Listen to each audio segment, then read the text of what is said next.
Hello. Hi, it me. Where'd my phone go?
Hello.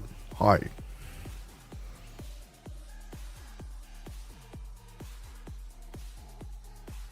Hail to the king, baby.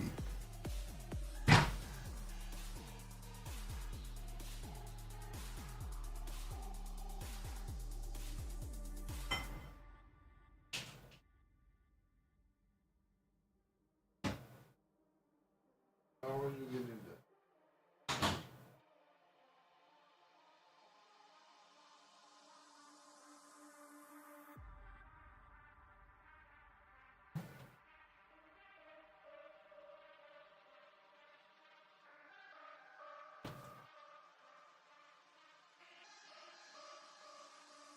Oh.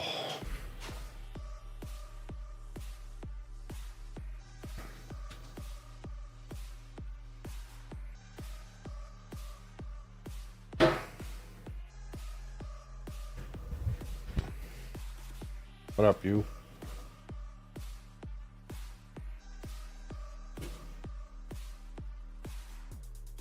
You want to cut the top off that on your own? I'll show you.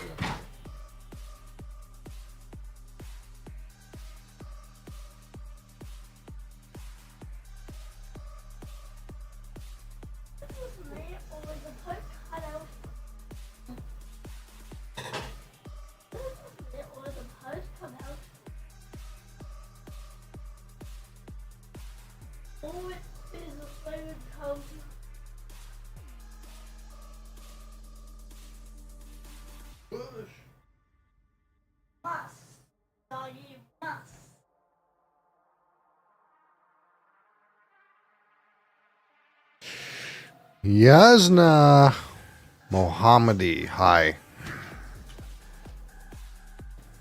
How are you?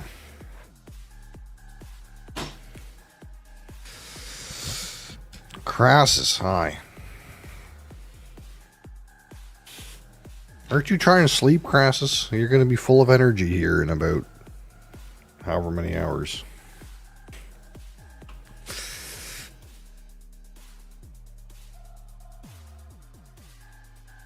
Let's see. 8 hours and 21 minutes. You still gotta work. Oh. I suppose you took your time off later on.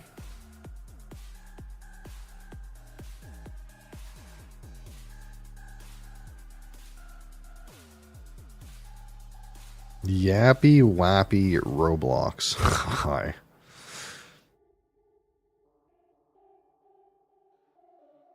Put in for PTO that you couldn't get? What do you mean couldn't get? It's a notification, not a request. That's the way I handle it. I'm letting you know I'm not going to be here.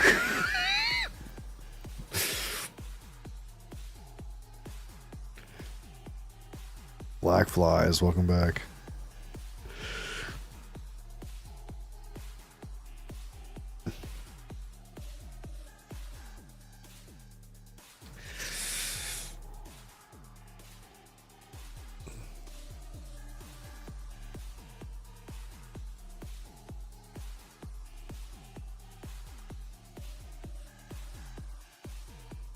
You were the last one. I see. Well, good on you for being a good employee who doesn't happen to be sick on that day.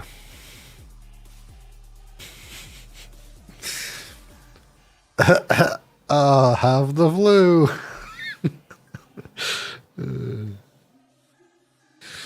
Yeah, I suppose.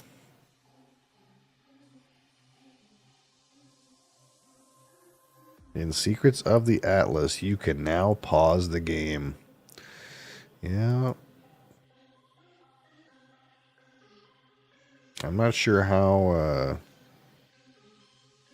they just happened to make that happen after years of saying that it couldn't be done.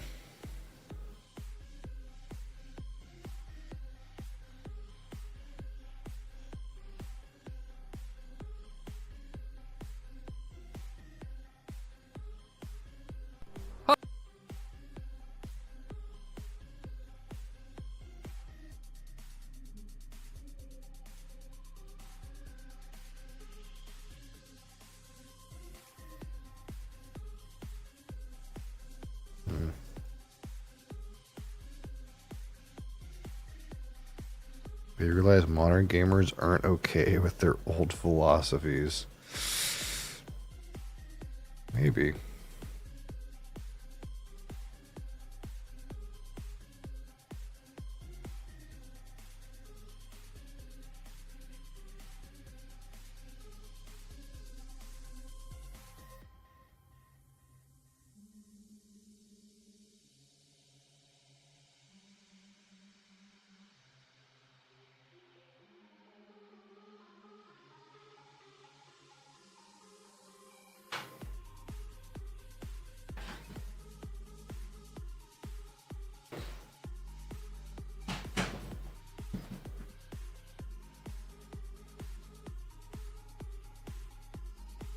Hi. You got told you looked mean today. Depends on who you received it from. This guy comes over like in the middle of a set, so I thought he was gonna ask like if he could work in or how many more sets I have.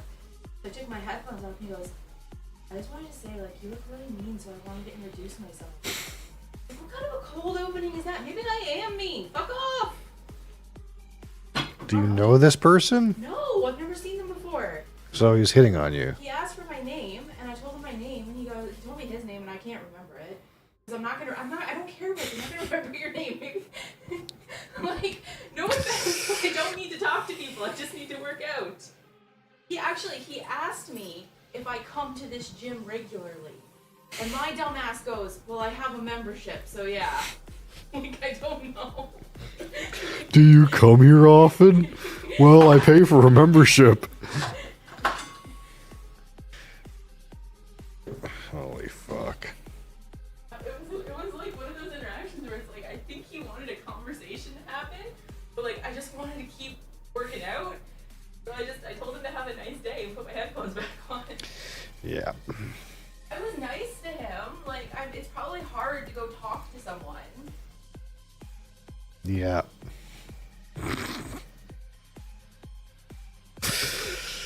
Holy fuck.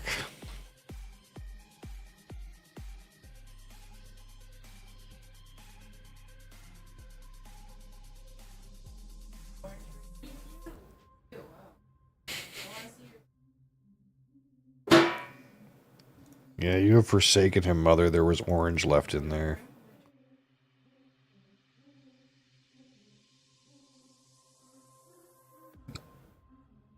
Well, we'll see. We'll see what they say. I get the feeling I won't end up playing it anyway. I get the feeling. Alright. Alright. Alright, this morning, we have a classic. A classic in a new can. He has to go be seen. Oh, hold on.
Kid's been sick for a few days, and his like tonsils are swollen, and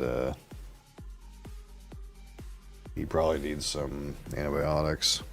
So mom's determined is we need to take him to the doctor. He's panicking because he doesn't really go to the doctor that much.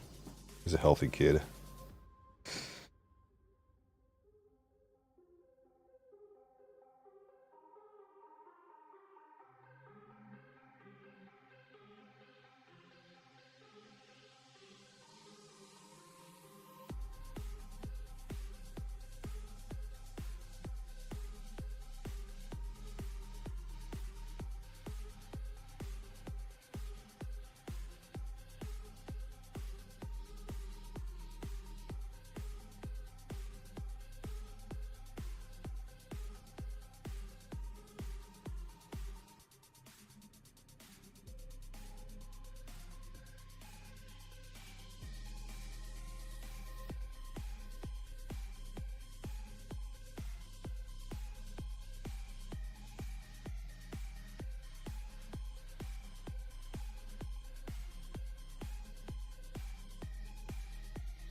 What, you? I noticed you've been getting fur all over the windshield, or whatever this thing's called. I gotta probably like clean this thing. Go to the doctor and so once they're for his stuff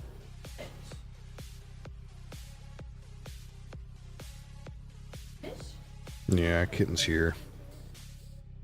She just needs her daily attention. I don't know. Yeah, This all works and need more attention. My goodness, look at you.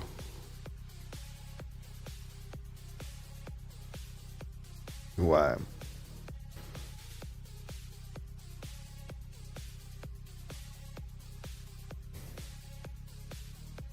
Yeah, little baby. It's Garfield? No. She's not like Garfield. I got a cat that's like Garfield, but he's black and white and not orange. Except it's not really like Garfield. He doesn't like eat everything. He just eats too much of the most boring possible food. Java Monster. Oh, you're into the coffee. I have some of that,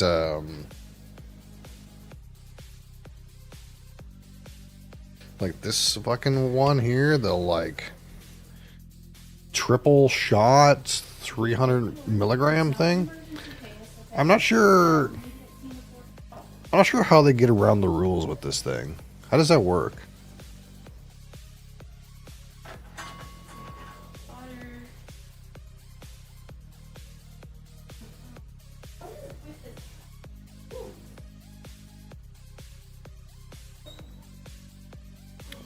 You're only allowed to have 180 milligrams of caffeine in a can. That's like the government's regulation.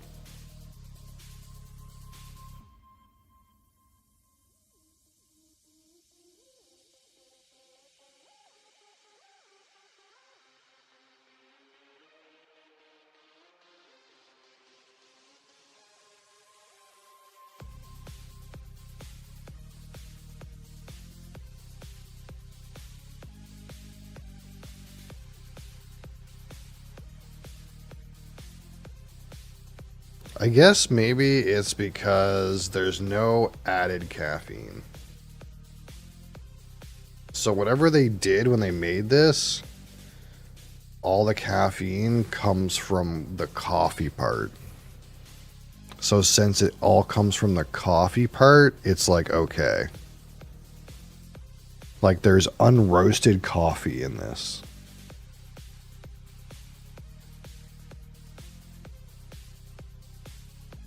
And it doesn't say how much caffeine on the can. It just says contains up to 300 milligrams of caffeine from all sources, and the caffeine values may vary based on the coffee sources. So it's like brewed coffee, and then further down it just says unroasted coffee.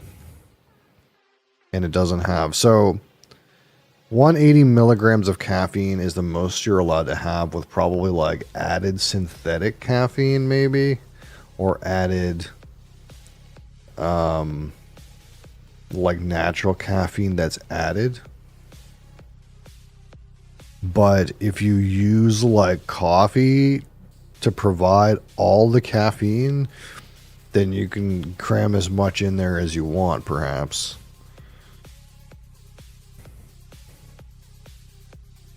So, I don't know. We'll see how this ends up, this 300 stuff. It's got milk ingredients in here, doesn't it? You'd think this would need to be refrigerated. But I guess it's like condensed milk and shit. You know, stuff that doesn't go bad.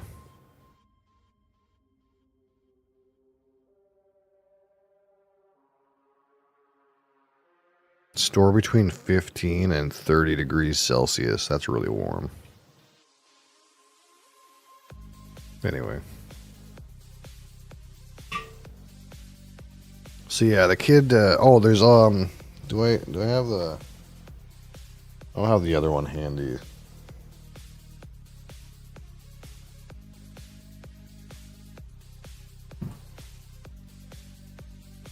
I was going to show another one, but whatever.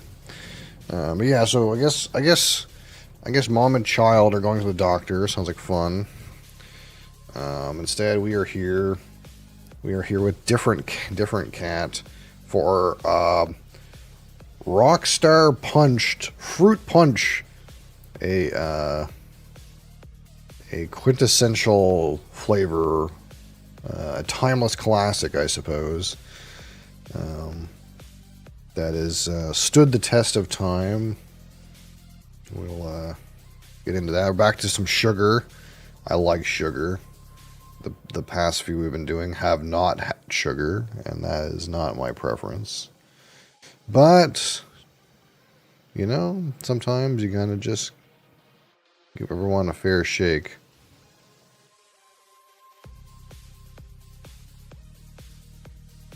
If you grab a handful of grass in 3 minutes, I'll give you 7K likes. Well, I could do that, but I don't want to, and likes are free.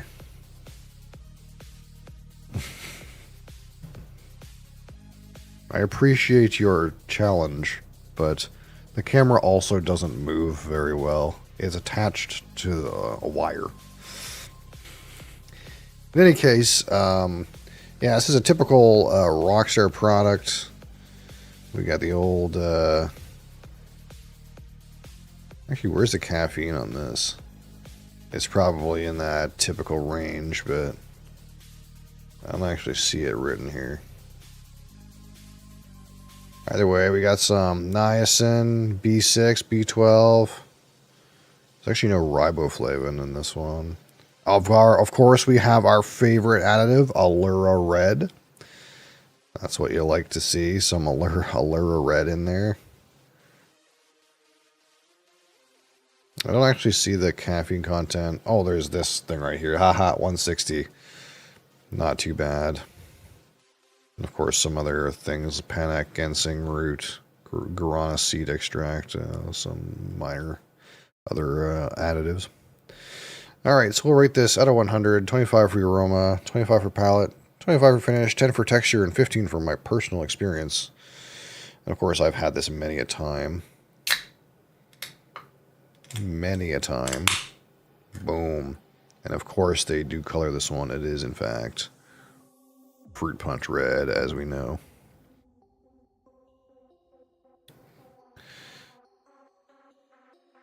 Oh, yeah, look at that.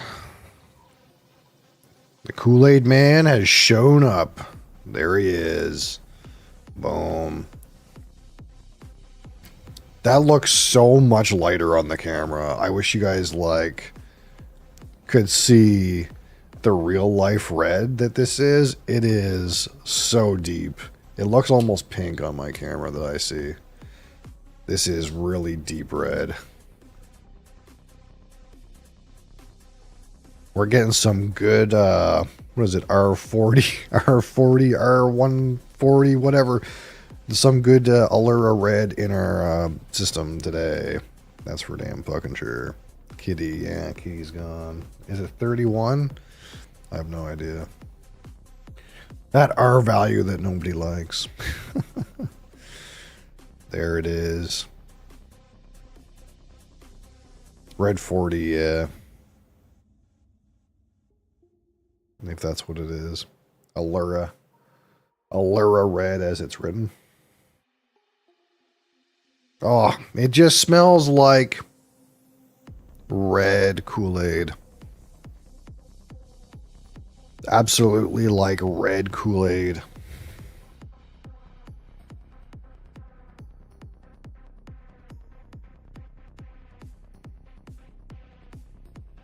Bubble check. Yeah, the carbonation has subsided pretty quickly, which again, for my personal taste, is a good sign. If we have any too much residual carbonation in the glass so quickly after pouring it, typically the beverage ends up being overcarbonated. So this is actually quite a good carbonation level for my preference.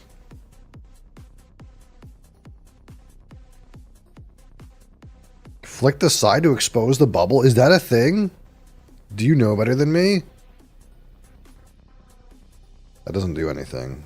Is that a good or bad? Nothing's happening. You're the expert. You'll have to tell me. No fizz. That's right.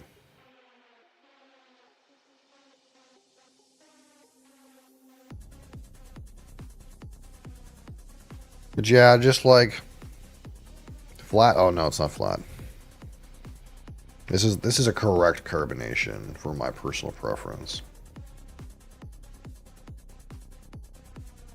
Yeah, there's not much to this other than that really strong, like, artificial fruit punch, red Kool-Aid aroma.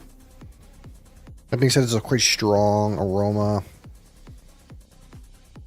And actually, so far, has not devolved into, like, a random sweet note, random, like, a powdered sugar note or something like that, which sometimes happens. So that's good, but we'll see how that progresses.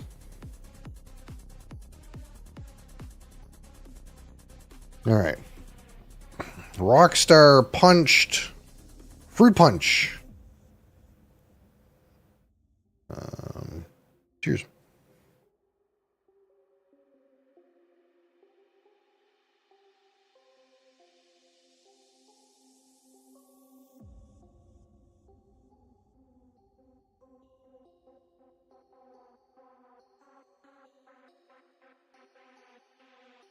That being said, the flavor doesn't quite hit the same as like the aroma. The aroma kind of suggests, hey, this is like Kool-Aid red, but it's not that. It kind of hits more like a Hawaiian punch.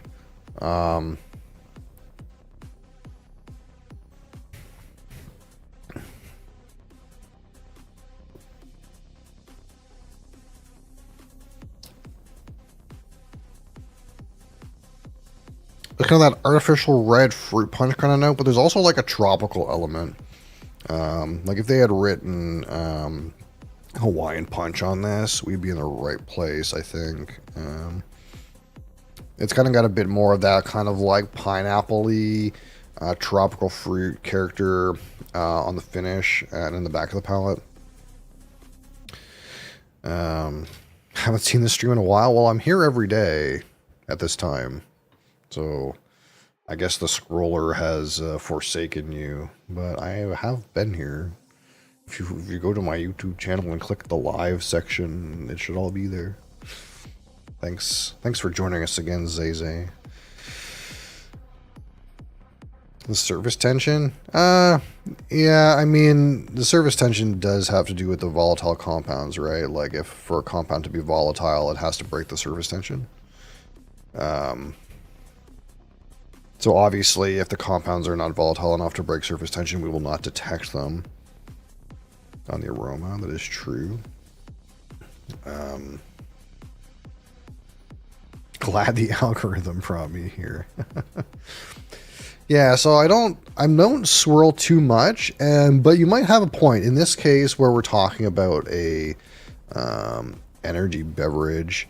You may have a point. Perhaps swirling will have some sort of a beneficial effect to the volatile compounds and releasing them to be witnessed.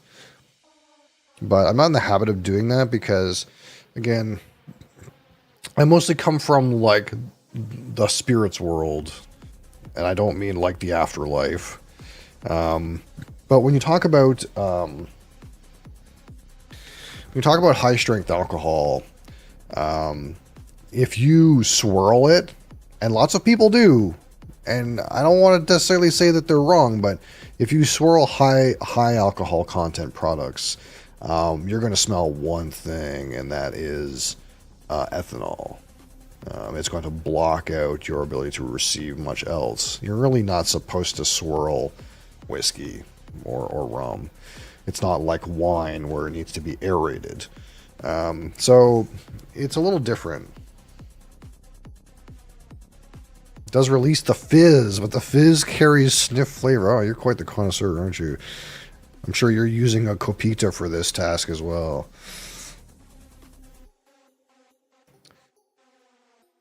Well, there's a bit too much in this Copita to properly swirl it, to be honest.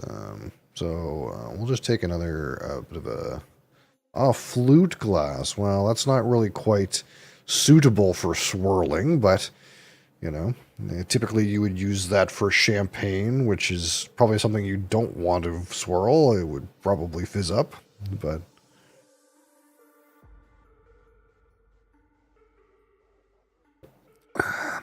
You need it to be about this low to really swirl it with a Copita, I suppose. Let's see if that does anything. We'll test your theorem. No, it smells about the same. But that may just be that there's nothing else to receive. You drink through the nose. Why? What a sophisticated gentle sir. I also snort caffeine.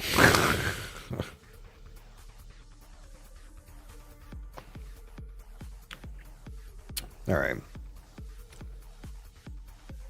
Getting some like straight sweet sugar notes on the palate at the back. So again, we'll focus on the aroma. Rate this at a 25. Which to me is kind of like so far just like that strong red artificial fruit kind of note. You don't really get much of the tropical fruits on the aroma.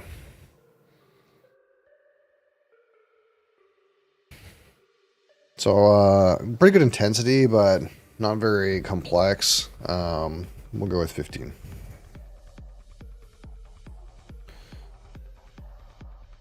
It smells red, and that's not inaccurate. All right. So at 25, we'll focus on the palate. And again, good carbonation level. There is a couple of flavors there for me. Again, it's like that red Kool-Aid fruit punch kind of thing. But there's also like a tropical fruit element, like a Hawaiian punch kind of pineapple, exotic fruit portion near the back of the palate.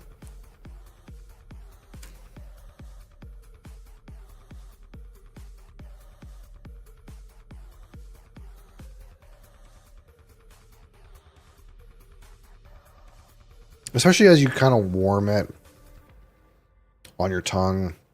Some of those kind of like funkier elements kind of show up. Pretty good intensity. Pretty strong flavor too. We'll go with a strong 18. 18 for palate. And for finish, we will judge this, which so far there's been no kind of like, again, medicinal kind of energy drink gunk kind of flavor. Again, we're not using an artificial sweetener, or are we? Sometimes there's both. Oh, there is some artificial sweetener in here. A little bit. They're using the trifecta: real sugar, fake sugar, and another fake sugar. But it doesn't kind of like, we don't really hit any of those like gunky artificial sweetener kind of like chemically notes anywhere. So a good portion, and we'll judge the finish.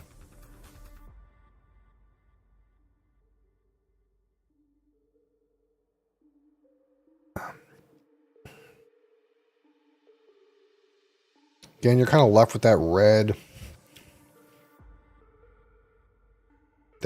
flavor, that red fruit of detractor kind of chemically flavors, or like uncovered caffeine or this sort of thing. It's pretty good, reasonably tasty. 15. Boom. Does the color stay? Oh, absolutely. It ain't Red 40 without some Red 40.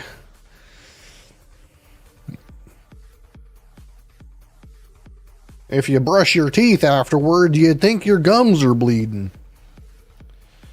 Alright, out of 10, the texture, which again, this carbonation level is bang on for me. It is 100% correct.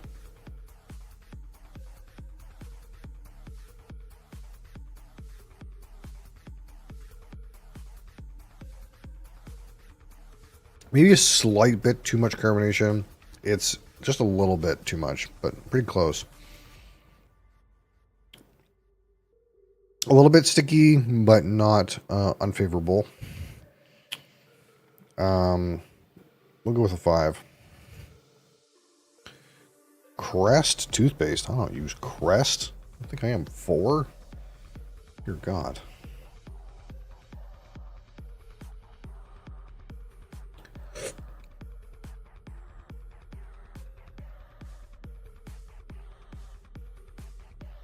I use some fucking boring ass Sensodyne shit like every other fucking millennial. Alright, out of 15, my personal opinion on this one, Rockstar punched Fruit Punch. Now we need a toothpaste review channel. You might be onto something. Surely someone's already doing that. Someone's already doing this too, just hopefully not like me. So what do we have going for us with the Rockstar Red, the red one? Pretty dang tasty. It's really tasty. No artificial weird chemically flavors, no nonsense, no very approachable flavor as well, not challenging in any way. Some people would find like typical Rockstar Monster, Red Bull. Some people find these like original flavor energy drinks to be slightly challenging, and that's why they made this. It is not challenging at all. It delivers on all of the elements, including the caffeine cocktail and sugar buzz, without any kind of sense of oversweetening or funky, weird, acquired tastes, I suppose. It just tastes mostly like Hawaiian Punch. And that is the main draw here. It has got a great flavor, lacking any kind of like complexity to make it interesting, really ascend. But I think at the end of the day, they kind of hit the target they were going for. And in that way, this has always been a perennial favorite. And stands out in that way. So I think it's fair to give it 11 out of 15 as a standout experience. So if we do our total, if we tally the score here, we have 15 and 18 and 15 and 5 and 11, which gives us 54 out of 100. This is good. It's good. It's good.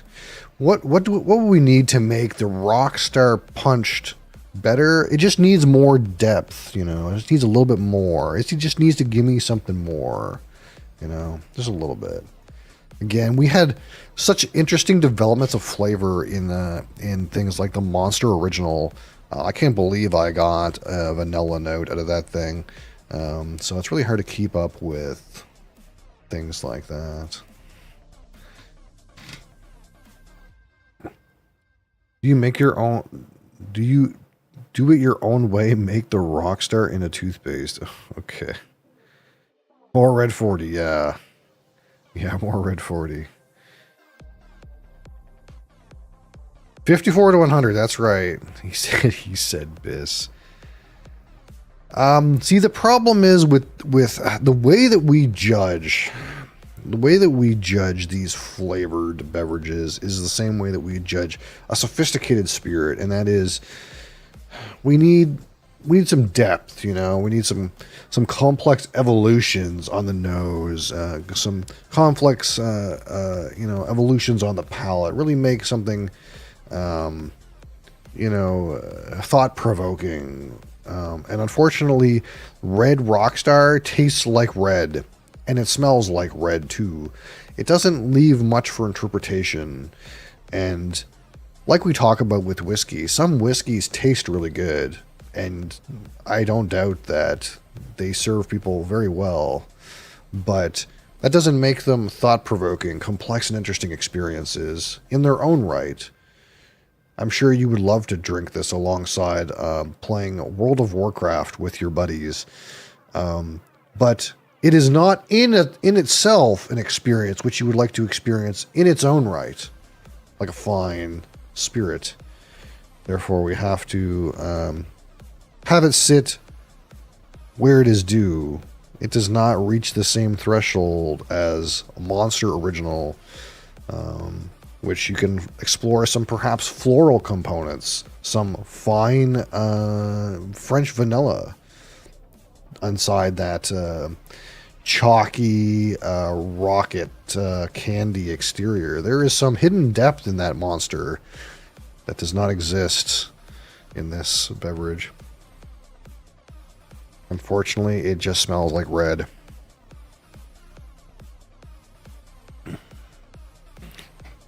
Fruit punch, but unsnorted caffeine included, I suppose. So that is the verdict. That is the verdict. It is a 54 to 100. It is good. We call it. We still call it good, but it's not quite as good as the others. Well, where does that put this exactly?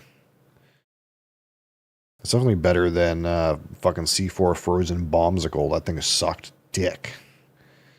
So this is slightly less of a score than we rated the Rain Sour Gummy Worm. That one was a 54. So far, it's Monster Original with a 66 out of 100. That was really, so far, the crowning achievement. At least it's not as bad as Celsius Sparkling Orange. That was absolutely disgusting. I would not recommend that for any reason.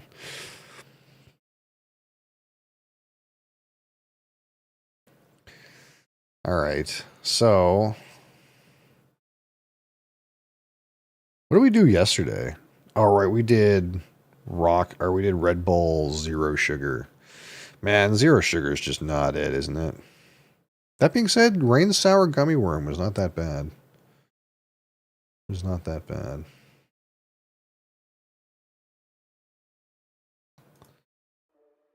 All right. So it's about time for us to continue on in our Sea of Stars adventure. If you are one such enjoyer. I don't know how far we are in the game, but I feel like we're getting there, you know? I feel like things are happening. Bye. Bye.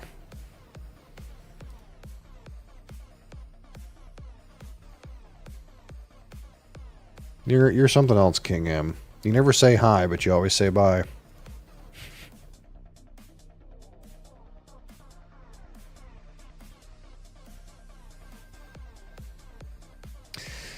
Okay. And we're off. Wait, we gotta save this first. Rockstar, Punched Fruit Punch. That's the actual, official name here.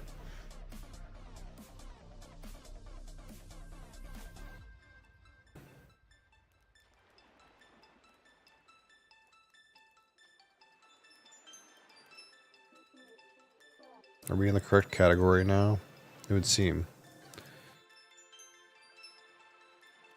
Boom. Boom. Alright. I wish we could give it points for color, though. Look at the color, though. I wish we could give it points for that. But it's all dye. It's not natural color. This is definitely artificial color. Color added and chill filtered for sure.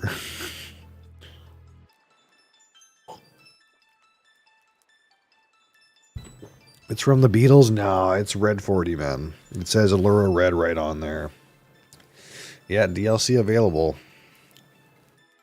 Whenever we get to that. It's from Beatles, allegedly? No, Allura Red isn't. But, the controversy is that if they ban, I don't think they're going to ban our Red 40 in Canada, but if RFK Jr. bans Red 40 in the United States, the alternative is crushing bugs. That's where the red would come from.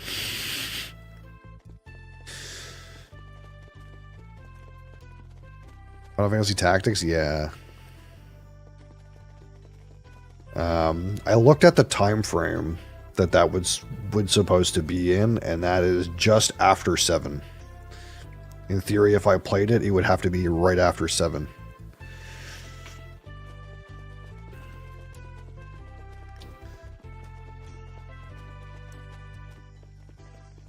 A Friday game? No. 2 is on Friday. Or do you mean in line? Yeah, in line it would be after 7. It is kind of a different kind of game, though. You're not wrong.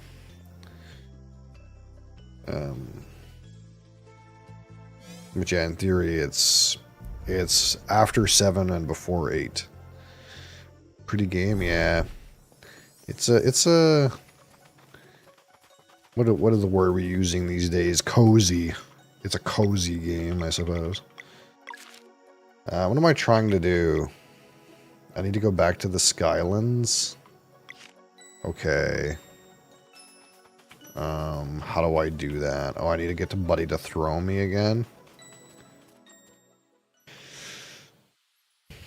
7 tax AoE, very weird segue. You're not wrong.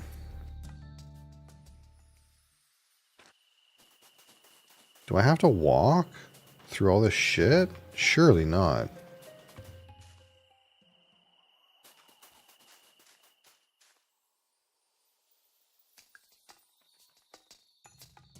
Really?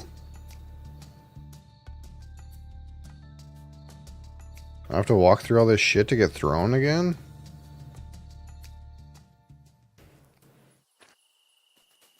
If it was a different game, I would be like, sure. But this game's done pretty good about not having me do stuff like this, where you like run through low-level shit areas in order to like get back to what you were doing. It would like always give you a shortcut.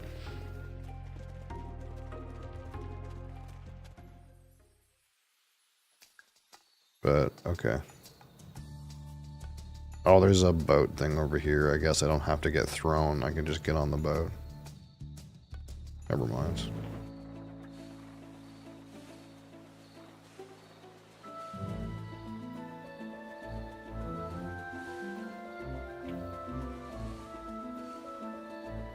It's up here somewheres, right? Oh no, we're all the way. Wait, we gotta go to this hiker's rest thing, right? And then get like beamed up.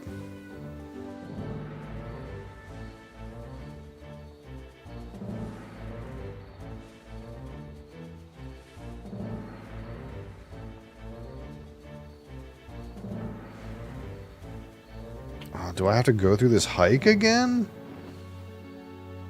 Really?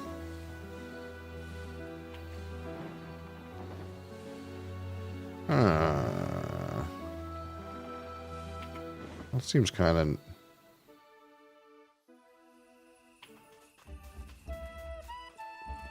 Is there a shortcut? Or was this really not that long? Oh, it's not that long. I was thinking of the other one, like the Mesa hike or whatever.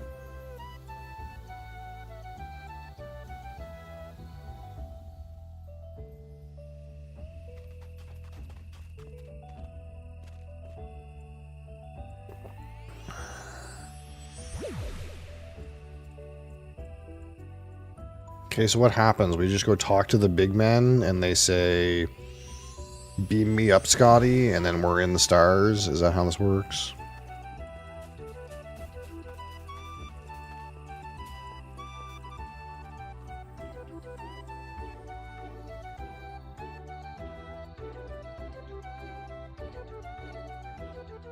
I still don't really understand why there's like little human pathways, even though the guys are like ginormous.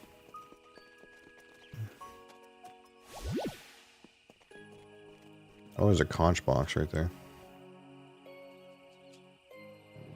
You have returned. We are sorry about the passing of your friend. Our world has lost a kind soul indeed.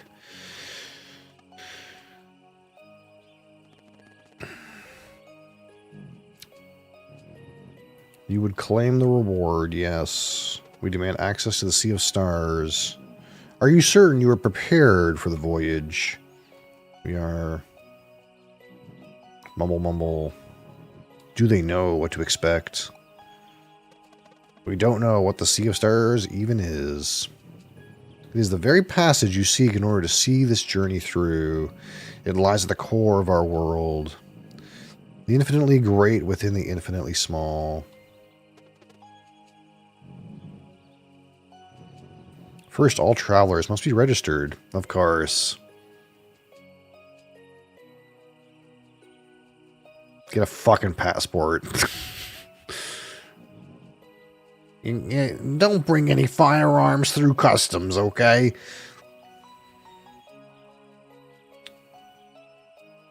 Sub 432 stones is possible. Yeah. If you're sweaty, I suppose. Honorable Council, if you could make an exception, I would like to go as Captain Cliche. My crew, they already know. We will allow it.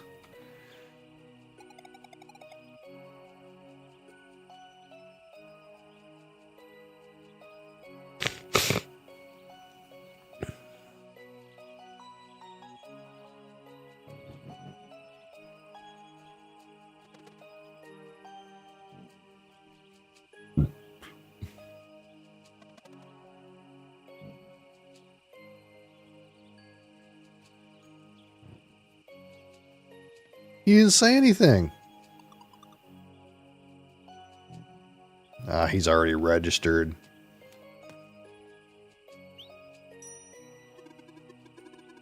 Oh my god. Keenathon, you fucker, dude. You're so weird. Pirate Wind Mage.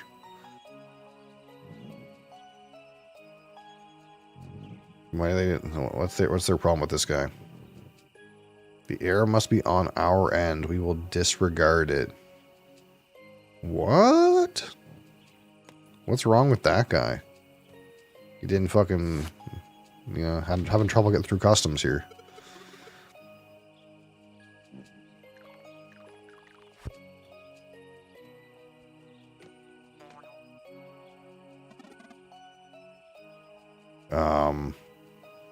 Earnest, well-meaning demolition, busy lookout, practically anytime service fort wall.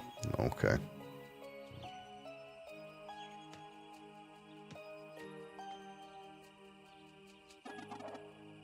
Ghost Navigator Hortons. Already cleared from previous trip.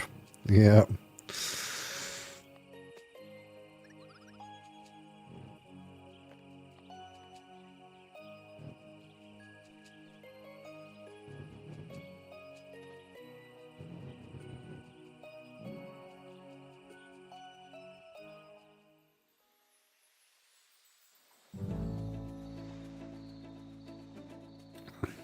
Something weird, man. Something weird with that Keenathon guy.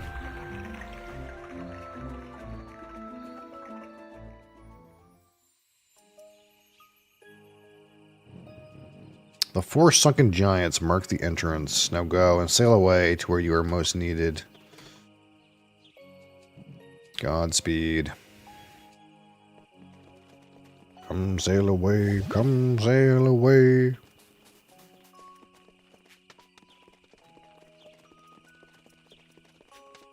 Let us go.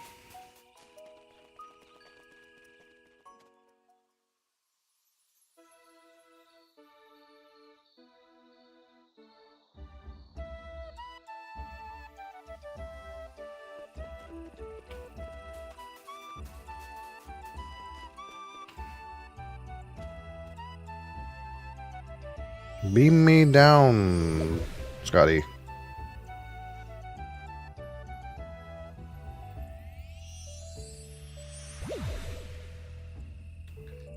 Now, let's see. What can we expect? Will it be like Riven? There was a Sea of Stars in Riven, but they called it something else. I can't remember what they called it. What was it called in Riven?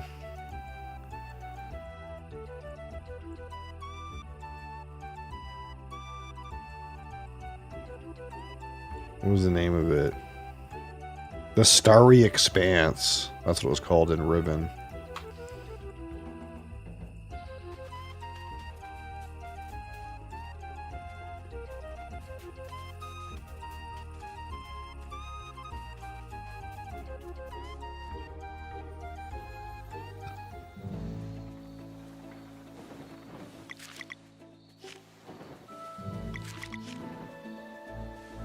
Let's go. Feels like there's a thing here. In the water. Oh, I forgot to get the conch chest. Oh well. Get it next time.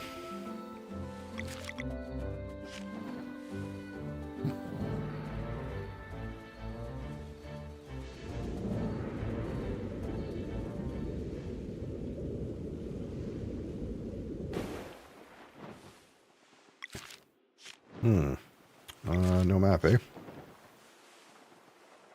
Well, we can get off.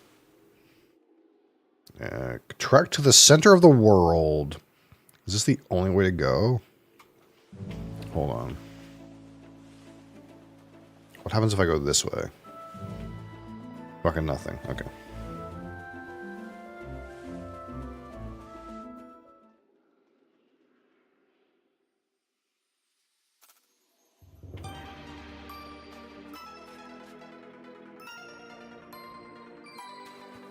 Alright. Is there moon baddies? There is.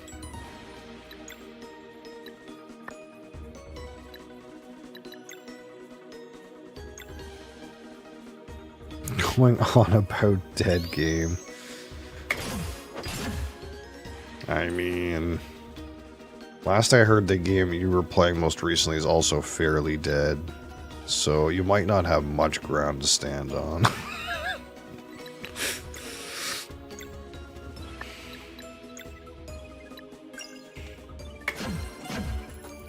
Seven.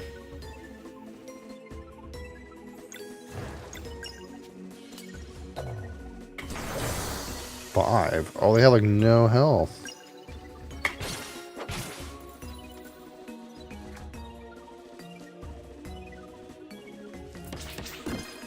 Fucking got him.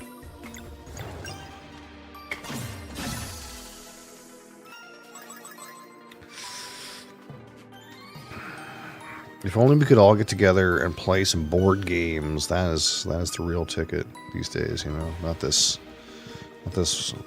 old stuff, you know. This thing looks like these are monsters that are in the game. Although I don't know what that one in the back is.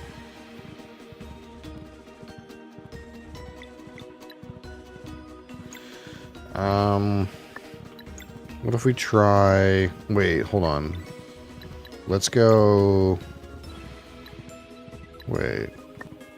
Don't you have a skill that helps me here? Ebb.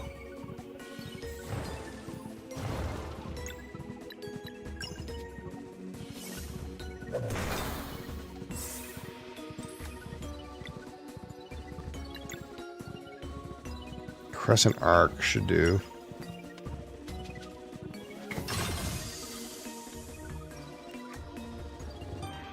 Thunder.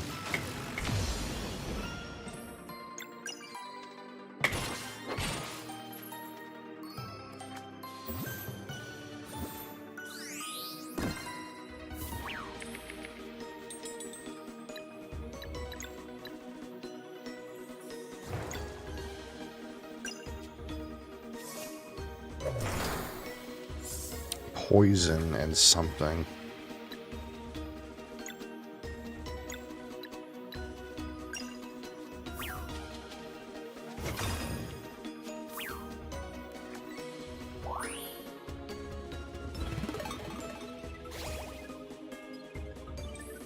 If I swap, there's a chance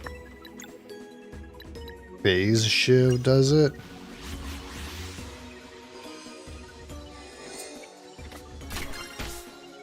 No. What could it be? Oh, it has to be fire. It has to be. It has to have been sun.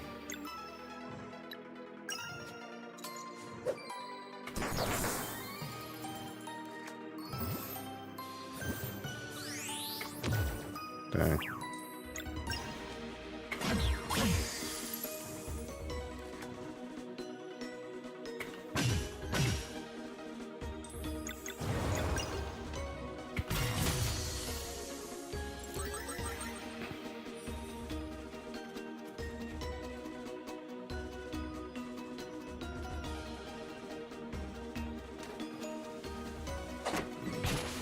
This is Zambi.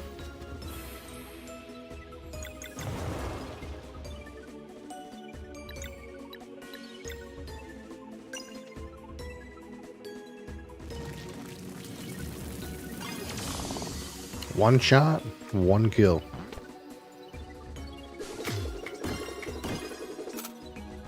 Not bad.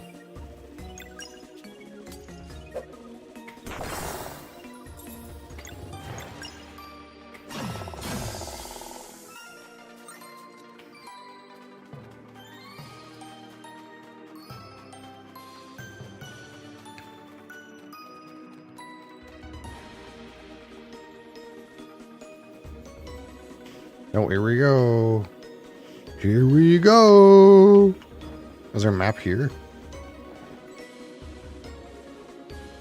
No fucking map? Brother, where are we going?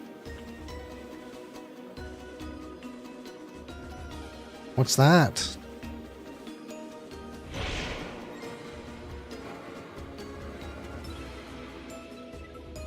Where are we, dude? Does this take me back? Or forward.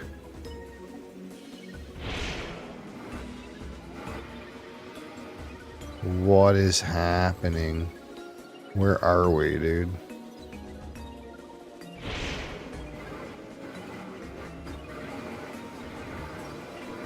Oh, the game just got weird. I'm still controlling.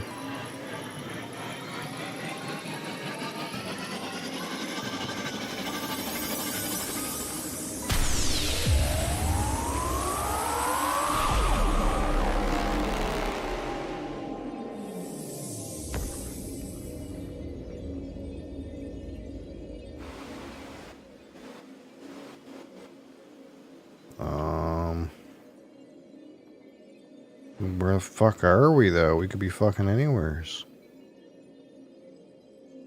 Question mark, question mark, question mark. Classic. You know, we're just lost in outer space somewhere is probably dead. No source of food. Abandoned rock. Lost in space-time. It was a good run. Game's over, guys. Enjoyed it, really. Our travelers died from hunger at this location. No oxygen, actually. Spaceship found.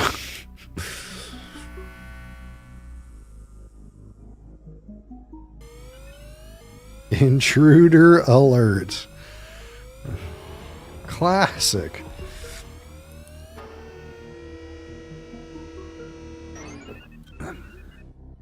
Entities from another world have breached the compound. Okay.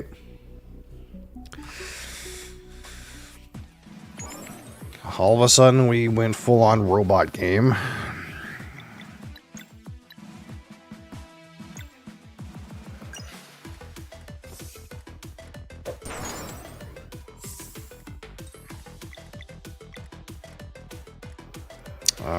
I cannot do an arcane. Unless...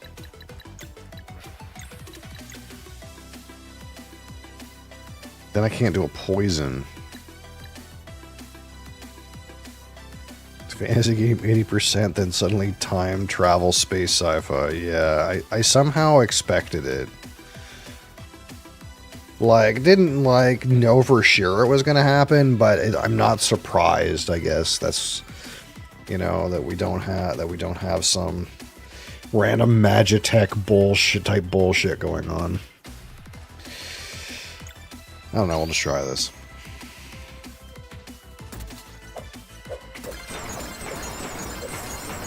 Oh wait, this increases his turn counter, doesn't he? Yeah, I forgot about that. So we can suck this up and deal poison. We did it. We solved the board game puzzle to make him not allowed to attack.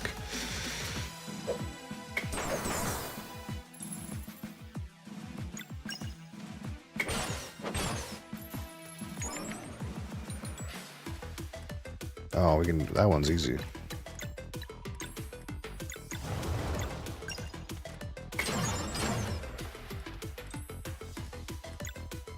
Make sure this guy has mana to do his ebb. And we have combo in order to do the kick. So this guy won't be able to, like, just do things that don't have a timer. Oh. Except he's doing something weird.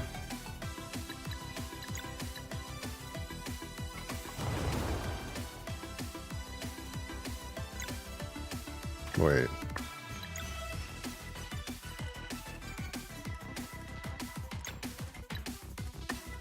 This is not...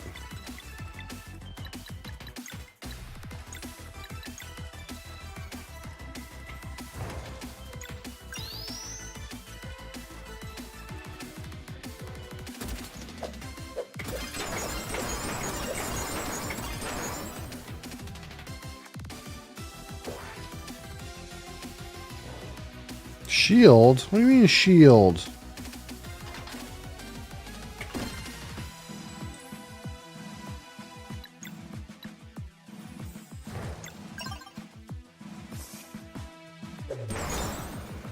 Sun. Oh, we can do that. We can do that.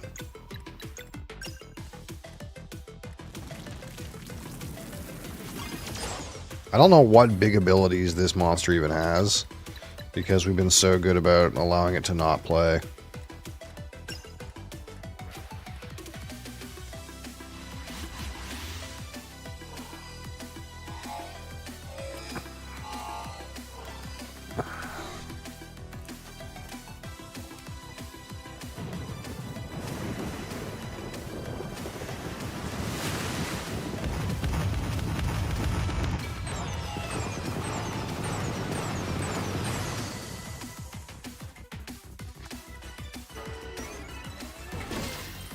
Wow, that was sad.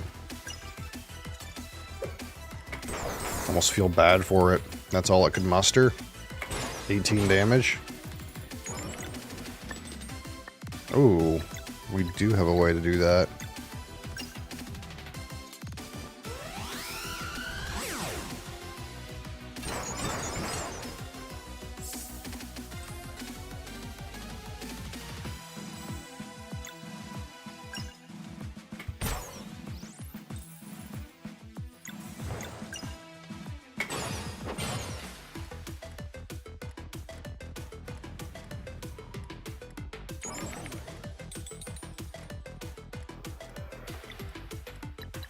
I don't think there's any way for me to do that raw.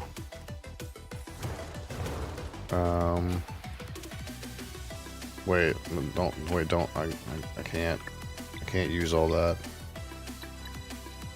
Combo, barrage. Does that do it? How do I do this one? Whatever it is, combo barrage is part of the equation.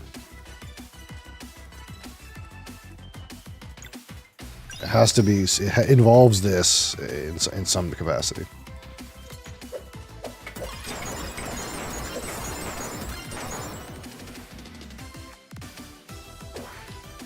Yeah, then we just fireball it and then attack it with poison. Yeah.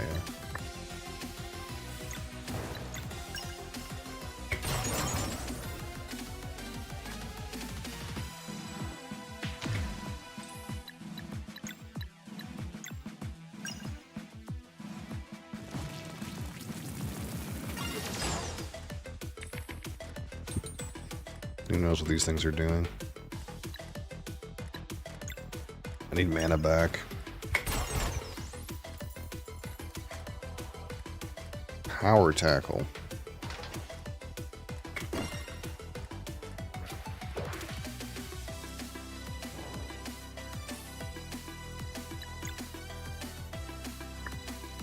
It's gonna use mana back too.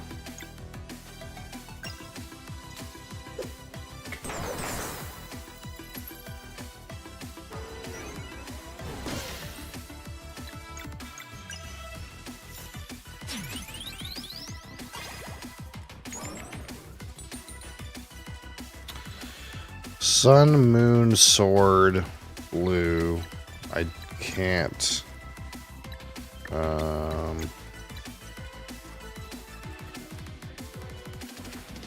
I can disorient, but I don't know if that does anything.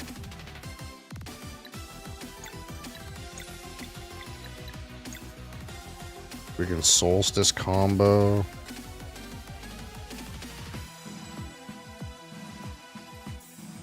I mean, they'll do half of it. I don't think there's any other option. It's bloodied. It's power shot. That wasn't that bad. The machine's like broken though. You can kind of see. Maybe it's time to push the damage.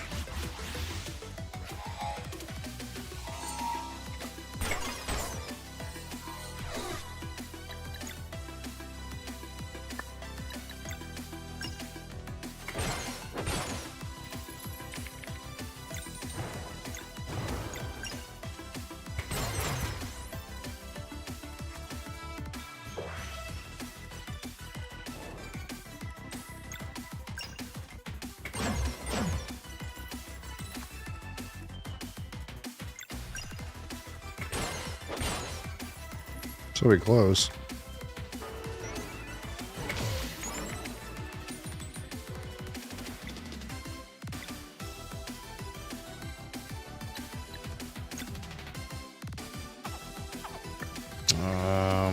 Arcane, sword, and if we switch this guy, we can go, boom. This will at least do half of it.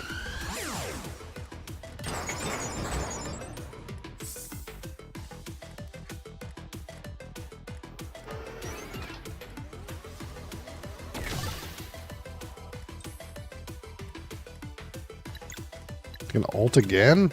Do it. Keep ulting.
Hello?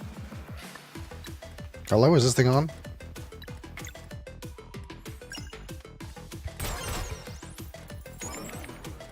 There is no capture.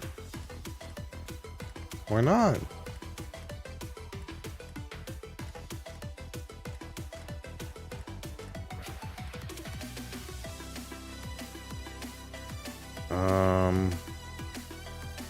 Fine on my end, Chief.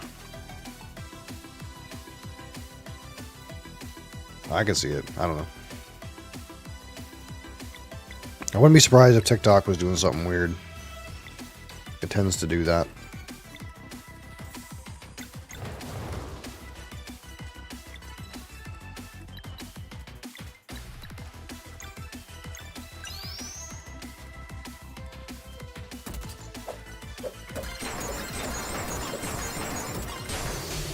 Fucking got him.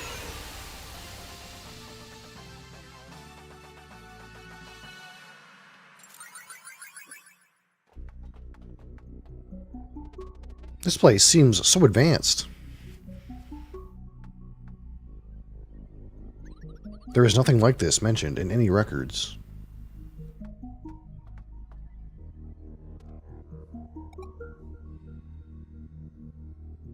Now to show you my true form. Welcome to my world. We desperately need you here. Oh, this is a fucking robot chick. She just pretended to be a human this whole time.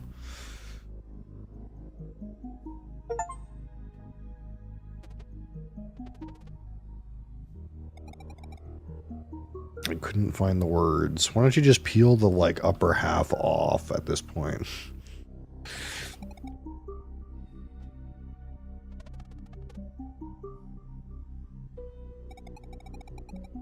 My world fell to the Fleshmancer a very long time ago. It's completely lost. Skybase produces nasty clouds that prevent sunlight from reaching the surface. And the moon, he sank it into the ocean. Do you understand? The moon and sun are disconnected. Will you help?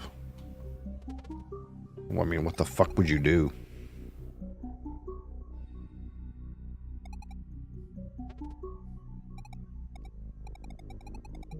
One by one, we were turned into cyborgs by the wicked Catalyst, a sentient evil machine cursed by immortality in this form. My people linger helplessly while the Dweller of Dread slowly feeds on their souls.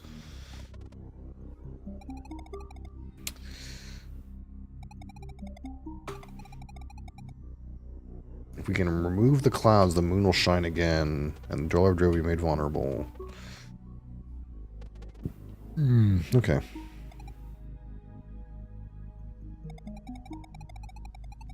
Nice, we're hanging out in a different timeline. That's cool.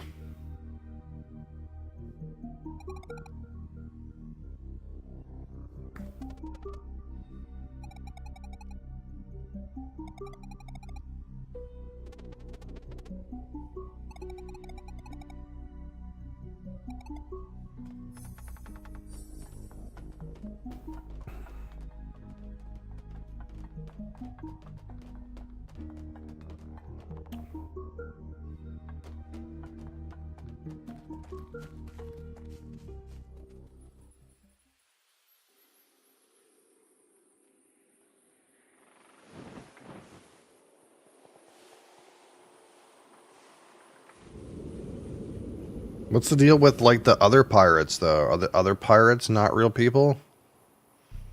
Are they also machine people?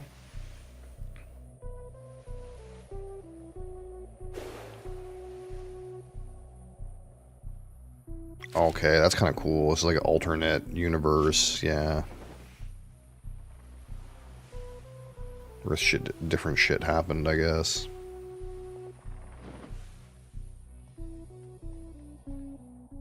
Some little bit of the future, some little bit of alternate reality. I'm assuming this is a fire.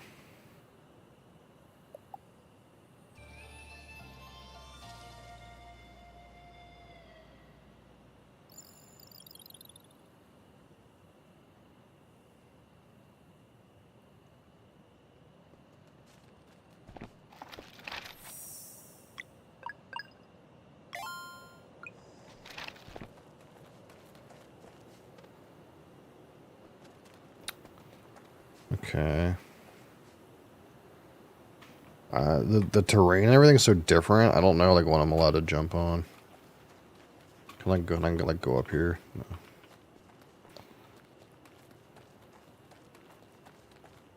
Seems like the roof is accessible. What is that supposed to mean?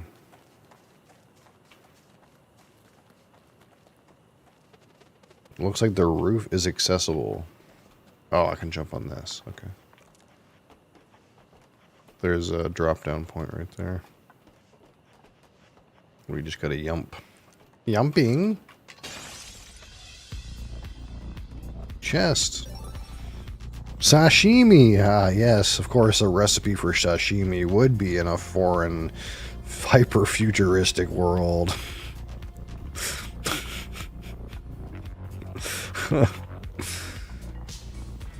Mr. Ben. He's actually a sir now, no longer a bachelor. Congratulations. Where the fuck do I go?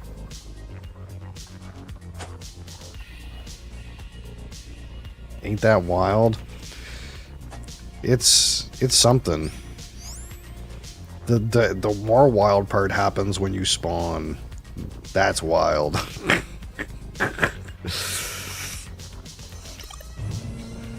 That shit's fucking wild.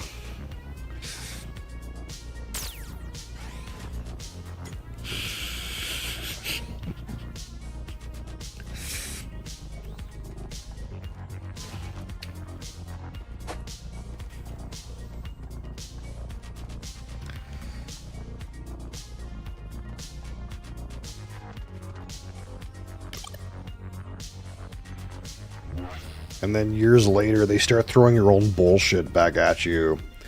And then you're like, is this what it's like dealing with me? I produced a replica of myself. I didn't know I was such a piece of shit.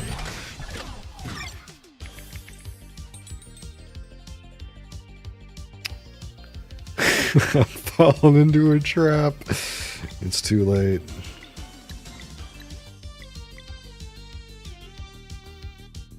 All you can do is go back and warn yourself in a previous timeline.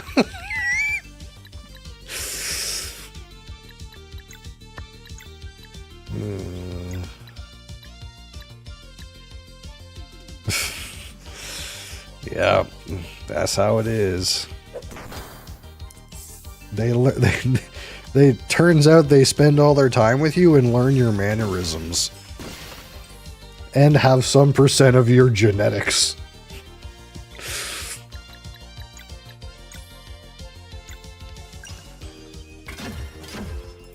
That wasn't good enough. Oh well. Heat spin! That wasn't that bad. What do we do in this situation? I think it's time. Wait, can we just... No, I'll just hit this. I'll just hit this guy. I was wondering if I could suck them all together, you know?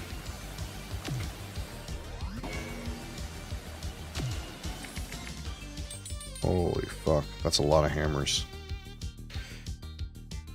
How do we do that many hammers? Is that realistic? We need the warrior cook, man. Where's the warrior cook in a situation like this? How have I been? I've been okay, I guess. I've been handling, been managing.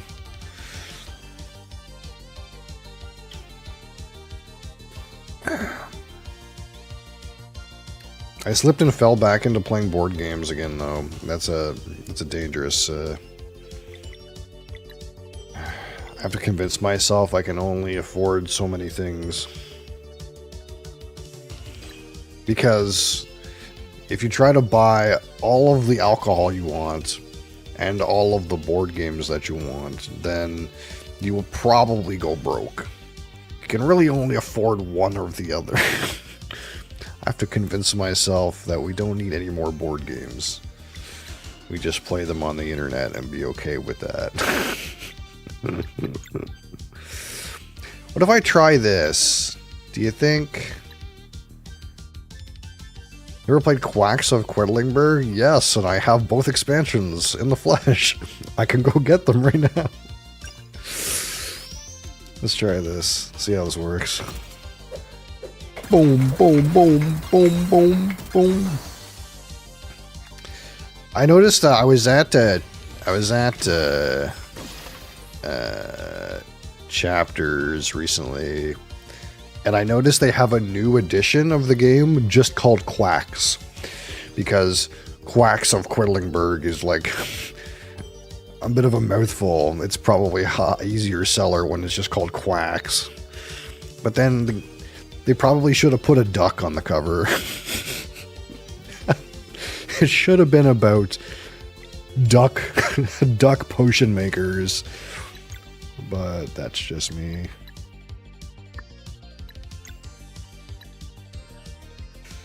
What do we do with this? He's just gonna get his ability off. We're just gonna have to deal with that. It just is what it is. What if we just do a big attack? Do you think we can one-shot it? I don't think so, but maybe. Oh, one shot.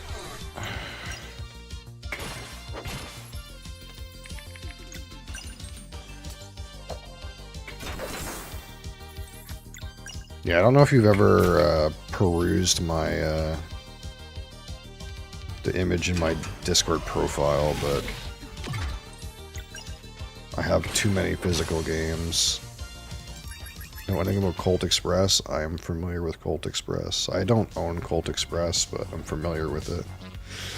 I had a phase where like I was like wanted to learn everything, and now I kind of like I'm in a phase where not a phase, but I kind of like know what I like when it comes to board games now. It's almost like I used to want to just try every whiskey, but I found out what kind of whiskey I like.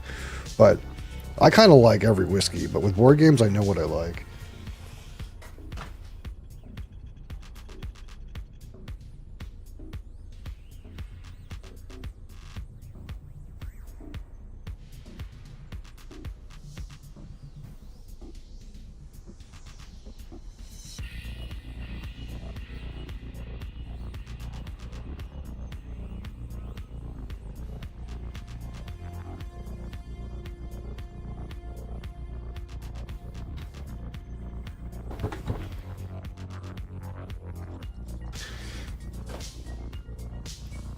But yeah, this stuff, like, I don't get this stuff out that often anymore. It's all fucking dusty and shit, but, like,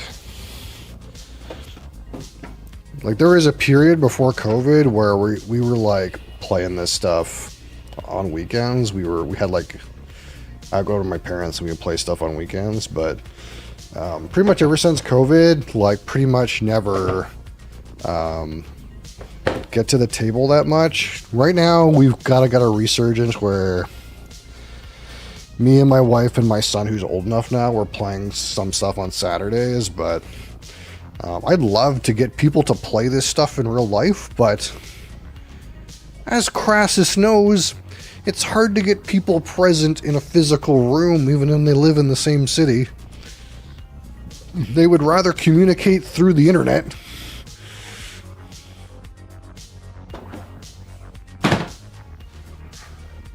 Too far, yeah. Leaving bedroom scary. Got it in a gift exchange 2 years ago. Is it worth it? It's a very popular game. If you like Quacks, you might like it. I don't know. It's not my kind of game. I never bought it for that reason, but it is the kind of like you play with a group of people and like some kind of like slapstick kind of shit happens sometimes, or you have a laugh, you know, that kind of thing. Are you not playing Mario Kart World on the Switch 2? Is that a thing, Mario Kart World? Creax, do you think realistically if I played Mario Kart on my stream, if people would even remember who I am? That was 8 years ago. That was 8 years ago now. Wait, was it 8? Was it 8 years ago? Almost, it's about 9. It's almost 10 years. How long have you been following me? 2015. Yeah, it's coming up on 10 years, Creax. I don't think anyone knows who I am. He's too close to okay, that kid's some Mario Kart 7. That way you don't have to take a shower. Yeah, there's that.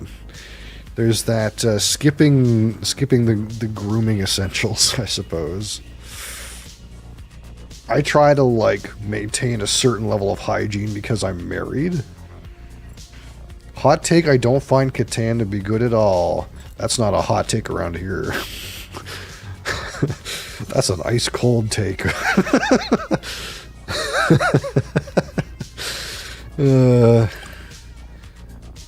don't know, maybe it's a hot take for some people I know, but I am not a Catan enjoyer. What are we doing right now? Can I teleportation?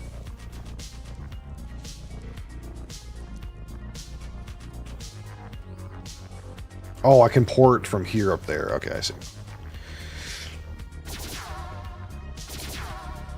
Yeah, no, I'm a more, I don't want to use the word sophisticated, because that's not the right way to go about it. It's not like, it's not an elitist thing, but, I like games with more complexity, more meat on the bones, as I'm sure you probably could gather. I kind of like games that have high player interactivity, low randomness, or have like a very complicated puzzle that needs solving correctly. If that makes any sense. So I like games with lots of cards. I like games where people like interact directly a lot, but I dislike generally like dice games that have to do with dice. That's the best way I can put it. That doesn't mean all dice games are bad, but it's just like you want your choices to be a direct resultant on the outcome rather than randomness. Dead of Winter? Yeah, that's not one I've played, but I'm aware of the game. That's not my type of thing.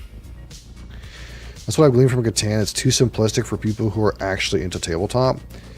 A little bit. But that doesn't mean that simple games are bad.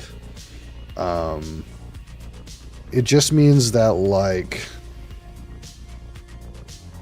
it's like there's a certain level of depth that you want to have in the design.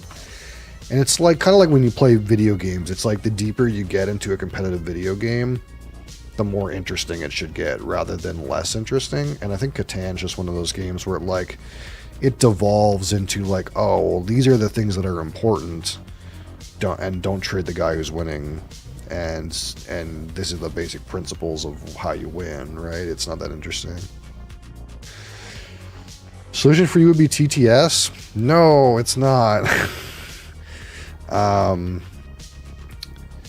Because there's two problems with the group of people that are in my city. Problem one is they don't want to physically convene in the same place. Problem two is they don't want to learn a game they've never played before. They only want to play a game that they already know how to play. And on TTS, you have to know all the rules. But there is a mild solution to that. You know, it's again, we've been talking about and playing on Board Game Arena, which has a rules engine. Yeah, I fell asleep during that game. Happens. But even then,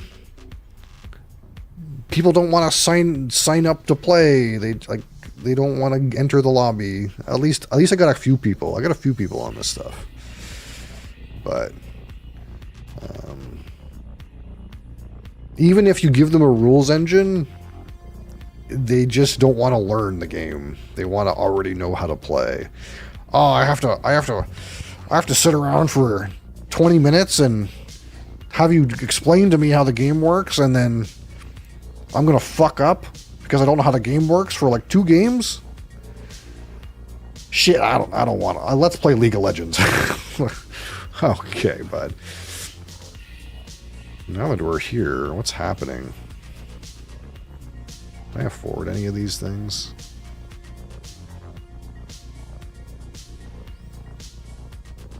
What am I doing? I want blue.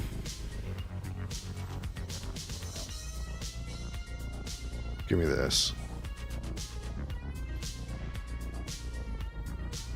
Yeah, see, so I boot up some of these async games where we play with some randoms, but I wish there were people I knew in here. Some of those guys haven't learned a new game since League of Legends. You're not wrong. You're not wrong. Shove this in here, and then we're gonna grab another building.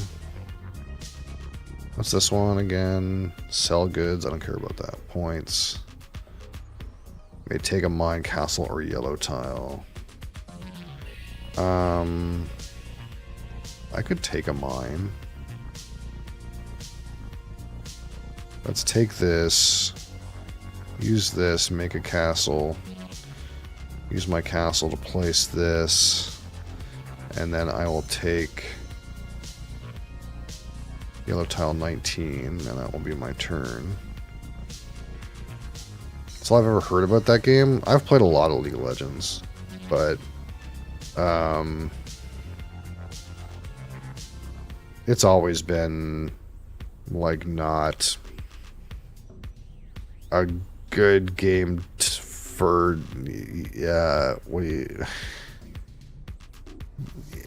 it's toxic. There's no non-toxic part. It's always been toxic. It's like it was born out of Dota, and Dota was born out of Warcraft and Warcraft 3, and Warcraft 3 has always been toxic. It's inherently toxic, yeah. You're meant to shit talk each other. It's just how it is. What was I doing in this game? My start sucks. That's how I know about what's going on in this game. It's very well designed and made, and the design promotes toxicity. because it's the kind of game where every once in a while you will do really well and it will feed your complex that you're better than your teammates, because every time you do really well, it's because you're really good, and every time you lose, it's because your teammates suck. Because remember that game we just had where I did really well? It's because I'm good.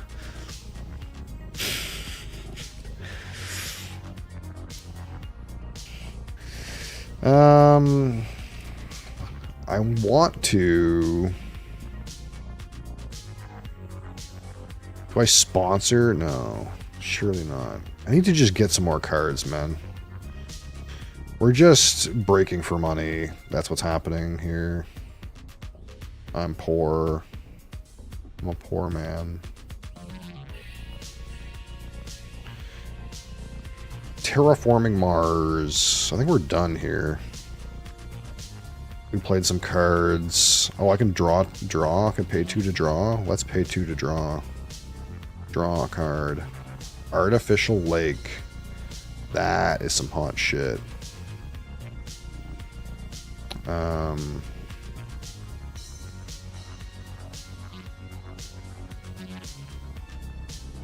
Okay. Pass. We're passing. Let's confirm pass for this generation. On your next turn, cannot be undone. Okay. Yeah.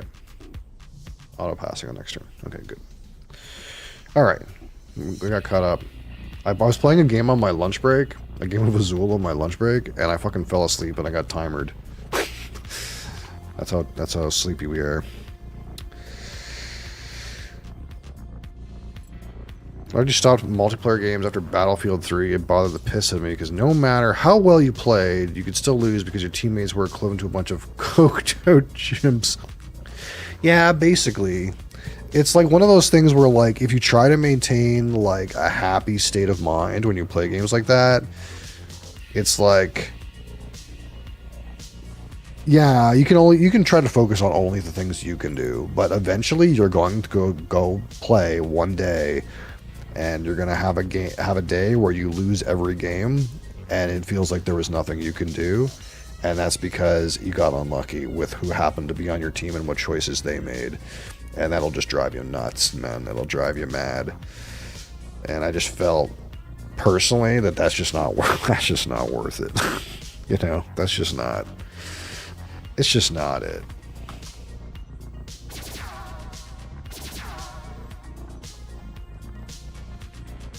This looks like a thing I can push. Can I avoid combat by not getting hit by these laser beams? What does this do?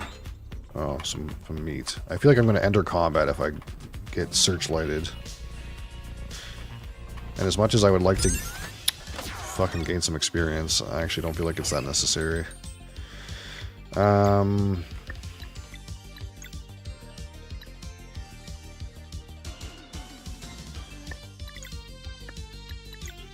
Yeah, let's just Arcane Barriers this guy again. This ability's really good. This skill.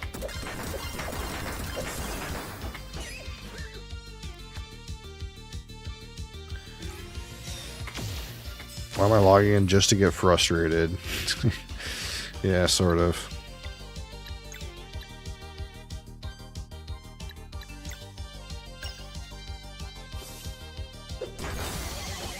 Oh, I think it has no health. The fuck?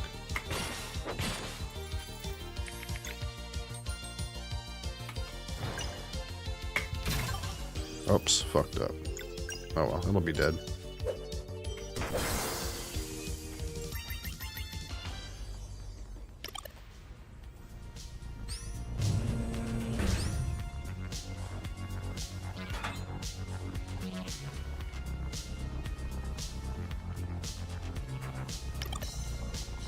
Kyber Mesh Battery Printer, missing components, blueprint disc, Kyber Ore, power unit. Crane Operator ID card.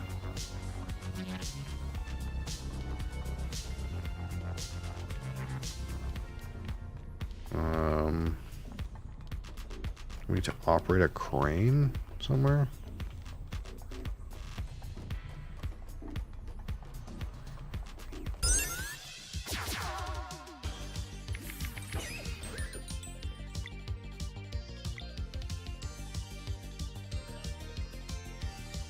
think my bias for the old lady seems one she could really get into. Yeah, if she's into JRPGs and like kind of like the cozy, comfy variety, especially like it's definitely.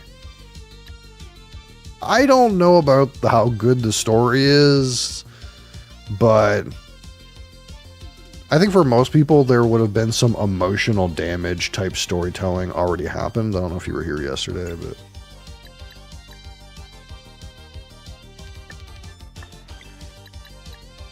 for me it's not that interesting of a story, but I'm giving it the chance, I suppose.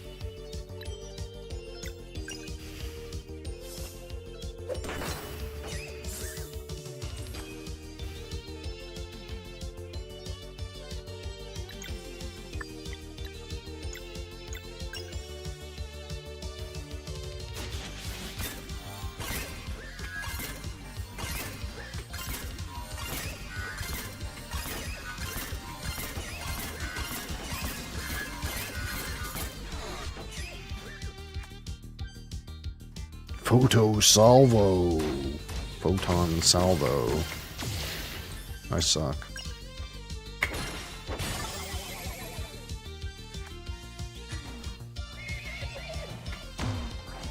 Dang.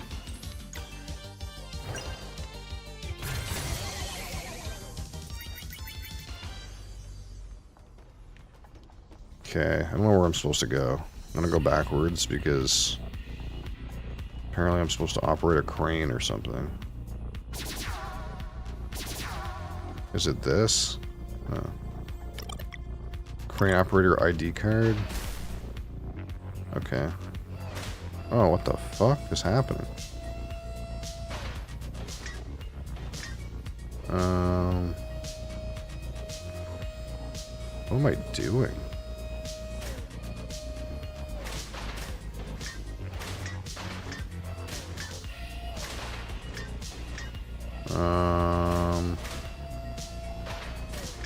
Not sure what's happening. Oh. I see. I understand now.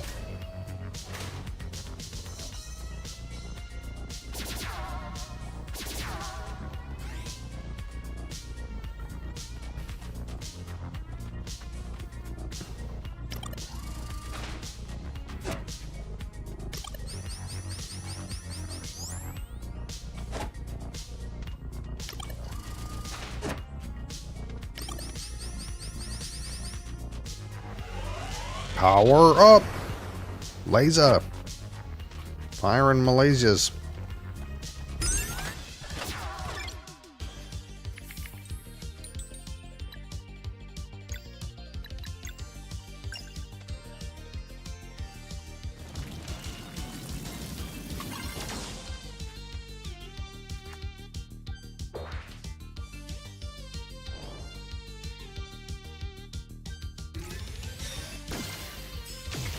Oh, I thought it was going for the top guy. X strike.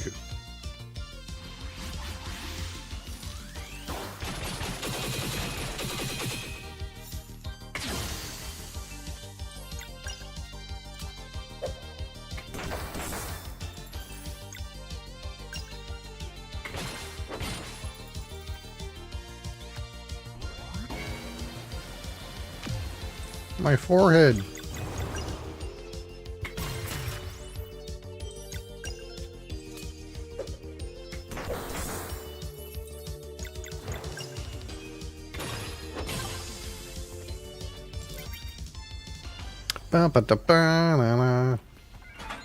An onion.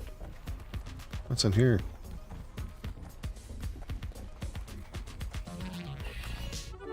Kyber ore. Okay, it's one of the components.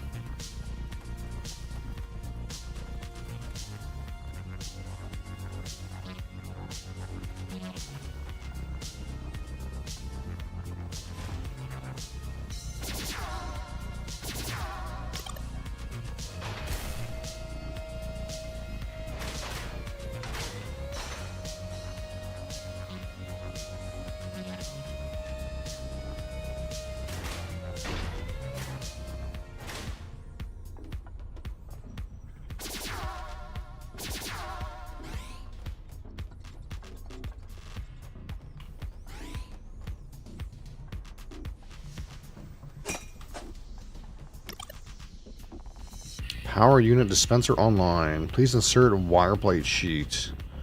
I don't have a wire plate sheet.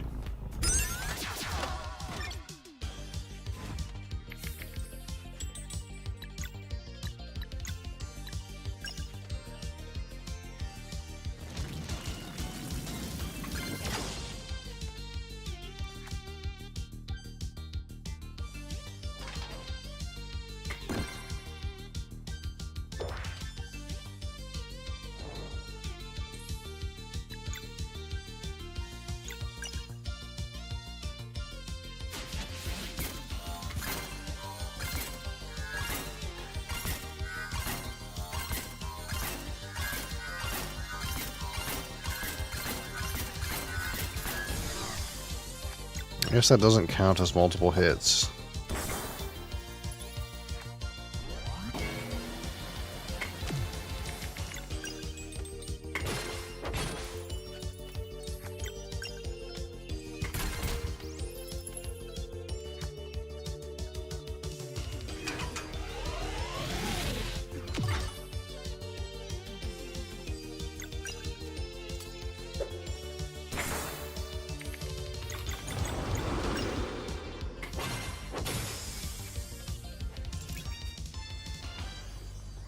Okay, can I go through this door? I can.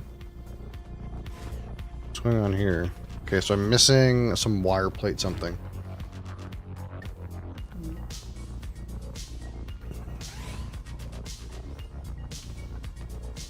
These look like they're pushable.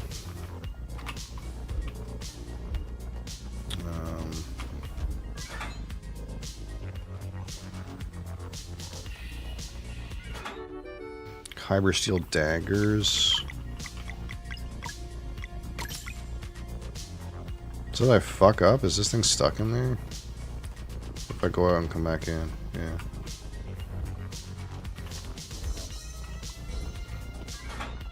Here we go, wire plate sheet.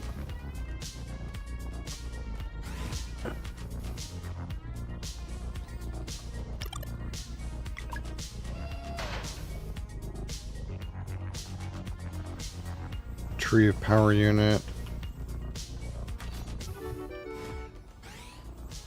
I'm missing one other item, I think.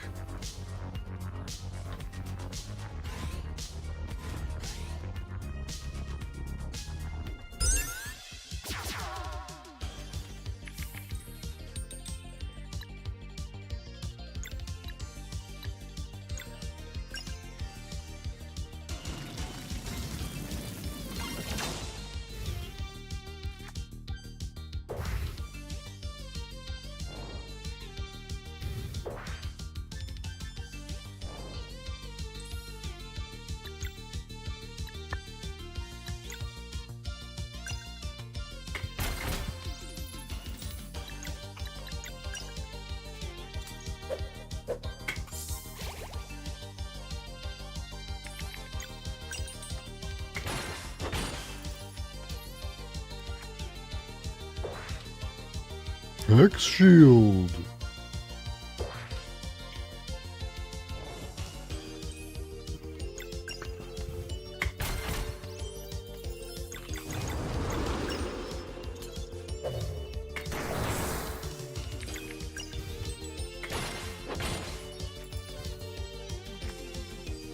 Power tackle.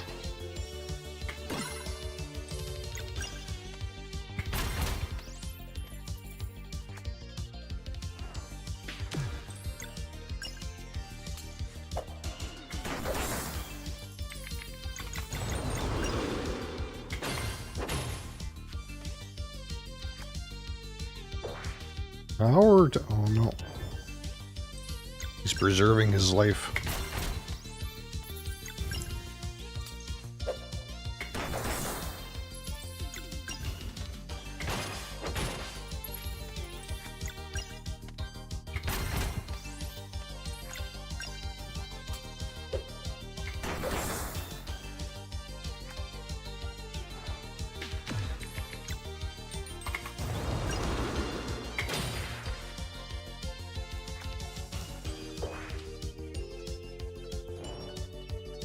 Hex shield again. So fun.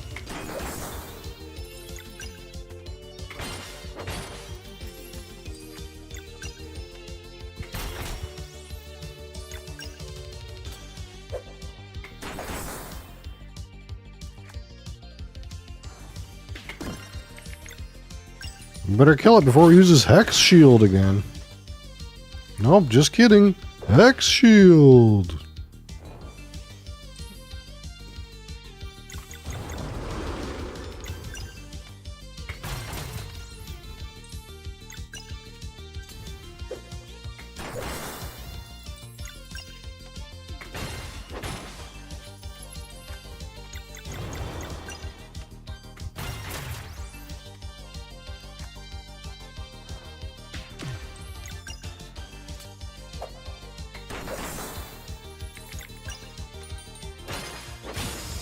There we go, piece of shit. Motherfucker. Eggs. Blueprint disc. Sashimi! Nice, 3 gold. Definitely an adequate reward for this point in the game. 3 gold.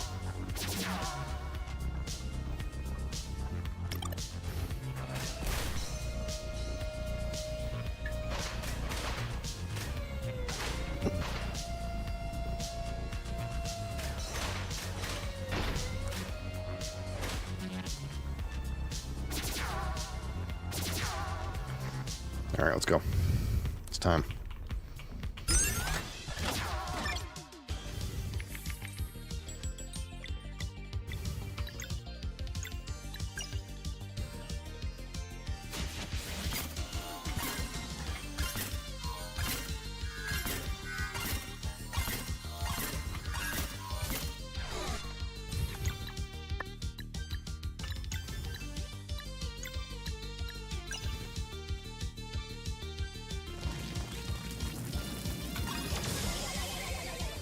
Kaboom!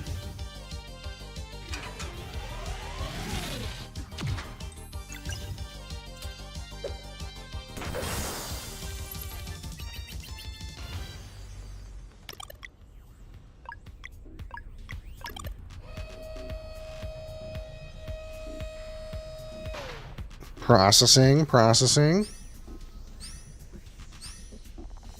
Kyber mesh battery completed. Send to elevator room. Please use laser crane for safe handling.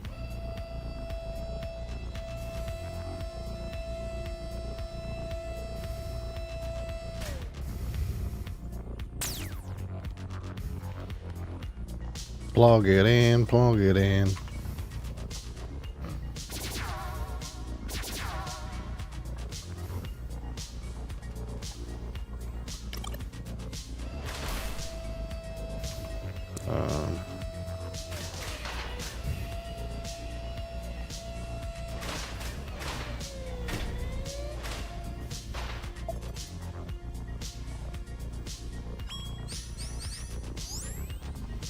Elevator on.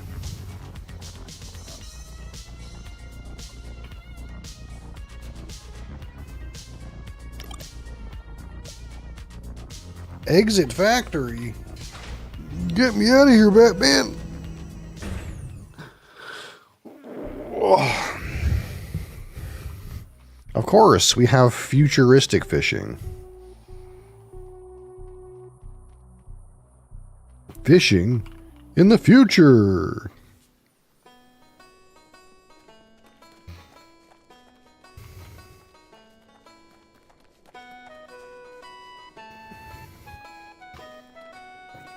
All right, hold on.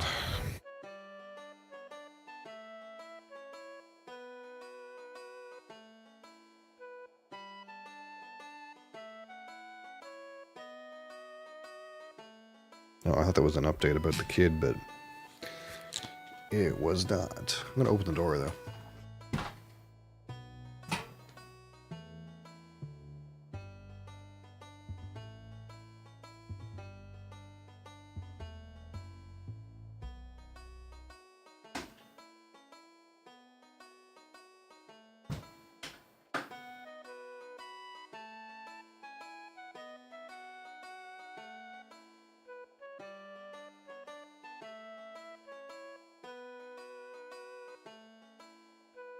Just kidding. It's fucking worse outside than it is in here. So I will not open the door. Fuck me. What's the temperature?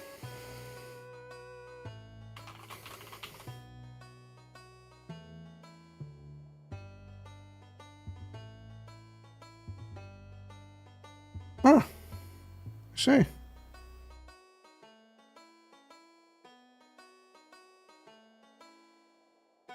It's going to be 30 degrees this afternoon. Feels like 35.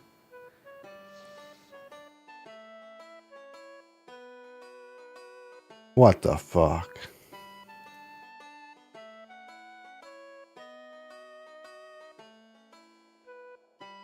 I thought I left this kind of temperature in Florida, man.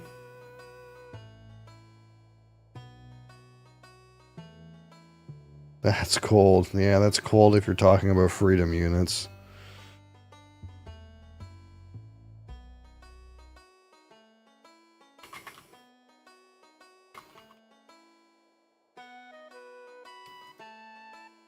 I guess that would be 95 in freedom units.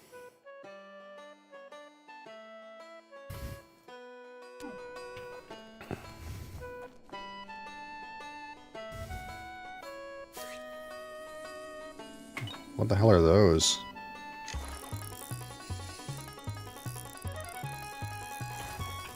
Oh, I fucked up.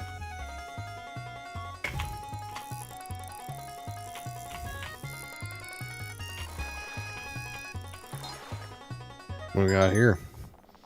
A laser burbot. What? Even the fish are robots. A cybernardal hermite. I gotta catch one of those fat ones. That's what's missing for sure. Oh, fuck. I don't want this one.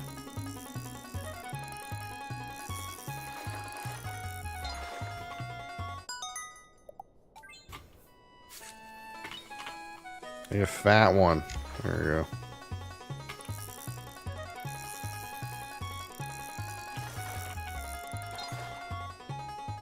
$95, yeah. Silicium sponge. Is that it? Did we get them all? Oh, there's one more.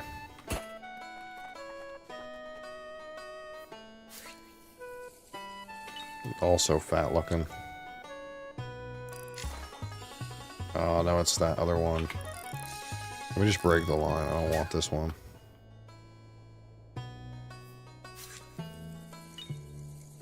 It's like this. No, not this one. It's that one right there. It's this one right here. It's in the corner. Right. No, not you. No, it's running away. Oh wait, no, this is one. This is one. It just didn't look like it.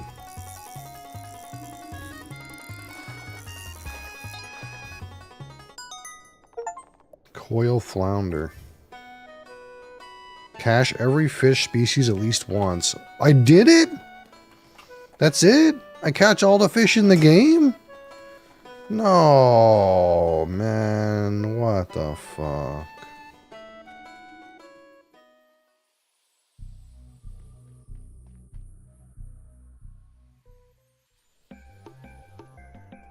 Does that mean the game's almost over?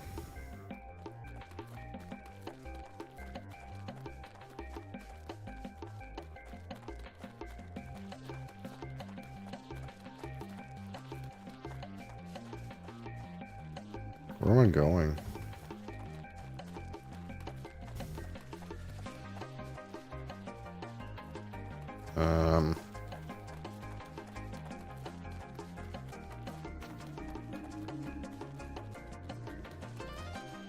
Okay.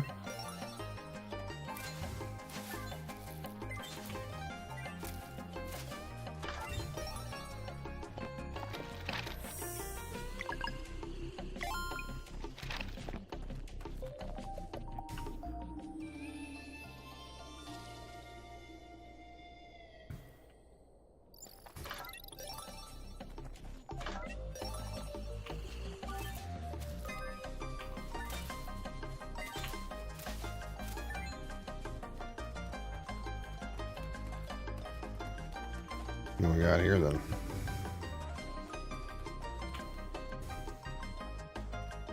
I don't know what's going on. I'm not going in random directions. Oh. The fuck?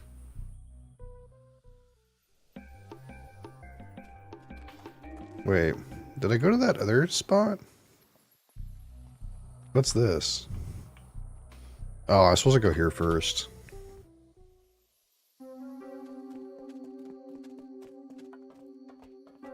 Nice town you got here. Looks fucking depressed.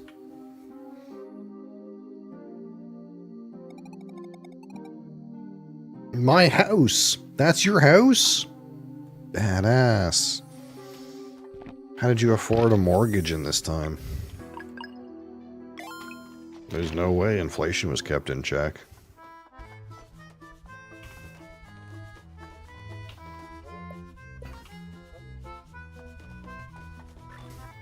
Feed me something sweet. Have a parfait. Tasty. Feed me something warming. A hearty stew. Tasty. Feed me something meaty. A roast sandwich. Tasty. Feed me something light.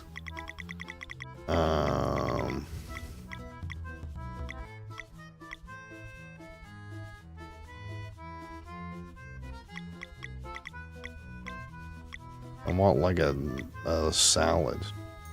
Let's try this. From the water. What would you get from this nonsense? I want something that's got fish in it. Give me the sashimi.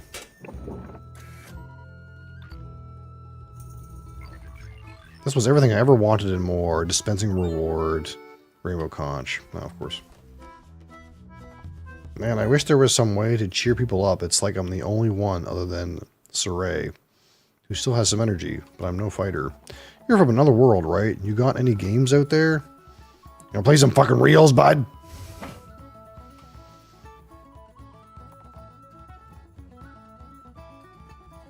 Oh my god. The Wheels obsession is going multi-global, multi-dimensional.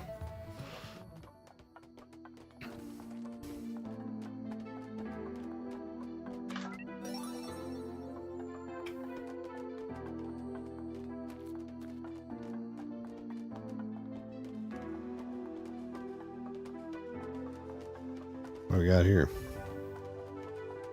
Something. Can I just jump in here? It says go down. Can't jump in.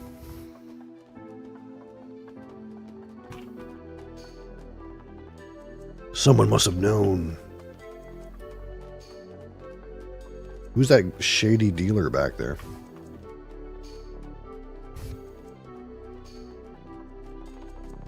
Why would you return? Yeah, why would you? What a terrible place.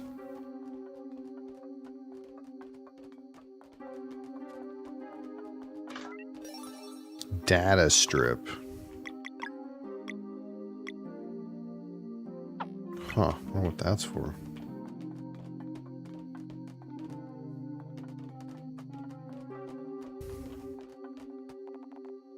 They did too much to us.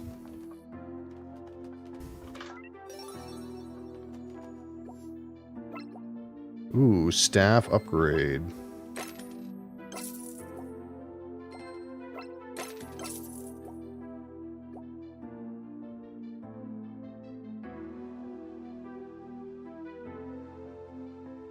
Yeah, that's pretty good, that nano injector.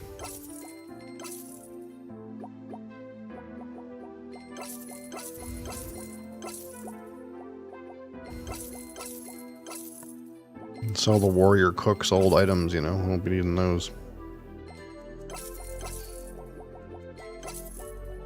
God bless.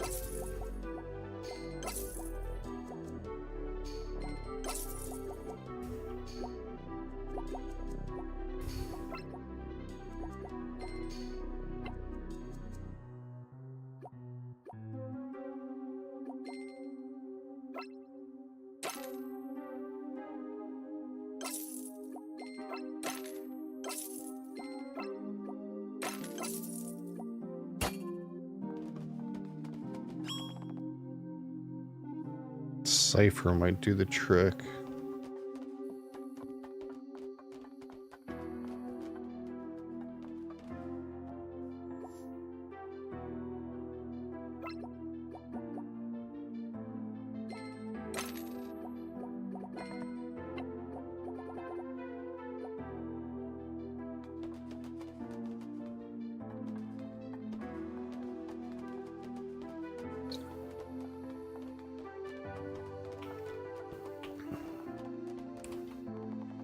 I don't want to stay. Then leave. How can I go on? Alcohol. I'm just kidding. We should have turned the other way. I don't know what that would have done. I used to feel. You don't feel anymore, pal?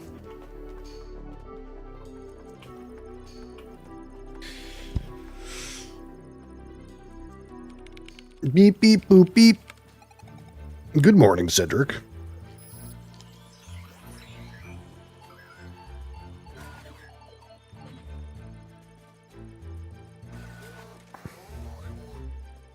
I see your journey to other worlds in search of Solstice Warriors has proven successful. Odds increase drastic. What's the status? Moon still sunken. Sun remains blocked by clouds. Fleshmaster yet inhabit. Fleshmancer activity detected a few days ago. Left briefly for another world. Returned with new monster. Lieutenant named Elysian Darrell. Yeah, that dumb bitch. Confrontation with Elysian Darrell not recommended. Recommended action, use Solstice Warriors to defeat Dweller of Dread. Recommended action, dependency, make for sky base to remove clouds and reconnect sun and moon. Yeah.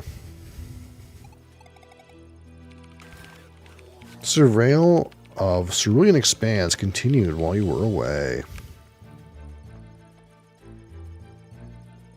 Faint energy was detected, concordant with the records about the dead of a forgotten race. Oh my god!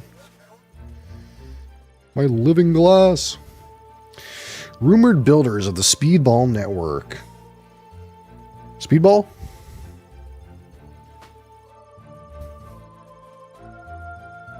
Blitzball? Where is Blitzball? Do they have Blitzball in the game? Maybe. Analysis of rails and ramps confirmed Speedball Network as a potential route into Skybase. Follow survey probe through Cerulean Expanse and investigate signals. Shot analysis long. Thanks. Fucking never tell me the odds.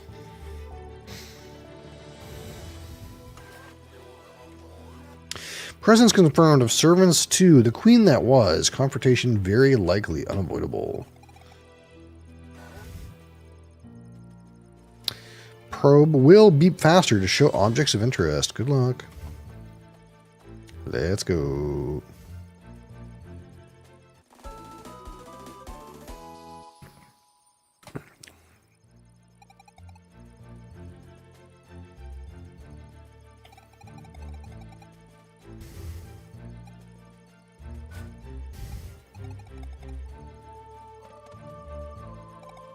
Show them the Dweller of Dread. Show them.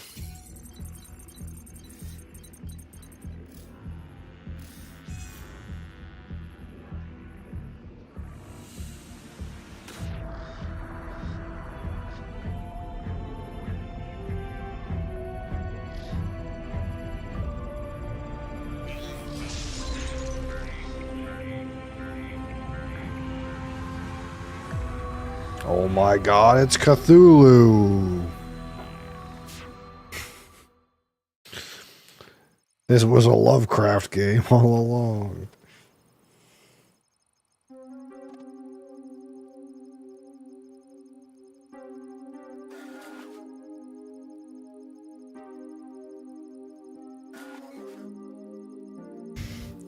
Fucking Cedric.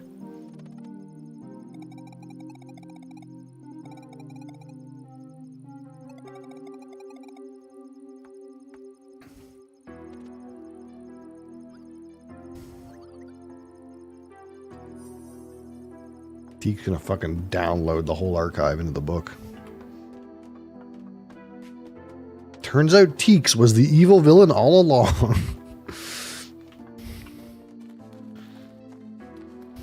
After collecting all the stories, became the super evil story collector.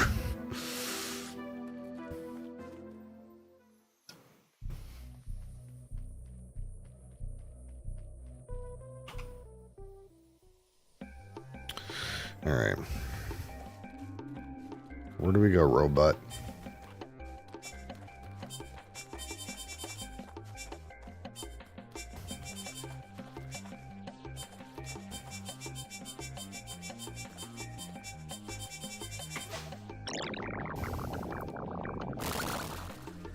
Thanks.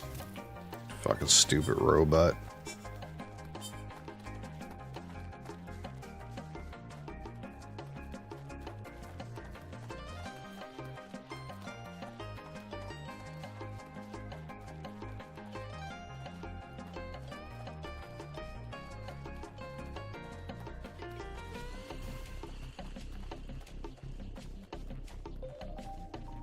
I don't know where I should go, robot.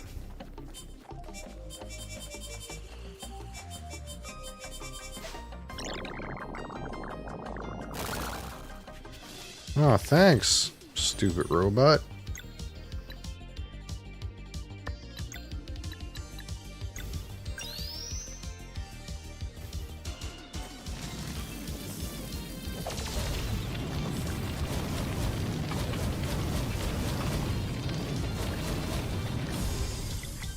Oh, shit.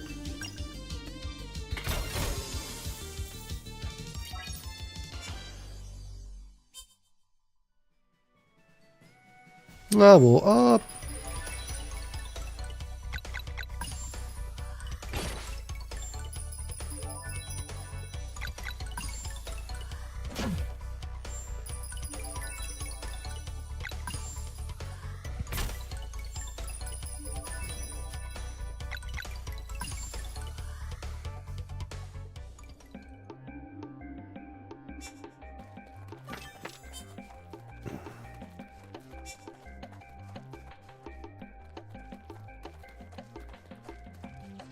The robot's not really helping me choose a pathway.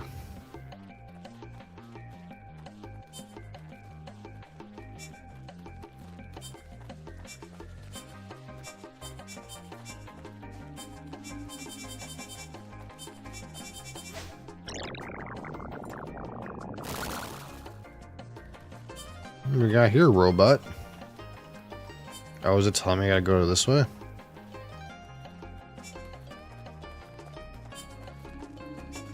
Do I have to dig up the thing in every zone? And the robot knows.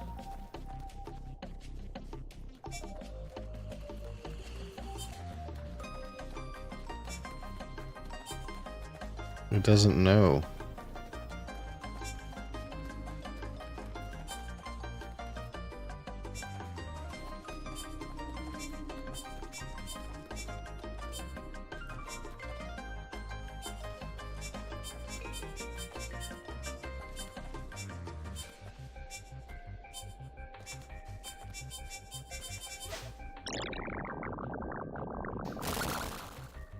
This way?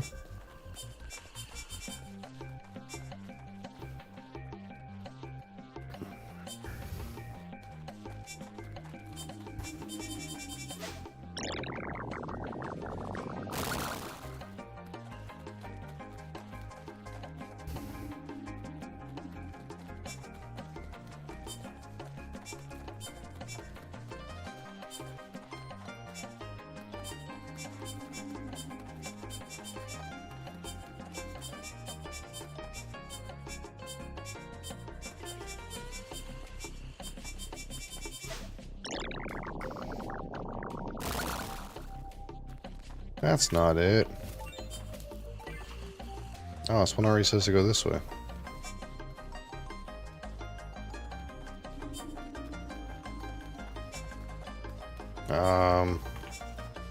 Huh.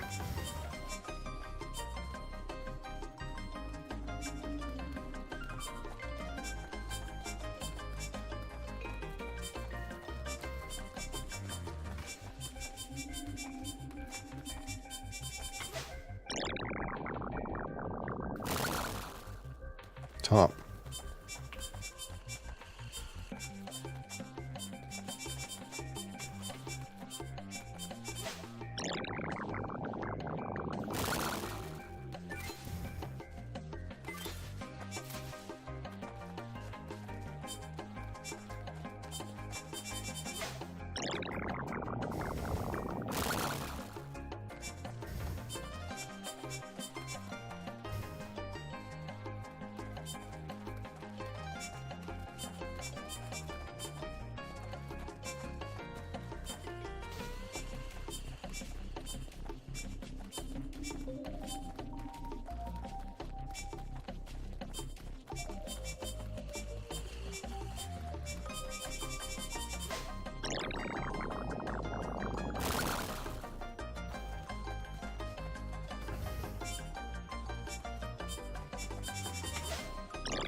Not the hex shield shit again.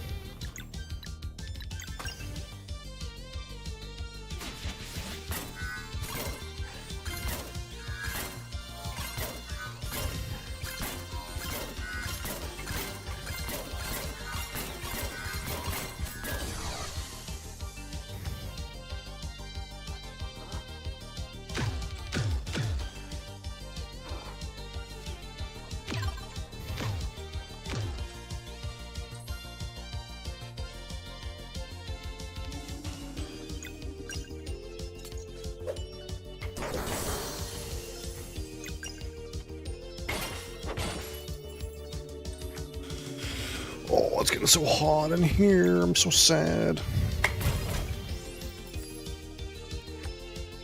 I'll put on some shorts, man.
Alright, we'll put some shorts on, I think.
Most years our ACs would be installed by now, but the new landlords kind of suck.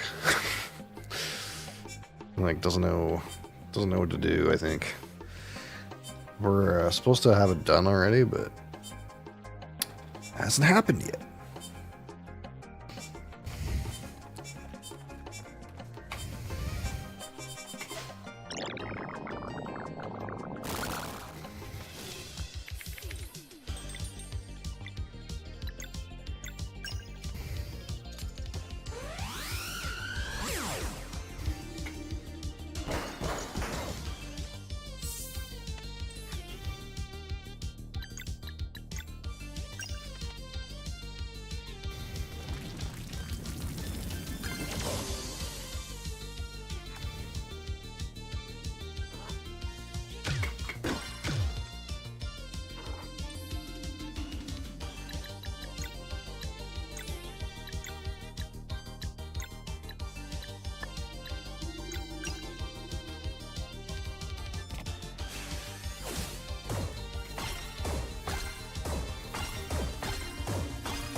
Sout. Are we almost there yet?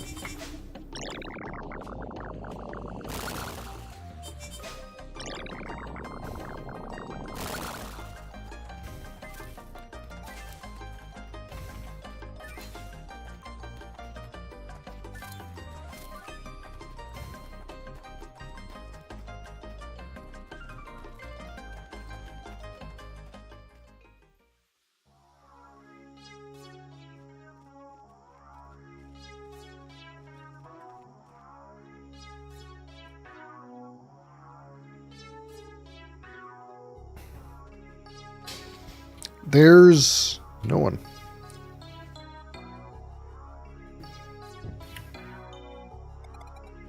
Another setback.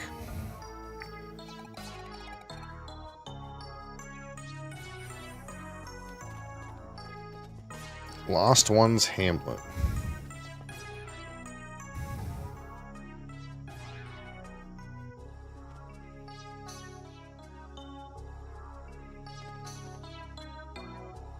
A 4-year-old built this place. This used to be one of his workshops. And this dome design, we are in a container for souls.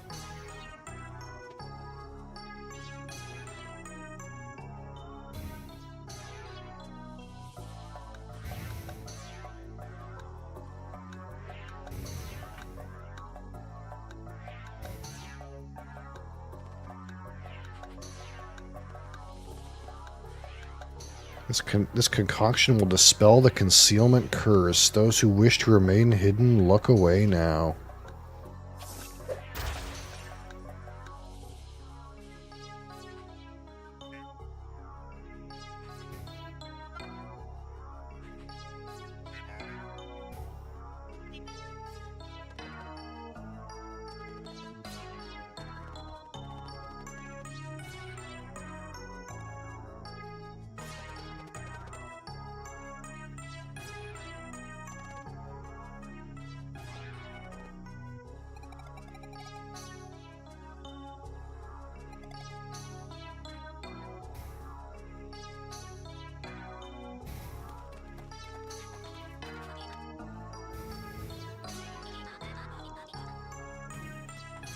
Something big and dangerous. I could use a good boss fight.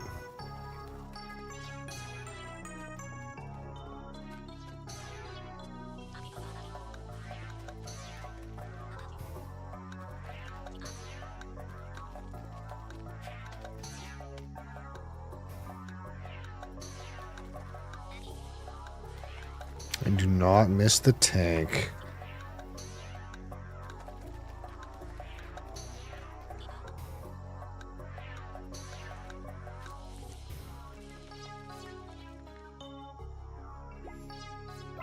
Need something for the journey ahead.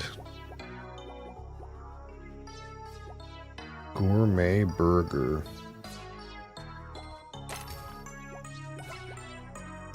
Can I sell? I have 63 red berries?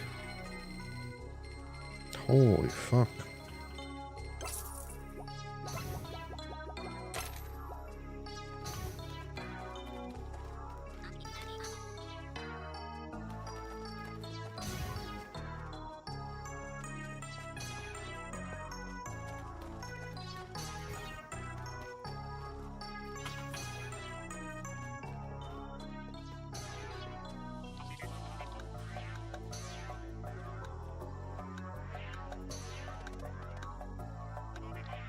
I am called Bist. And people remember when the Skybase was built, back when we had physical forms. Unfortunately, the access route went offline after Skybase was corrupted to create the clouds. It was the first step to the build-up to our world's downfall. It used to be a regular climate and keep our planet lush. It was truly beautiful. But the evil machine that took over Skybase eventually corrupted its AI core. The creator of the cyborgs, it called itself. The Catalyst.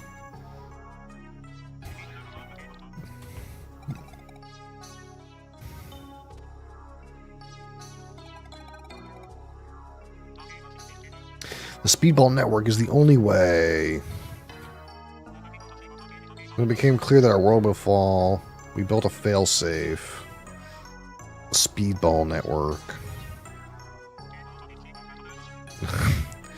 or I'm gonna get yeeted.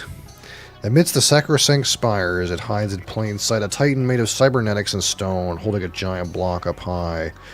If the brakes are released, it will drop the block, returning the energy that was spent to lift it up. The most primitive form of battery, holding just enough power to support our world's last-ditch effort. Estriste.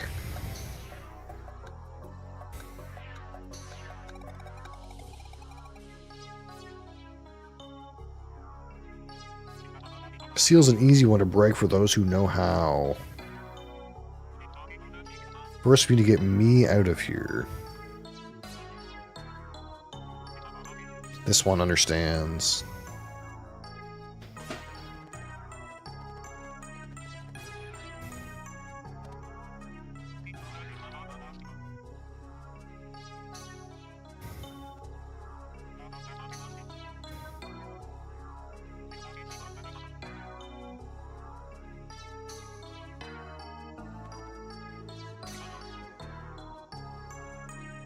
Can you do it? Living glass. Can you do it? One final attempt.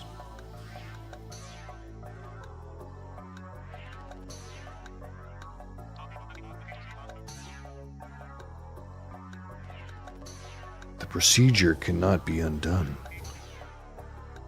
Mosley, what are you doing?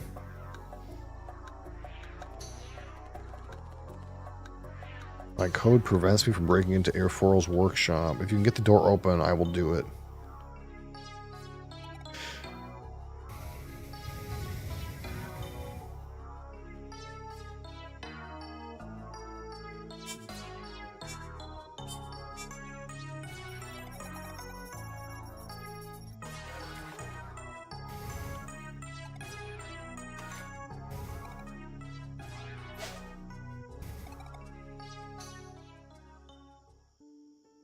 Mosley butt.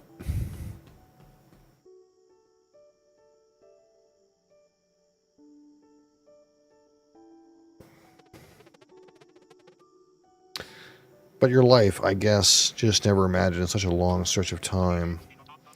My understanding is correct. You and Valere are on such a path yourselves. Aye.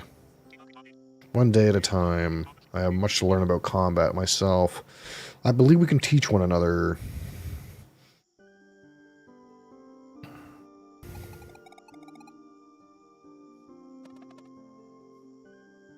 Still fucking talking about the warrior cook, eh? Can't fucking stop.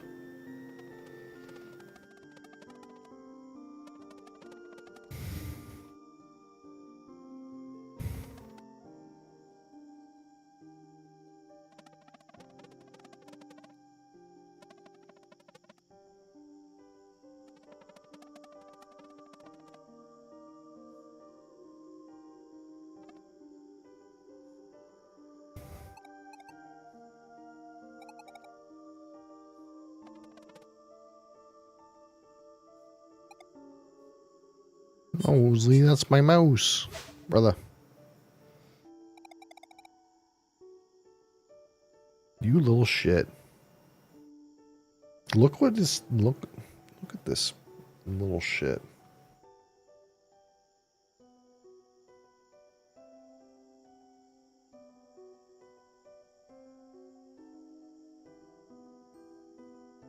That's mine.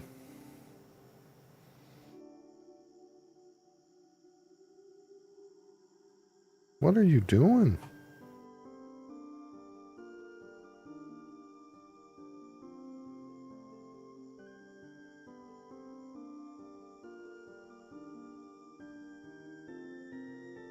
You think you need attention? I need this back.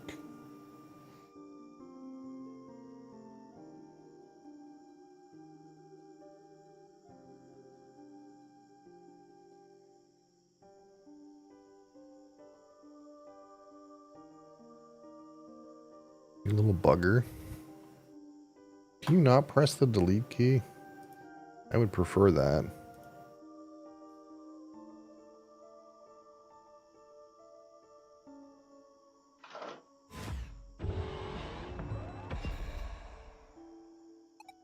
Ready? I should warn you, the abomination that tortured us still inhabits the place. We'll take care of it. We'll beat his ass. Let's fucking rumble.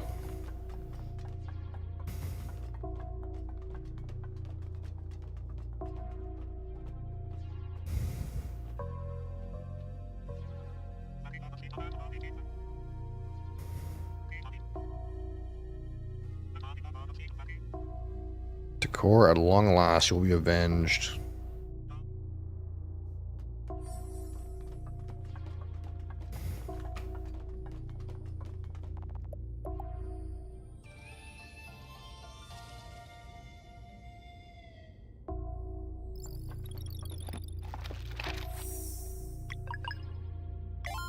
Living glass.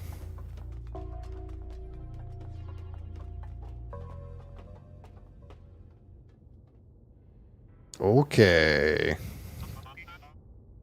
This is the operator.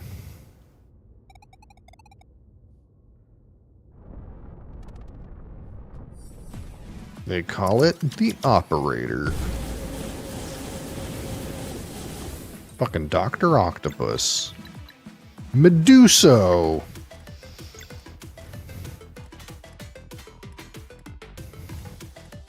You know, come to think of it, out of all the random lores in random games, I don't think I've ever seen a male Medusa before. So, I guess this is a first. Meduso.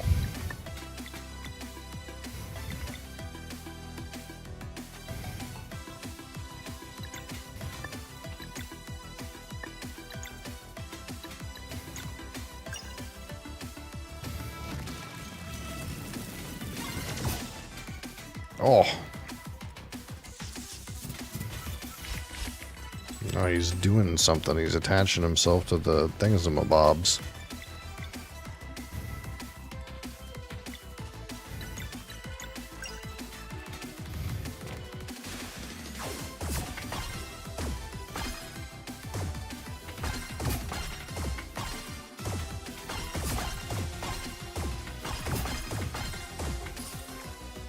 Okay, so that didn't help at all because they're not at all moon.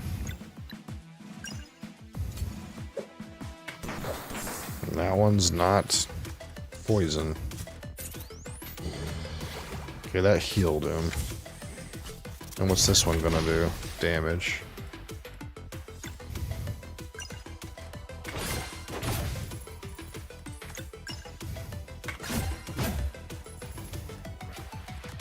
He's getting pretty beat up looking real quick.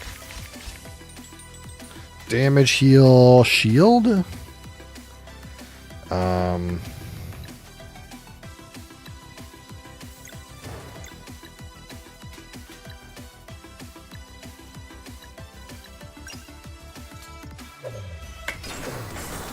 Okay, I got that one. Oh, drill. It's also a damage. Let's try combo solstice strike this thing. Okay, that worked.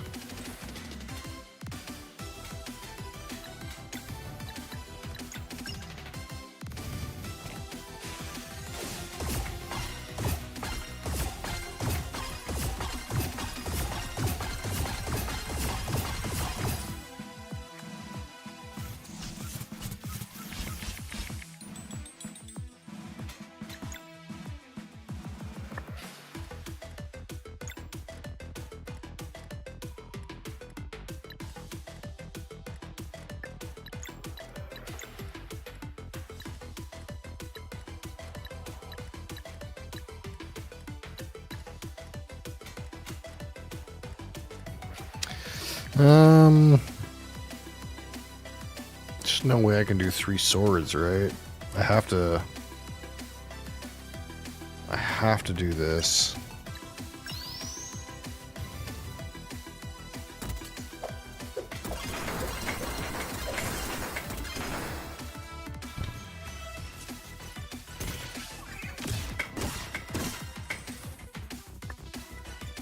So then I can go, oh no, I don't have a combo to finish the other one. That's kind of fucked.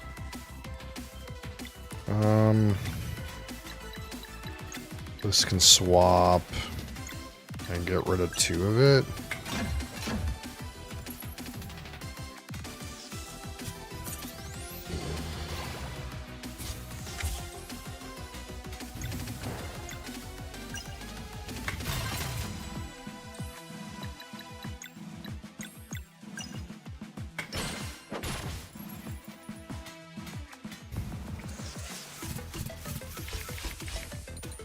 Okay, that's all damage. 2 of them are moons. Can't Soonerang. I wonder.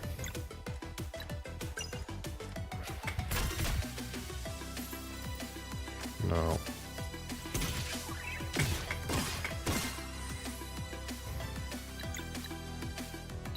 Let's just do this.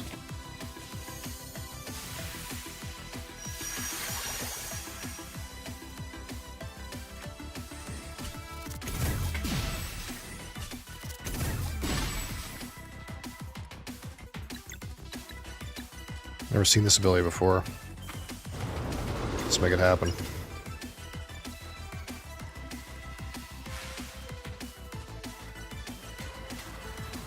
Ooh, big fireball. Fucking spirit bomb his ass. 321, eh?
Ooh.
You must be almost dead, fucker.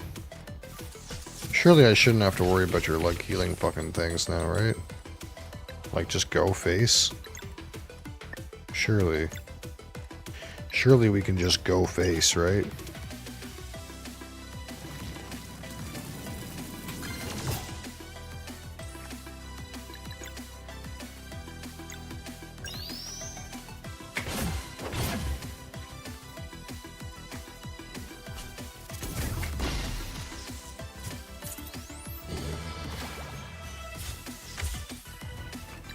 Oh, here we go.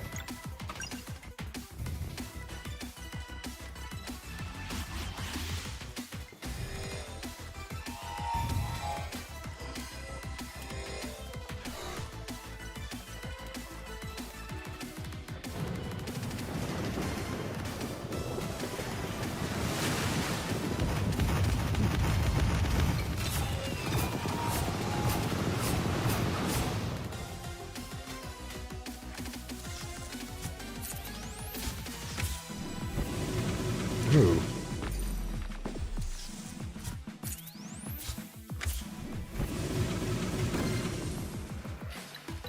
Okay, that was not great.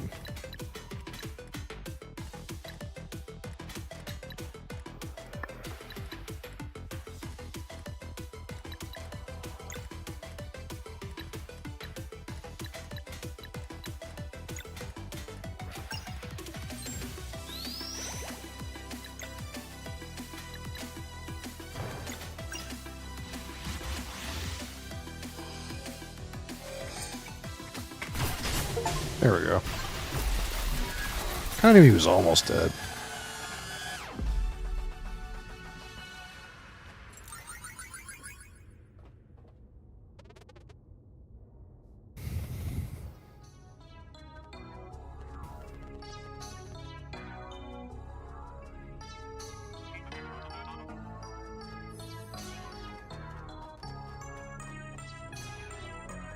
This guy somehow knows all the worlds, yet doesn't know this world? I have my doubts. This guy knows more than he lets on, man.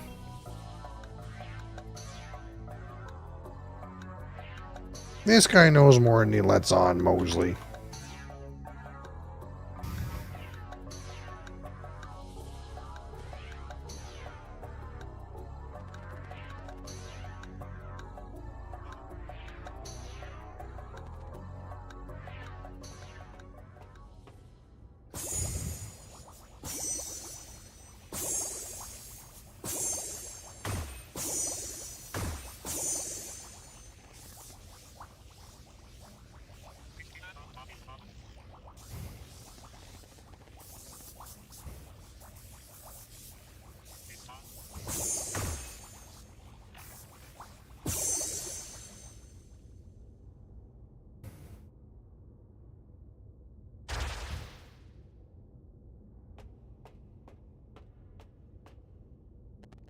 It worked.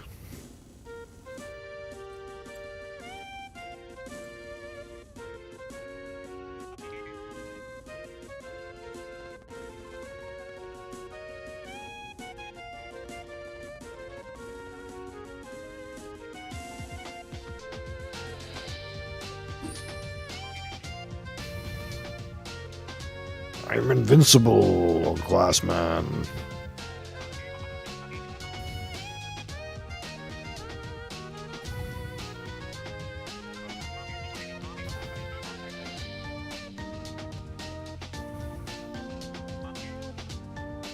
This character is kind of odd. Fist joins the party.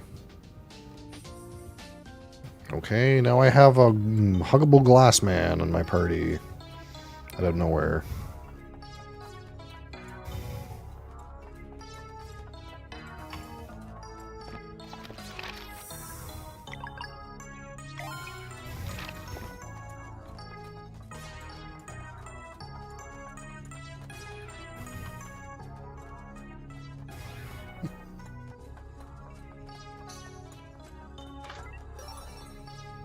A walnut cork.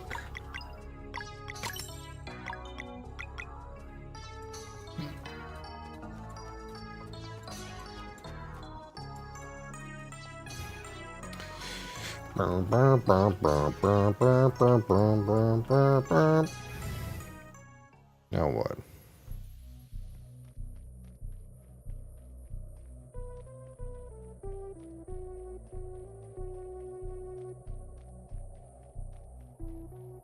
Now what I do? Me no. I gotta go the other way? To the west, perhaps?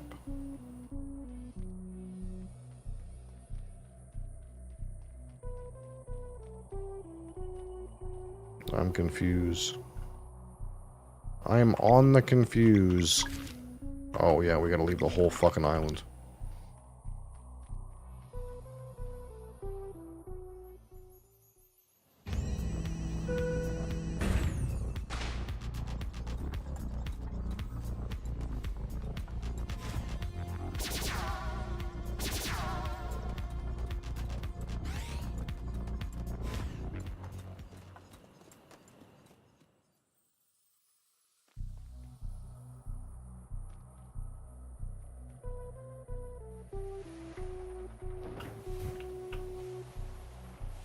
We.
It's the right place.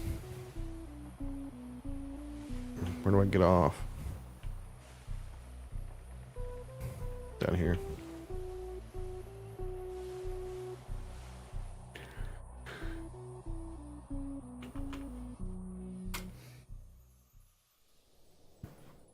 Mosley. The sacrosanct spires, it has been so long. I must find the frequency, one moment.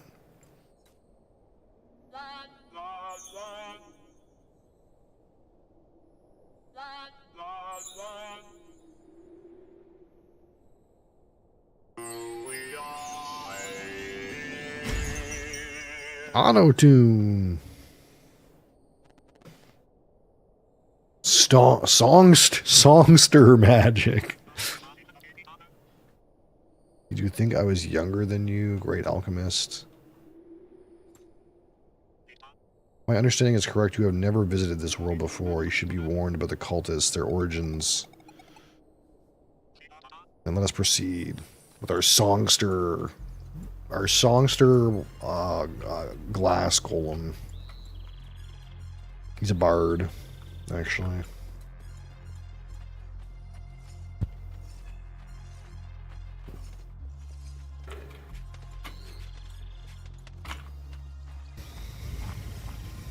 They're birdmen.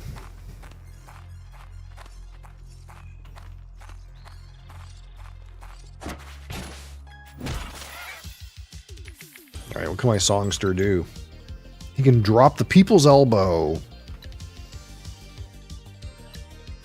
Power smash. We gotta get in with the power smash.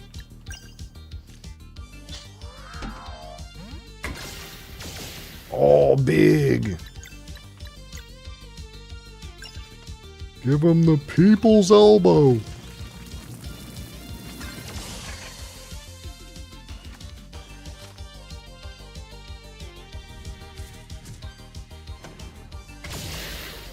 Womp womp.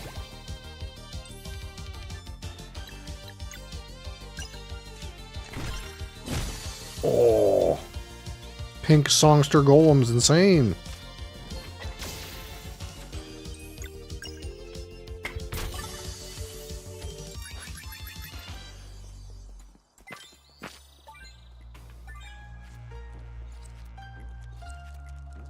Mosley, don't be rude. I'm using that keyboard.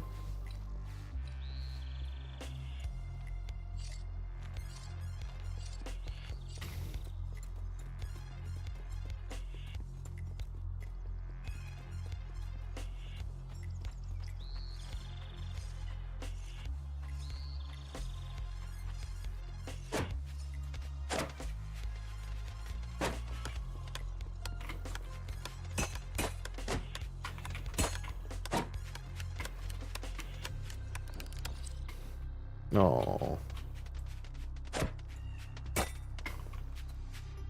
What the fuck? I didn't want to do that. Who would ever want to do that? For any reason.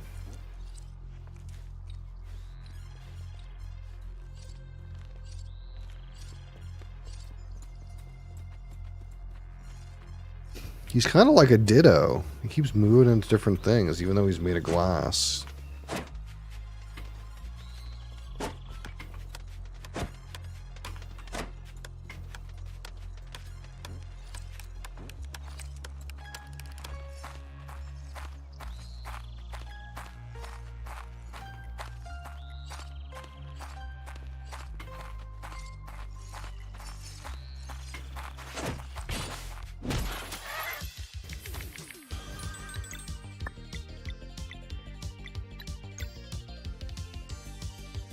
Give him the people's elbow.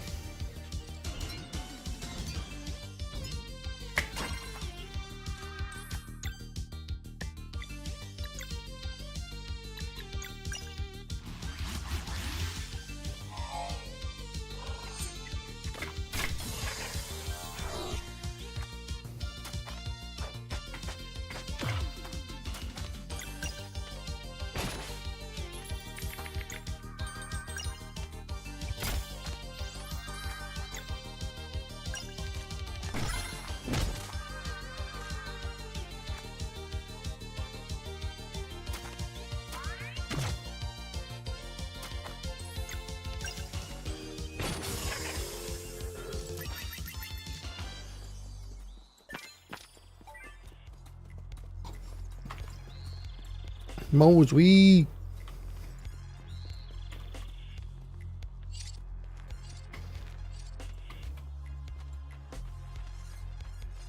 Oh, it's so hot in here. I hate it. I actually hate it. It's actually the worst.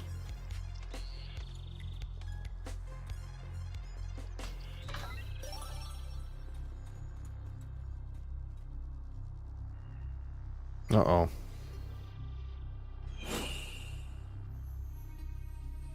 There's a man waiting for me. Seat of the Triumvirate. Brother Kasugan. You seldom leave your post. Did something happen? An unidentified group of has managed to break through the seal. One of them used songster magic. What? But how? We were told they couldn't leave the dome. I saw it myself, a sort of glass vessel moving. Oh, that's a duck. What is it? Chatter? Things are getting interesting for once, fucking Daffy Duck. And I'm thinking maybe I should handle him. A little trap, perhaps. Yes, swift action may be preferable here. Preposterous. The code clearly states that anyone may attempt. Silence! I will beat your ass. The triumvirate of eminence reigns supreme, and I, Abstarak, am its leader. You will not question me. I apologize, great illuminator. Or chatter, deal with the intruders. With pleasure. Heh heh. Heh heh. Heh heh. Heh heh. You can never deal with Mosley that way. Look at him. He will not be handled like that. He's just a big fluffy baby. Yes, he's so fluffy. My goodness. Look at this fluff ball. Yes. Need perhaps a popsicle.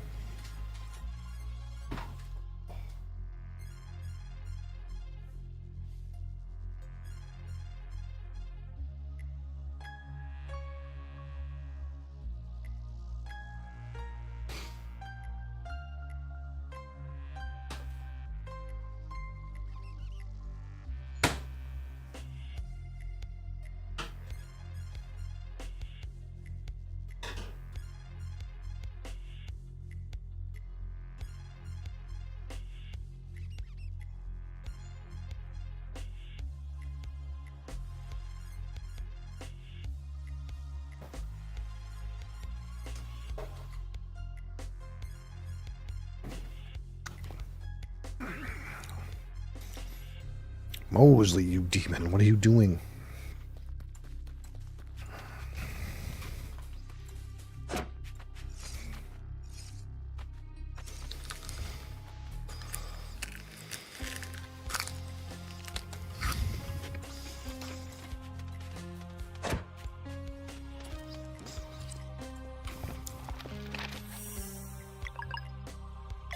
Cult of the Birdman, eh? Holy shit, we spawned some birdmen.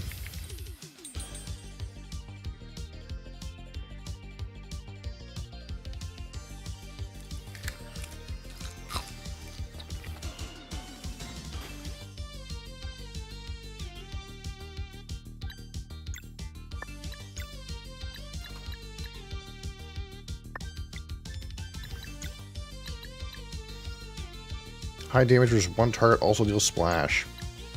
Do it. Fucking bottle punch! Oh, big smack, big smack.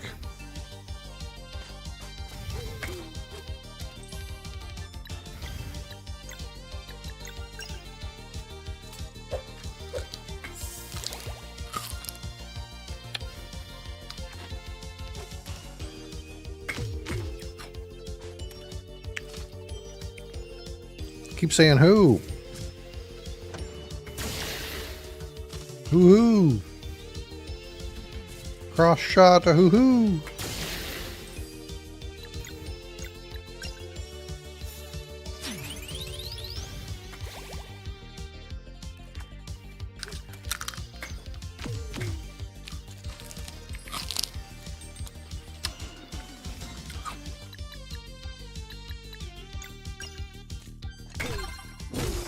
Beat your ass.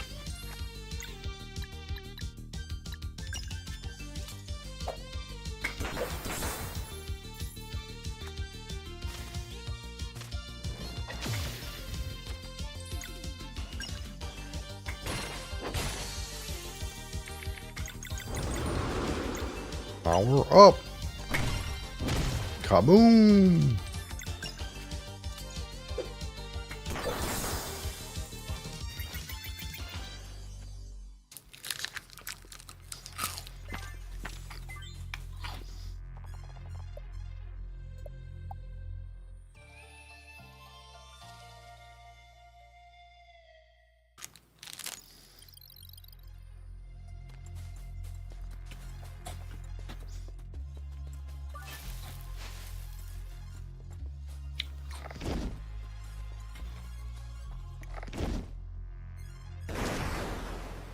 It's a trap. Like fish in a barrel. The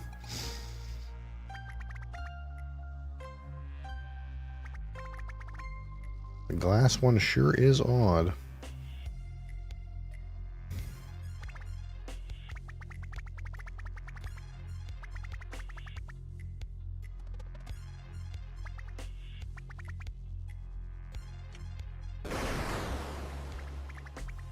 To the gallows.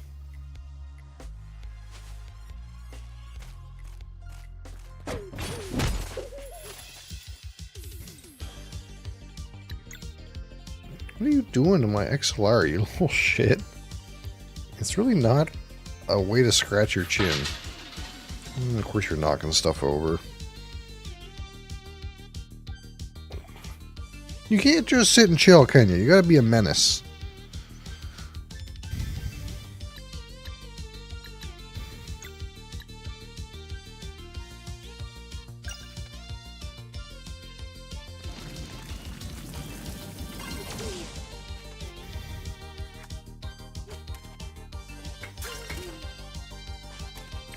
Hoo-hoo!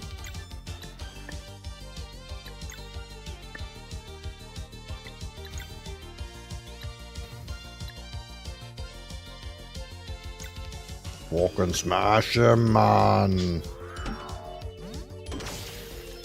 Ah, I fucked up.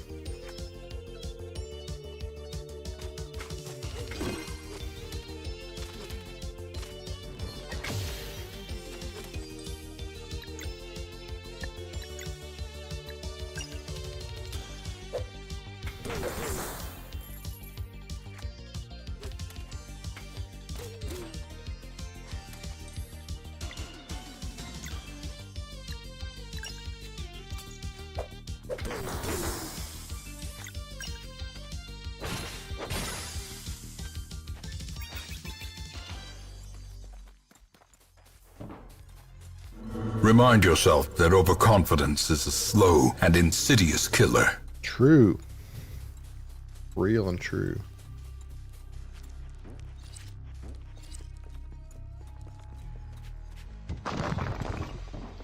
Oh, fuck.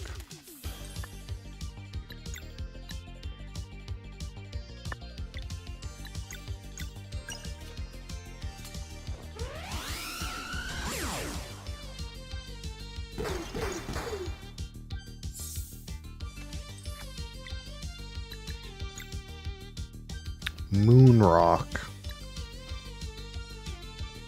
To be timed for bonus AoE.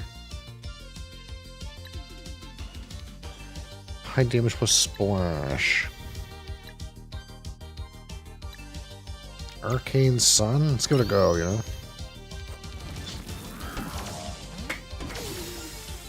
I didn't time it. Mr. Bee's Knees, how are you?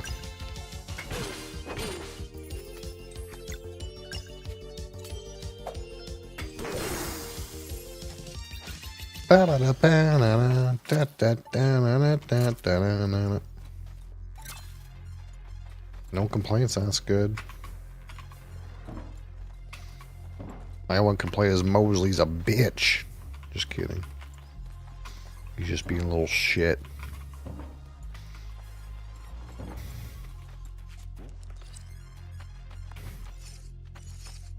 It's okay.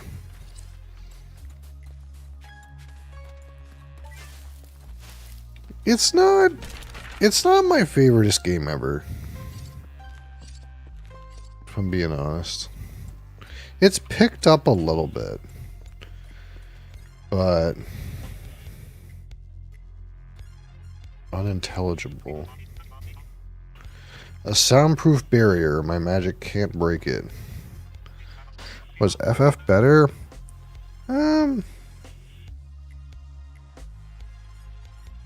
It's weird because my expectations were different, right? My expectations of Final Fantasy 1 were about what I got out of it.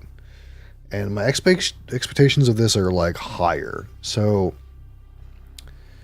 it's like one of those things where like I don't necessarily know that Final Fantasy was a better game, but I went into it with a certain expectation, and that expectation was roughly fulfilled.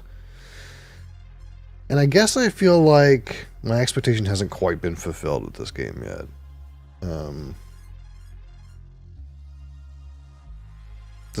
The story is not that compelling, and the like intricacies of the combat are just kind of okay. Like there's sometimes where the monsters try to cast a spell and there's like an interesting little puzzle to figure out like how you can stop them from casting their spells. And when you time it all right and figure it out, and oh yeah, I found out how to make it so that they don't cast. That's kind of like got a satisfying element. But other than that, like the bosses are pretty easy. The boss mechanics are not terribly complex. I think I've only died a few times. And not that challenges necessarily gotta be high for it to be interesting, but it's just not that hard and not that good of a puzzle, I guess. I don't know.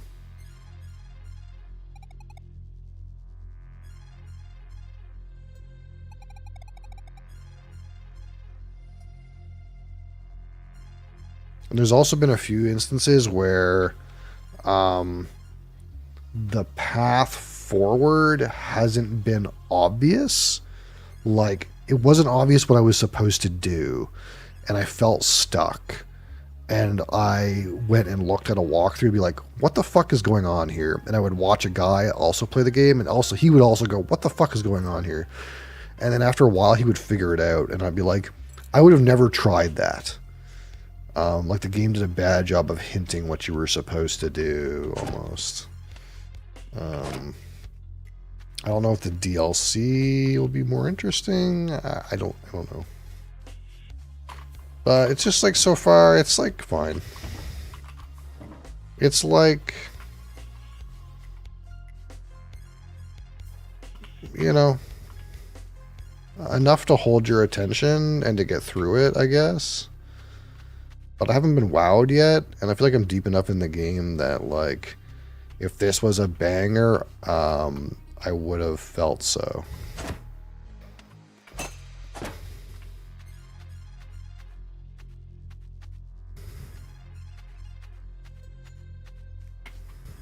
What the fuck? So this is an instance where I feel like I should just go on this ledge and jump over there. That should just be it, right? But it's not.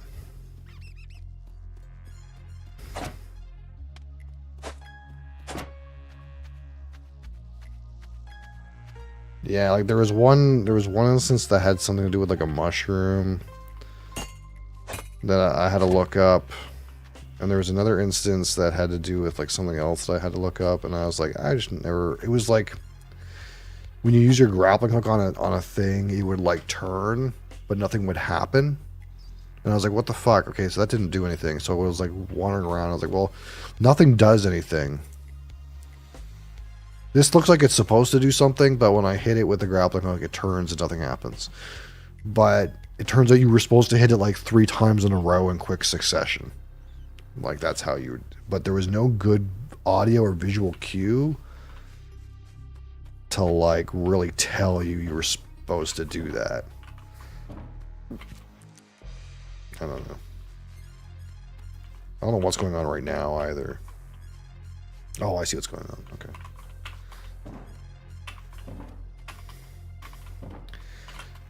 But I think this is kind of par for some of these games that they have this.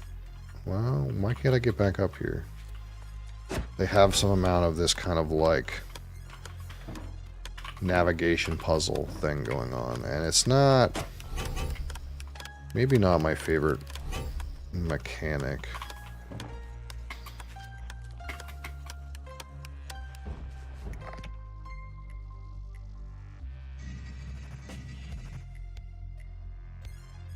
Jump on Clair Obscur? I don't know. Everyone says I'm supposed to. Is this a matching game?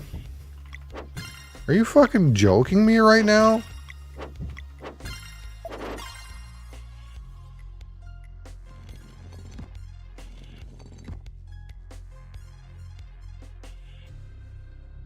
See, that's just one of those, it's like, there's nothing intrinsically wrong with that, but my fuck was that low effort. I could have not done that part, and I don't think I would have. Anyway.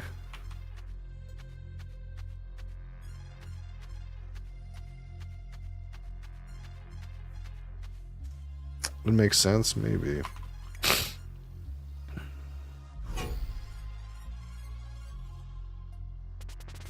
Free at last. Thank you, benevolent strangers. My wind magic can help you escape the gallows. It's like one of those things where, like, it would be okay if the story was good. But so far the story is like, you know, not super compelling for me. That one has my attention? Yeah, maybe. I don't know. It's supposed to be really good, but it's not like, I don't know. Every time I look at it, I'm like, well, it doesn't look like much. But apparently it's really good.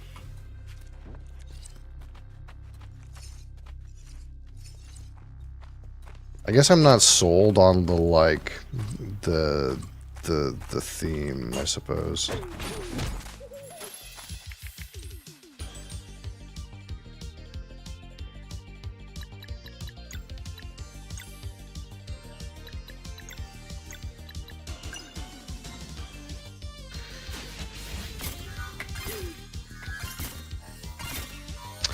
Not the story, the theme.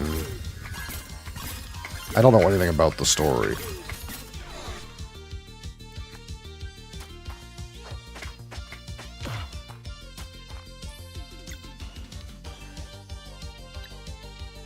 I want to smash. You have no mana to smash. What use are you?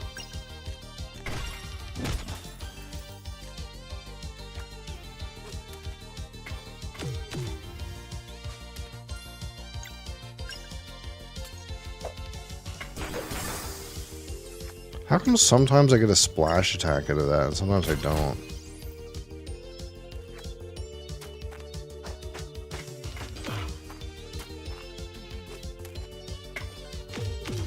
God damn it.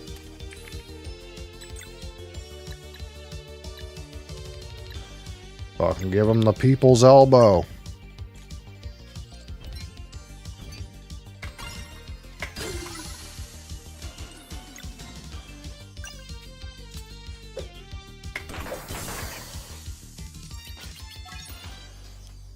So it's like the theme is like some kind of weird, like, French thing. And it's not like, it's not necessarily that that's like, I don't know, it's like when I look at the game, the aesthetic is like, there's just people with like dirt and grime all over themselves, and they're randomly attacking fantastical beasts. Not a fan of the French. No, that's not in particular the issue.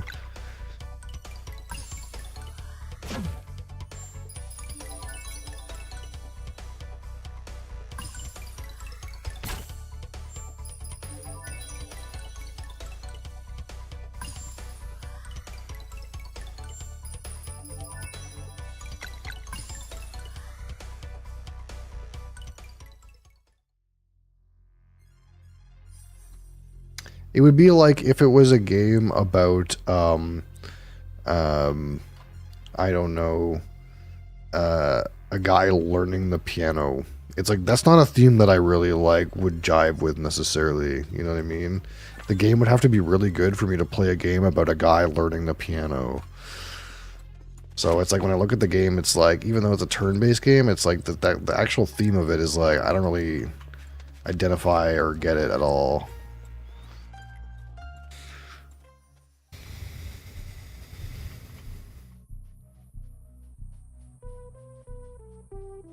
This is backwards, isn't it? Is that what I want?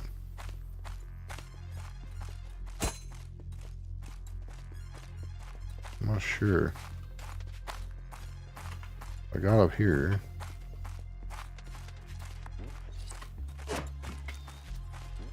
Oh, it's like a bookcase kind of thing going on.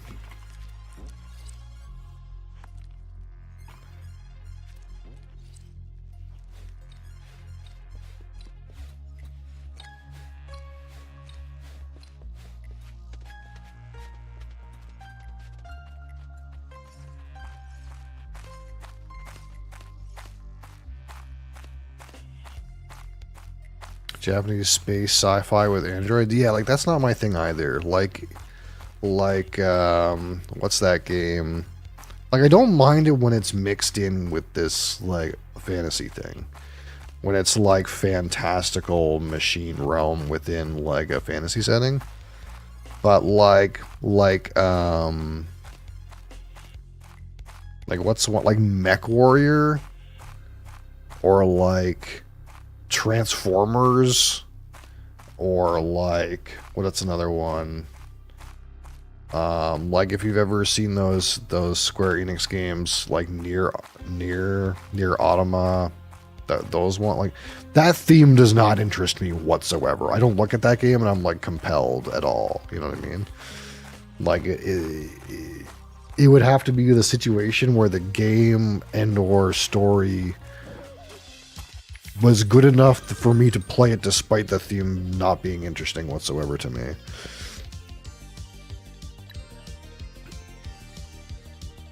I've never played it if you didn't say it was good. Let me borrow it. Yeah. So that's the thing. It's like on the face, if nobody I knew played Clair Obscur Expedition 33, I probably would not play it.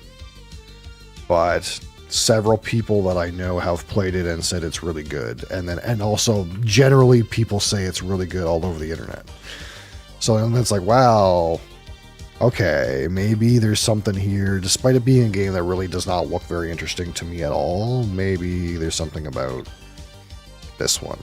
I don't know.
It's like really like gravitate normally towards games that are just high fantasy in general.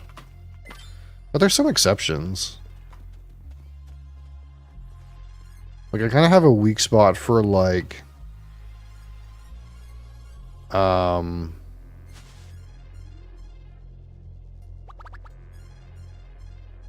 games that are like, how would you put it?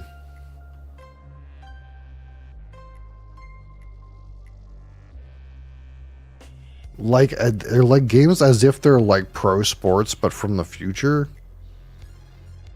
If that makes any sense. It's like a very specific random theme, but like it's one that like I don't think I would normally care about, but I seem to like that kind of thing sometimes. Rollerball? What's that? That's not. That's a movie.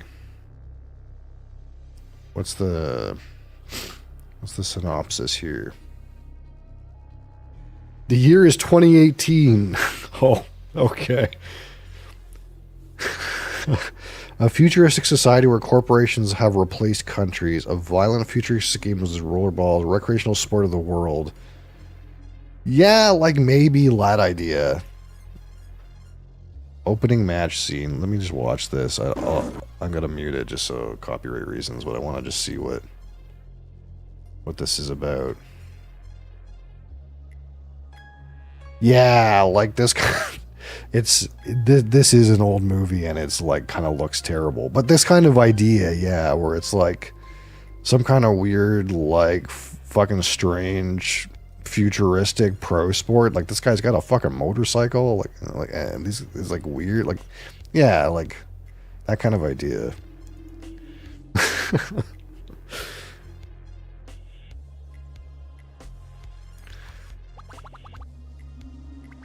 They managed to escape the gallows. Our prisoner has been freed. Oh my god.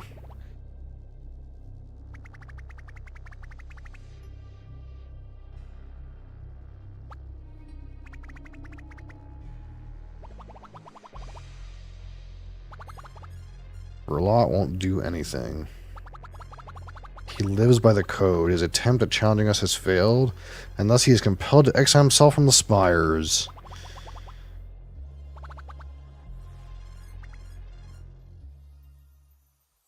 Well, guess we'll have to have a little savey save and fight Daffy Duck another day.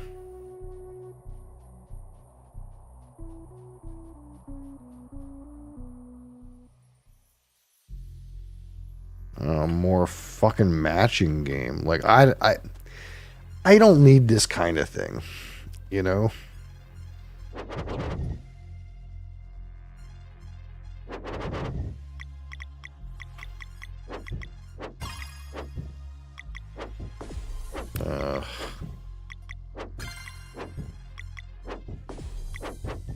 Like this is not what I would call compelling gameplay.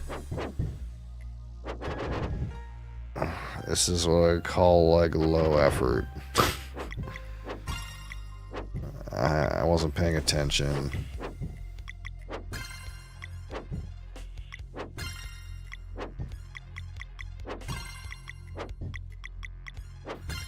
At least when I lost a round, it didn't make me fight monsters before I got to try again. Sometimes games do that.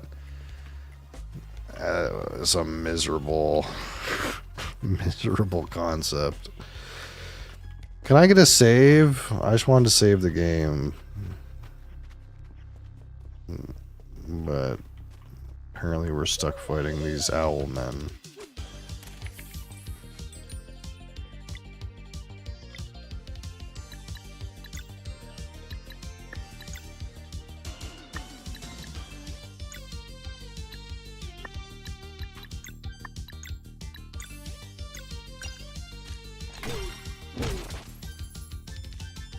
Hoo-hoo!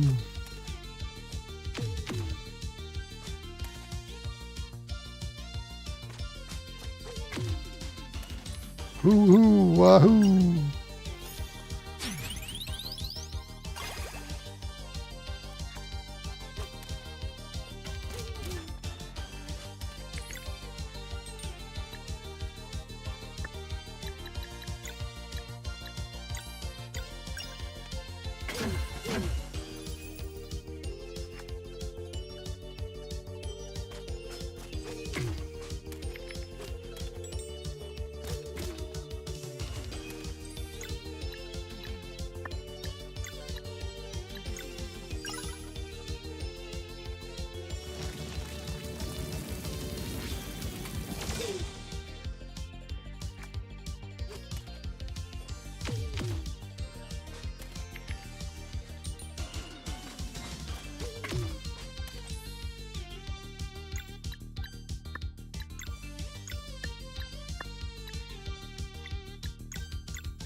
Oh wait, I'm gonna give my like glass man some items. Shit, I didn't save any for him. I didn't think I would get another character this late into the game, I guess.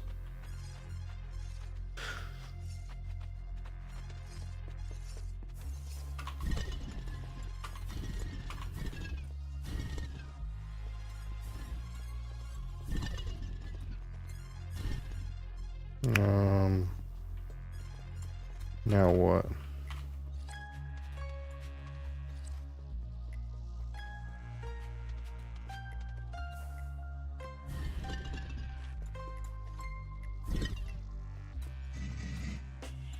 Oh, I see.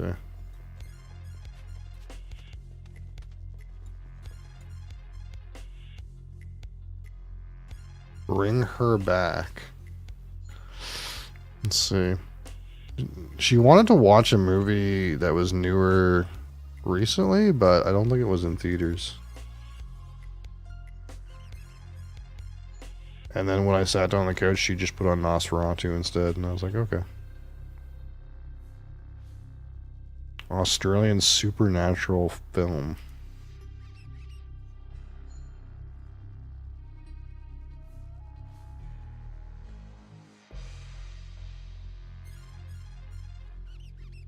Where's a trailer?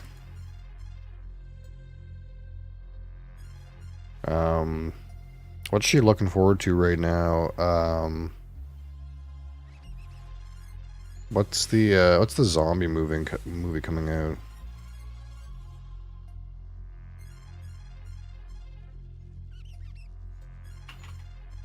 "28 Years Later." Yeah. I was trying to figure out if it was years or weeks. Weeks is the shit one, I think. Is Weeks the shit one or is Days the shit one? She says one of them sucks. Days is the first one, right? Yeah. And Weeks is the shit one.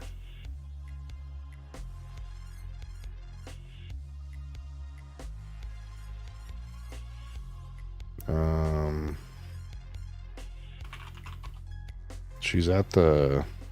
Oh, wait, hold on.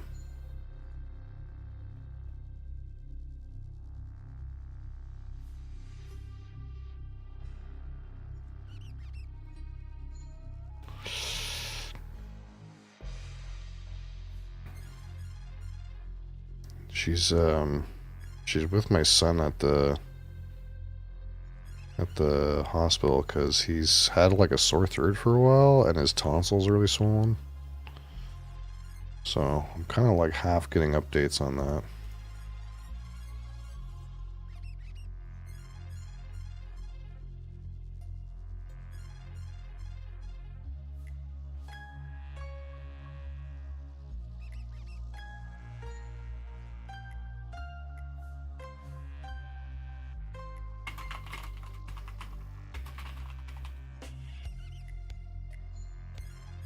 Talk to me.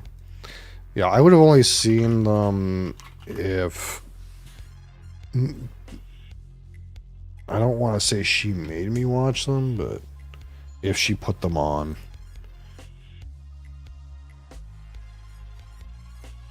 I don't think I've seen this movie.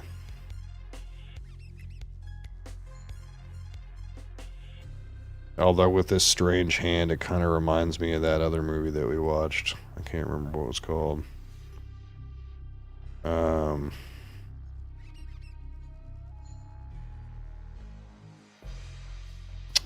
What is it? The one with the... What was it called? I can't remember. Anyway.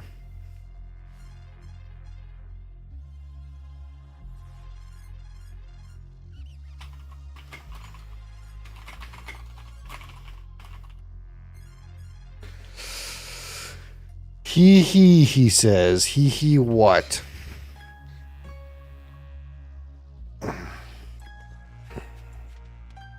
Oh, I gotta drop the ball. That's what's going on. Well, I'm gonna be sad this weekend. I don't know.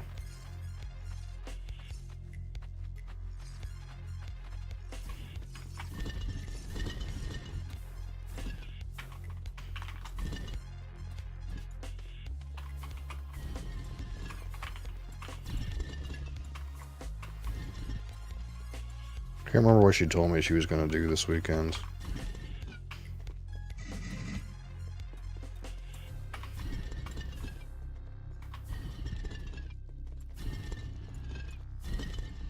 There was some vampire game she was going to play or something, I think. I don't know if she'll get to your animes. We'll have to see. Apparently the kid's sick, so that won't help.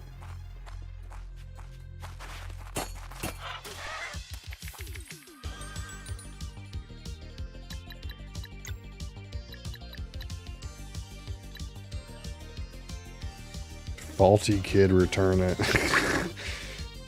Yeah, we, you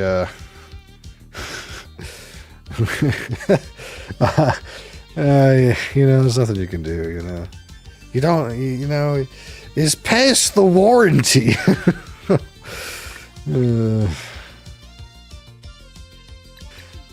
You don't get much of a warranty on those guys, you know, it's an idiot. You don't get much of a window to bring them back.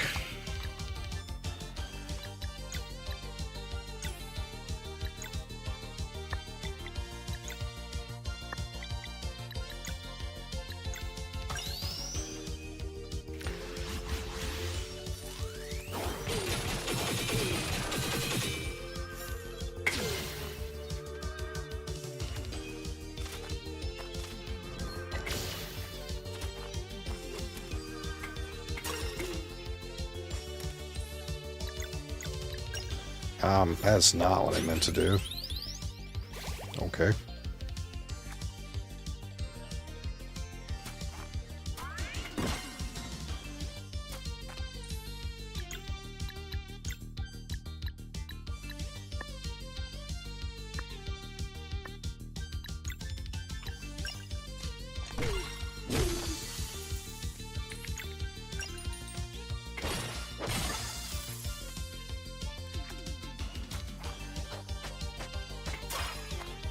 Haha.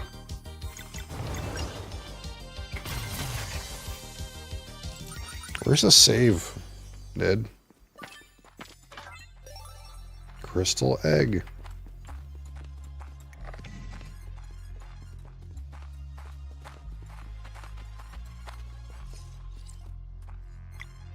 Crystal egg.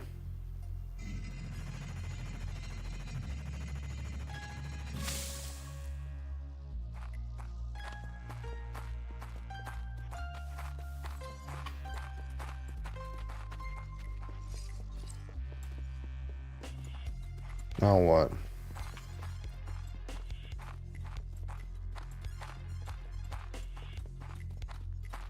Oh. Teleportation. Elevator.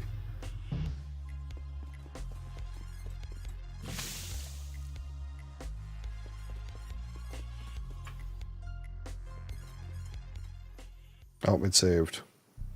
We saved the game.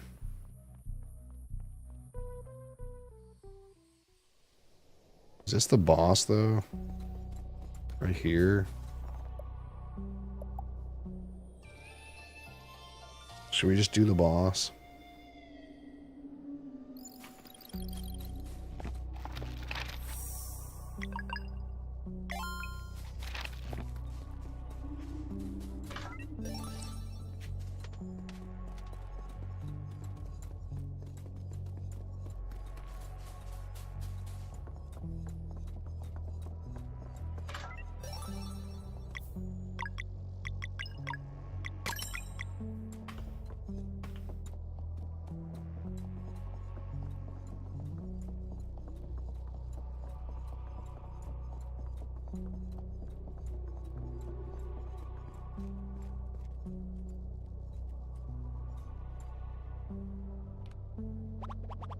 New challengers have bested the spires. The Triumvirate of Eminence acknowledges your presence.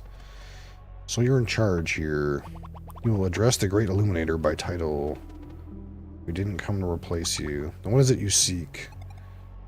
Estriste. Hehehe. Only one possible wrong answer, and you just gave it. Preposterous. It is not the place of anyone to stand in the presence of our God. For centuries, our people have been its gatekeepers. What you ask is impossible. Whoever put you up to this has gravely misled you. Astriste is no god. Silence. The triumvirate of eminence reigns supreme, and I, Abstarak. Abstarak. Abstarak, am its leader. Trespassers seek to violate our laws and commune with our God. Prepare for illumination. Okay. What's that guy doing over there in the corner? Those guys are gonna swing.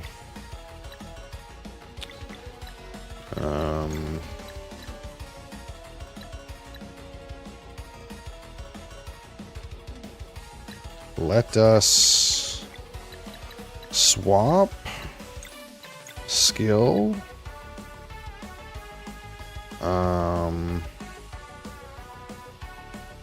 Ebb. Arcane and something. Now.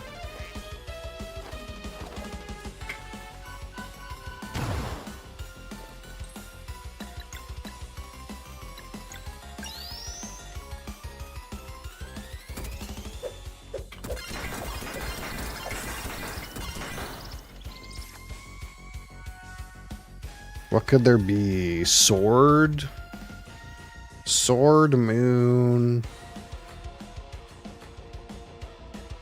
Can't be blunt.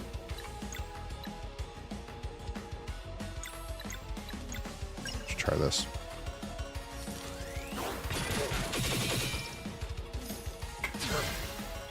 Okay, so it's moon or poison? Mr. Camp, how's it going? Moon or poison?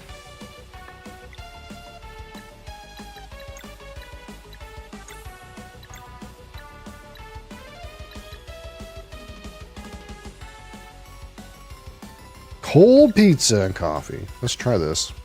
It's probably not moon. It's probably fucking poison. Oh, it was moon! Oh, there's another moon over there, but I'm bad. Breakfast of Champions.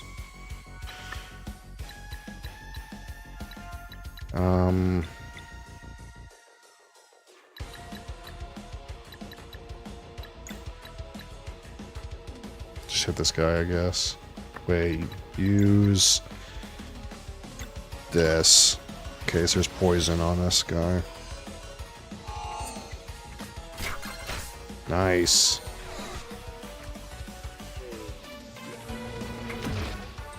And then we can swap combo Solstice. Does that work? No, that doesn't work because it's not amped. I got no way to make moon, do I? No. That's depressing.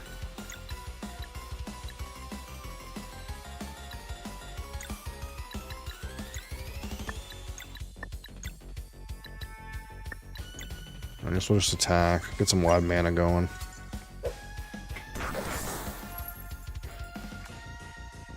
Get zooked!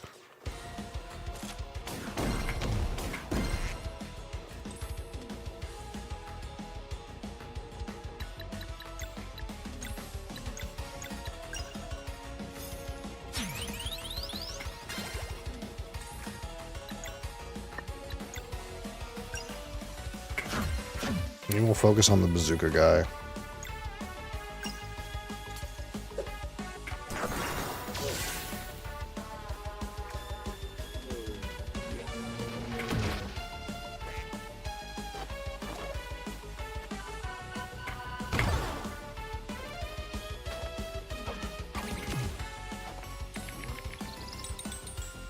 Poison, poison, poison, moon. And this guy over here is blunt, something, something, and the middle guy is also going to do something.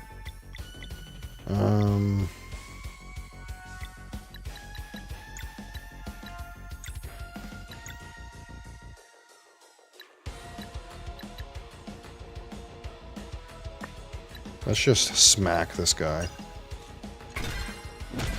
Yeah, I don't know what his other thing's there. Mend mind. Oh, that was gross.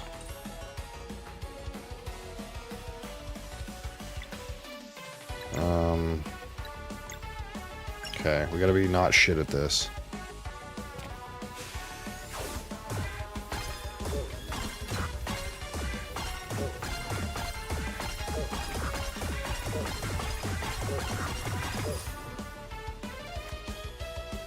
True terror. An egg.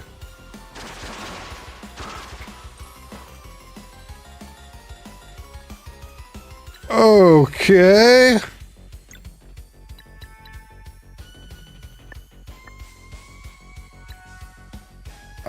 Yeah, true terror is right. Fuck me. Okay, we're not allowed to allow that guy to do that ability. So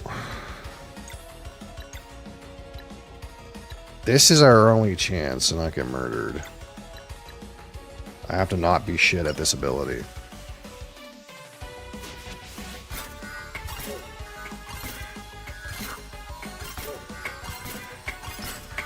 We did it.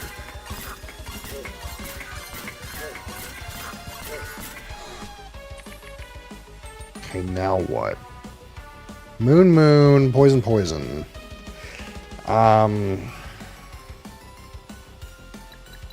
Swap. Wait, no. We can go, wait, yeah. Swap. Combo, mending light.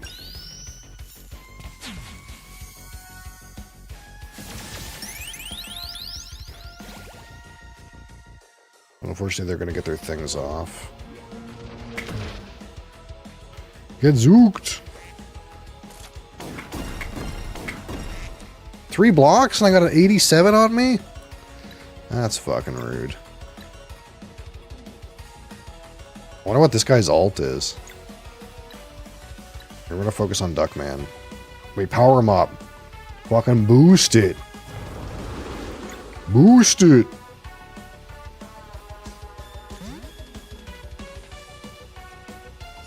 What in the hell's happening?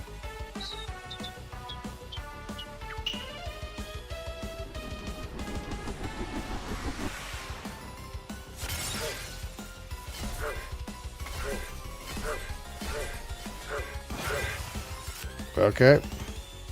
We'll take that.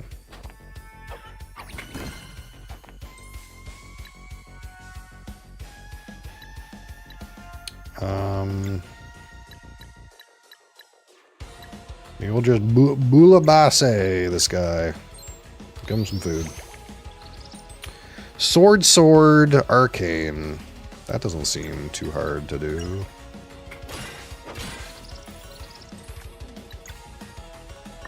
Wait, do I get an arcane just from pumping this guy? I do.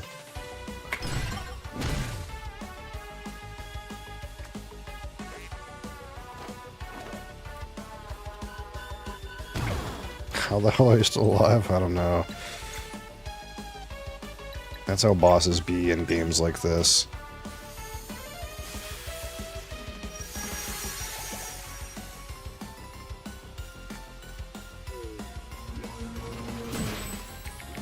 Actually, I just realized what I need to do is if I let True Terror ever go off, I have to, like, Lunar right before it. That would have been smart. But... okay, so what do we do right now?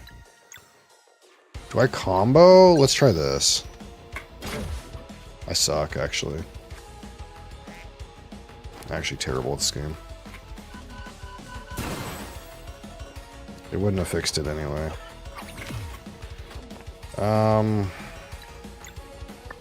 So I have no combo.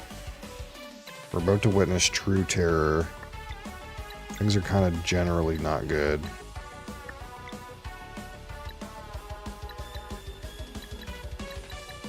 Well, who else do I have? You.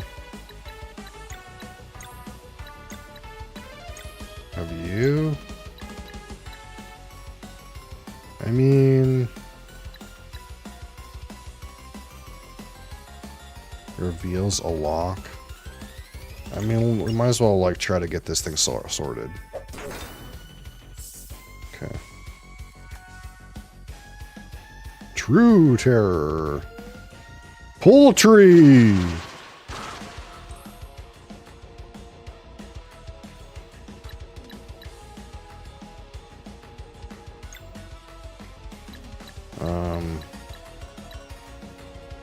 I don't have like food for my whole family.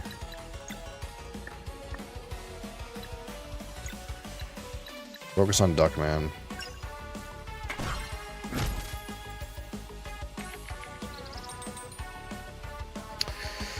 Poison, poison, moon, poison.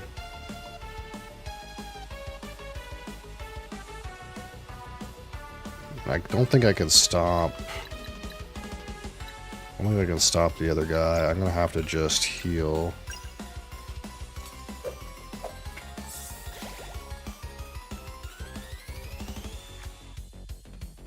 Mind mend. Yeah, it's just a heal.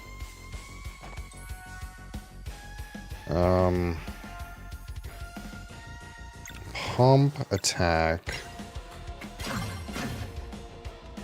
And then swap. You don't have any mana. Well, that's kind of shit. Guess we're just hitting them.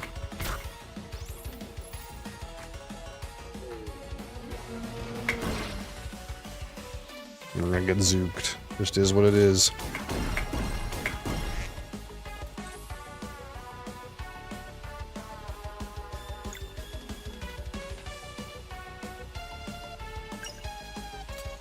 I need mana. Like fucking yesterday.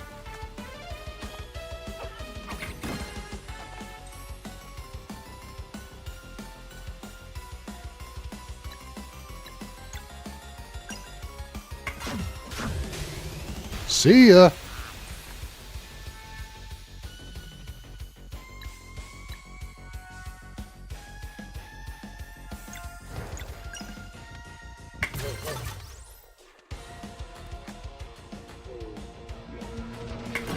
They didn't want to kill Roshan, apparently.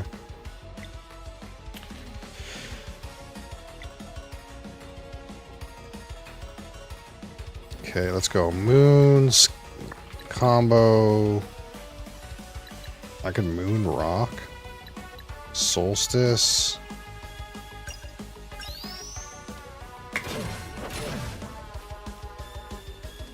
Okay. What else is on there? It can be poison, fire, or arcane. That's what can be on there still.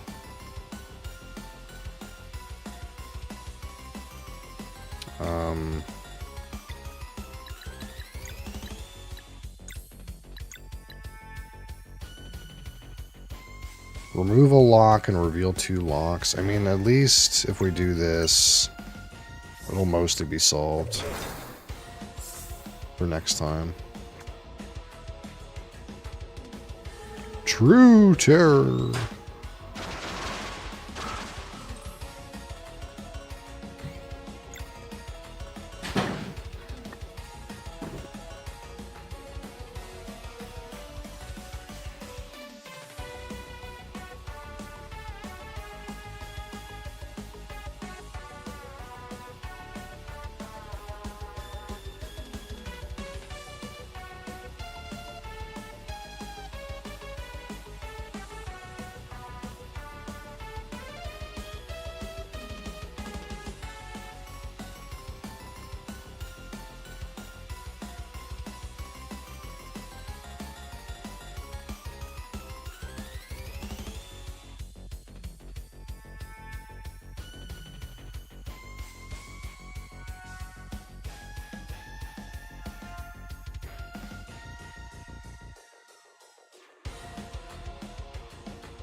Okay.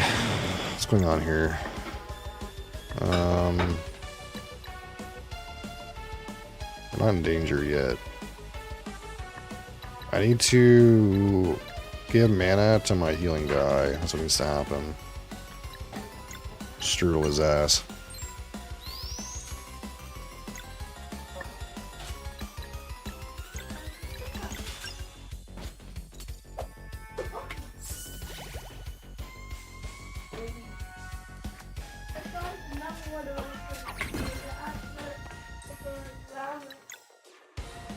Who should we ult with?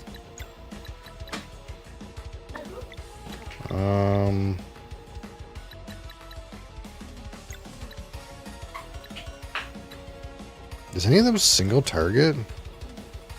I don't know if I've ever ulted with this character before. Let's try this one.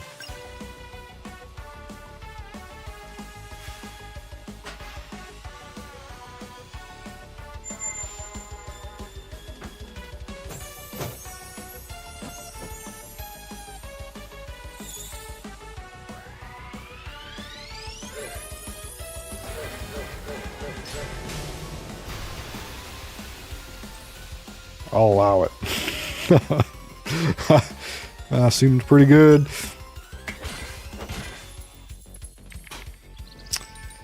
Moon Blunt Arcane. I think you're about done, son. It's time to sit down.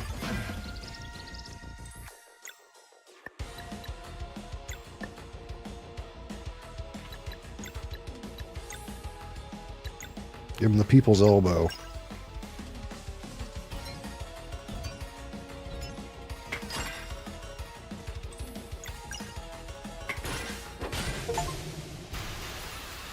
Kaboom. Man, Daffy Duck laughing until the end, dude.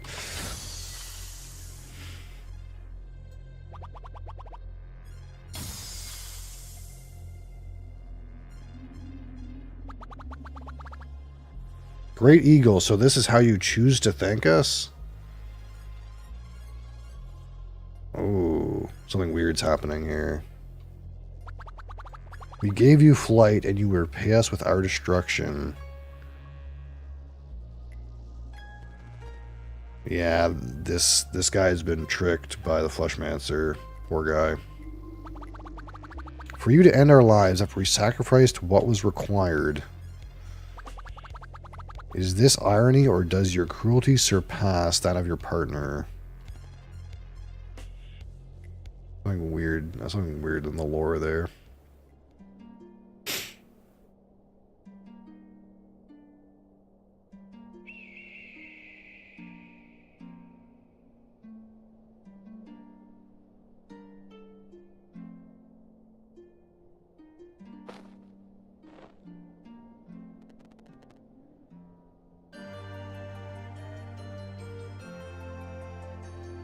Oh, look at that.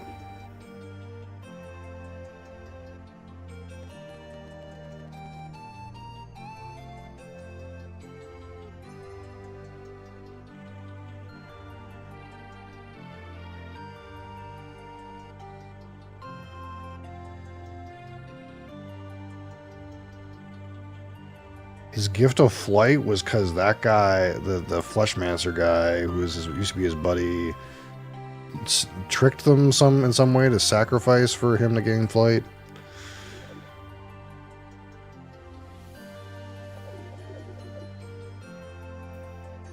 As a birthday present. Wow. Thought a transmutation spell like this required a hybrid soul. You'll have to let me keep my secrets if you want more surprises in the future. Yeah, he did a bad thing to get this to happen.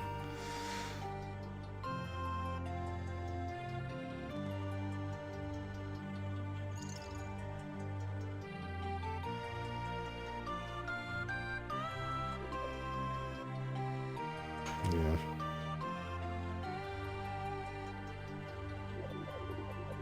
There's no taste, but it's impossibly refreshing. What do you call it? Ice line.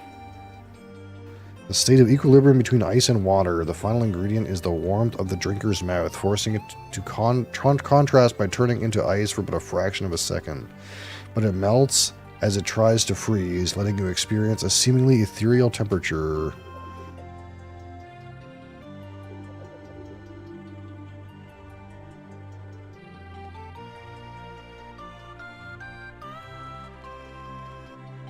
I'm ready for another attempt at capturing the sands of time.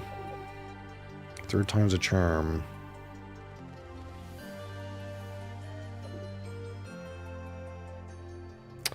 Interesting.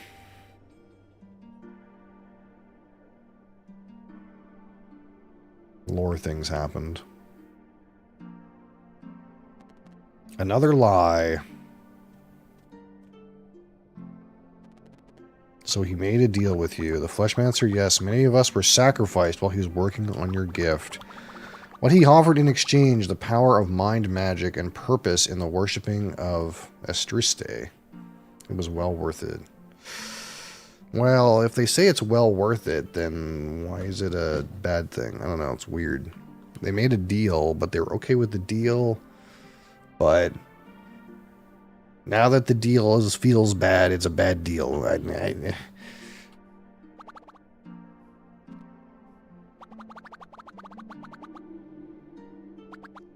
Suffer well. Wow.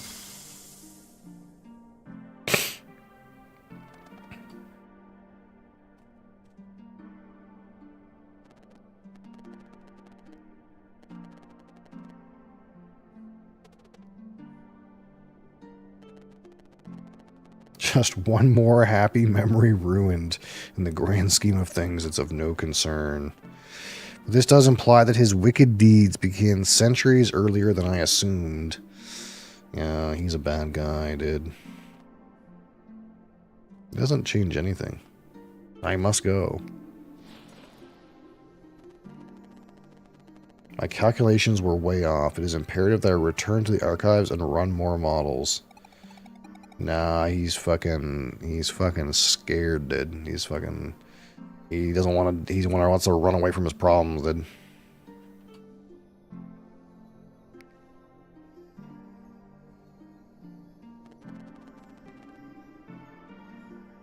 This puppet.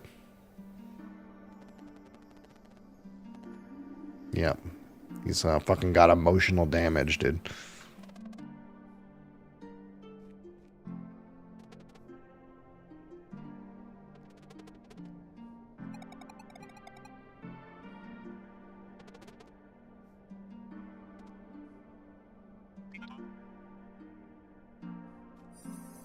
Emotional damage.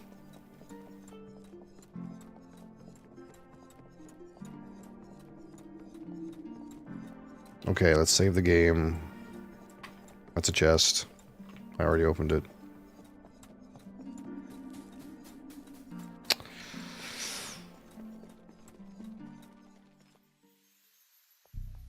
Oh. Fuck. Save right over here. Oh, it's saving anyway.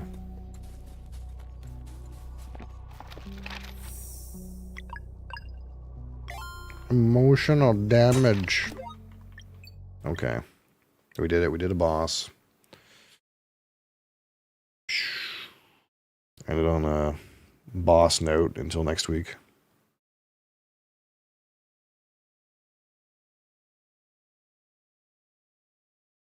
With that thing.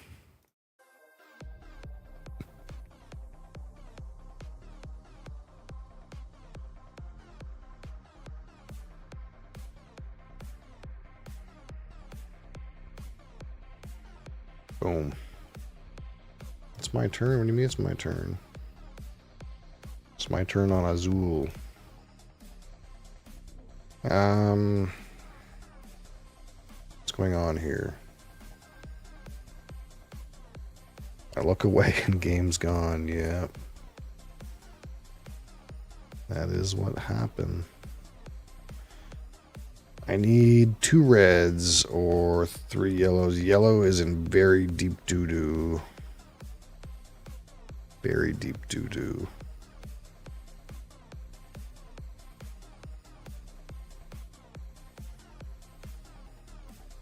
This guy stole my yellows.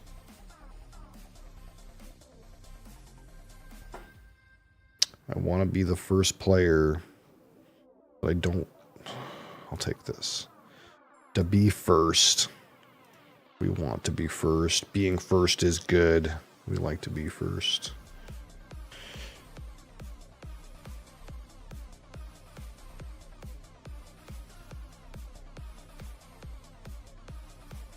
All right.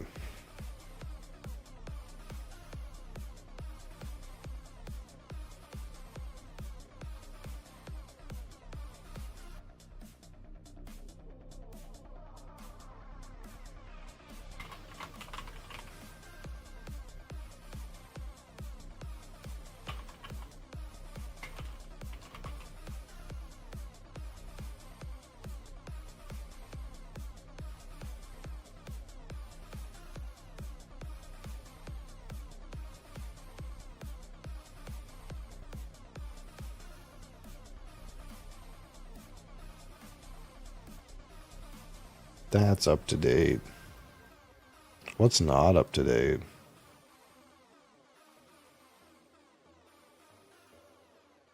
I guess Scotch.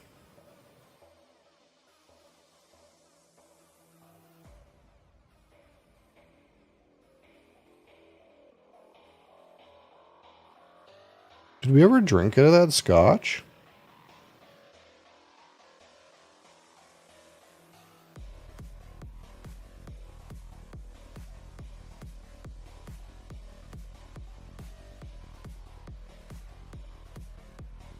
I don't think so.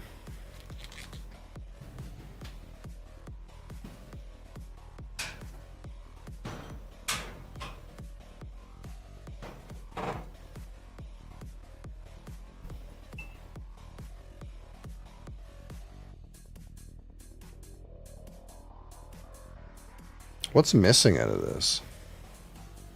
Anything?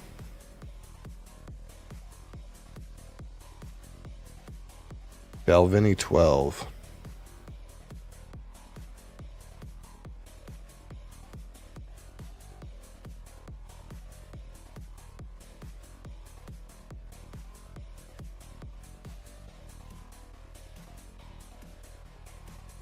I think that's it.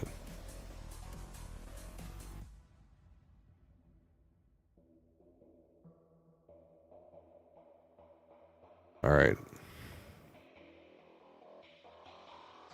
We'll do a little sample. A little sample of the Scotch.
I think.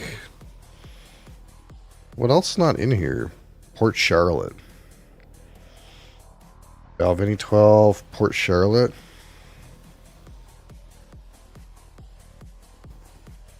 I think that's it. I think everything else is in there.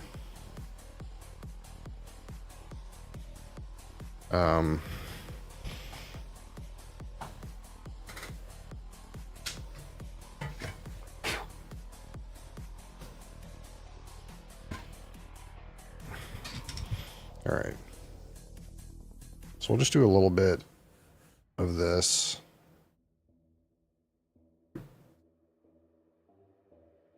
See how this is making out. I think we tried some on the day that we made it, but I don't think we tried any since then. And I just want a little bit.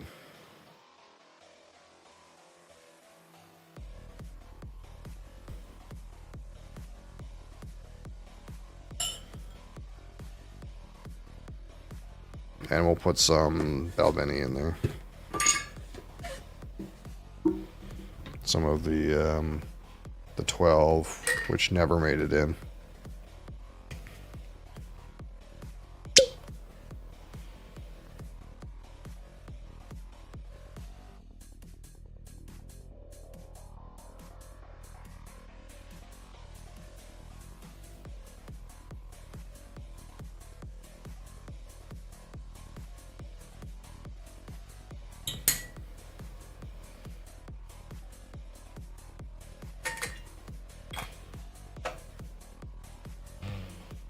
Alright, so just so refresh your memory, this is about 50 different scotches. I guess it's +1 now, whatever the number is.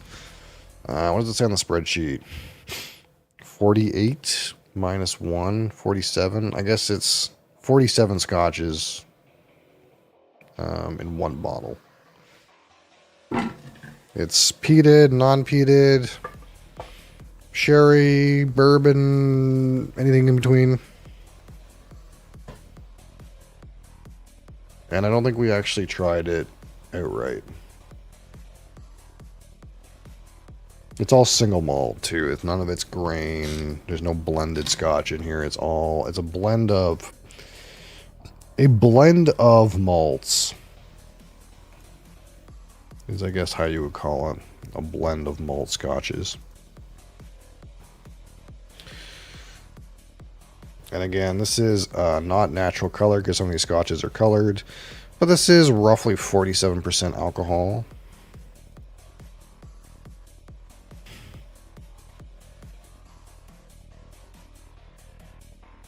So that's the resulting color of about 47 scotches in one bottle.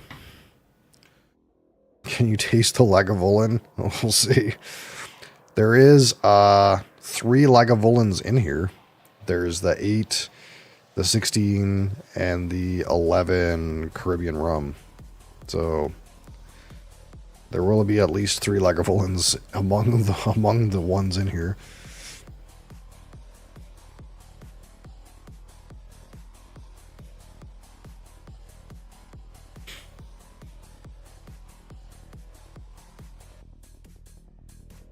Huh.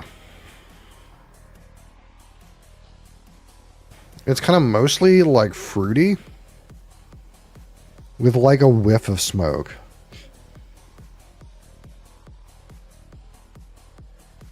Like kind of like very fruity, like way on the orchard fruits.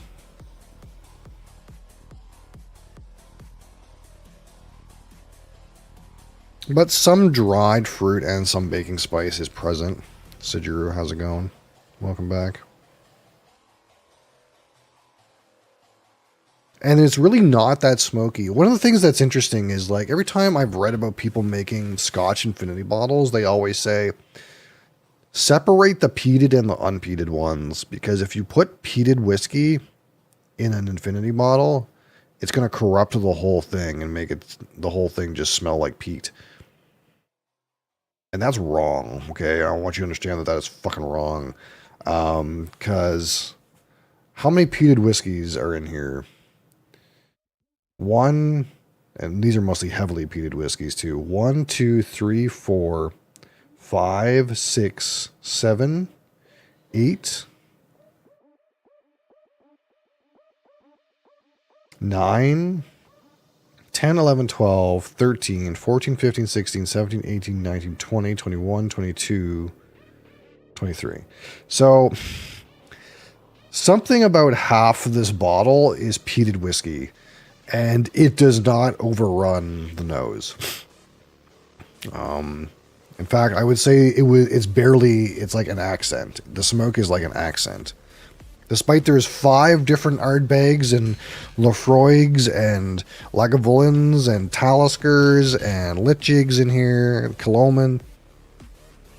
It's like a peated accent. It's almost like that peated grassiness is infusing with some of the fruit and kind of comes across a bit pear, but I know it's the peat note. And the actual like campfire smoke is like in the background at best.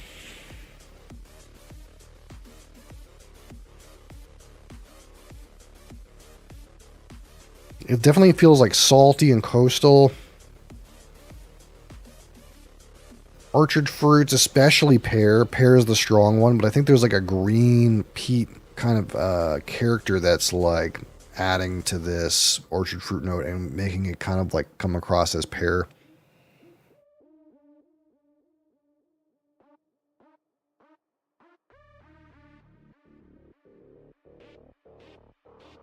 Not a whole lot of sweetness.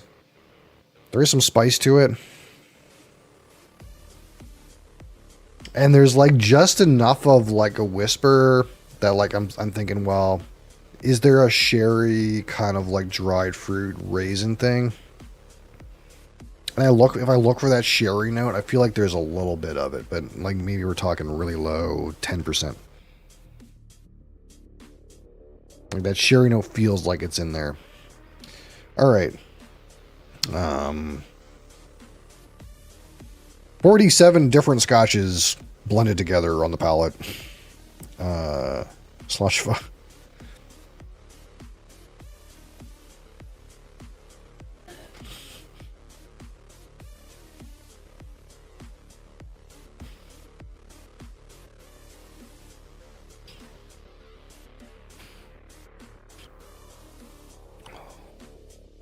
Well, so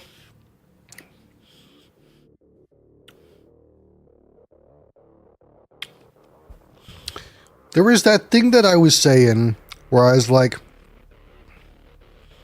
just because half of the scotches in here are peated doesn't mean it's going to overrun the aroma.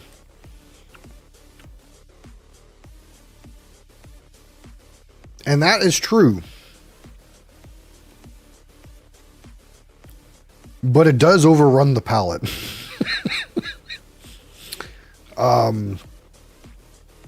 It's mostly smoke notes on the palate. It's interesting though, because the aroma, you get more of this fruity character and this other like bit of dried fruit thing, some pear, some like grassy spice, maybe a little bit herbal. But as soon as you drink this thing, it's like Lagavulin 16 all over again. It's like heavy-handed smoke notes. And they definitely... I got some of the fruit, but it's very smoky. Rod, you have that many scotches? Yeah. One of the things I used to say is... The bar near me has 700, and that's just 700 whiskeys, not scotches, but 700 whiskeys. And I was like, well, that's just a good milestone goal to reach for, a good ambition.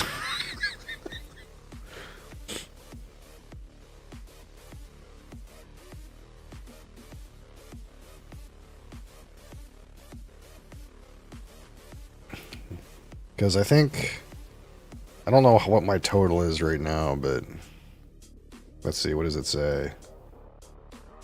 1, 2, 3, 4, 5, 6, 7, 8, 9, 10, 11, 12, 13, 14, 15, 16, 17, 18.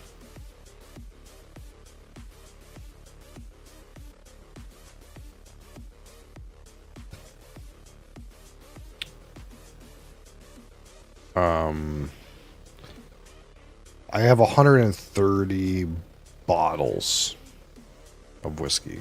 Not whiskey. spirits.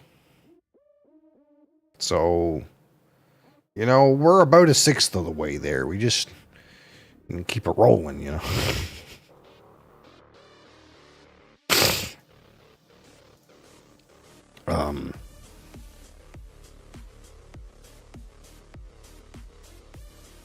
I'm getting a little bit of that, like, lactic character.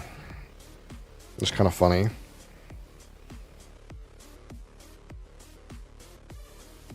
Which I think the only raw... I only ever raw got that off of Port Charlotte.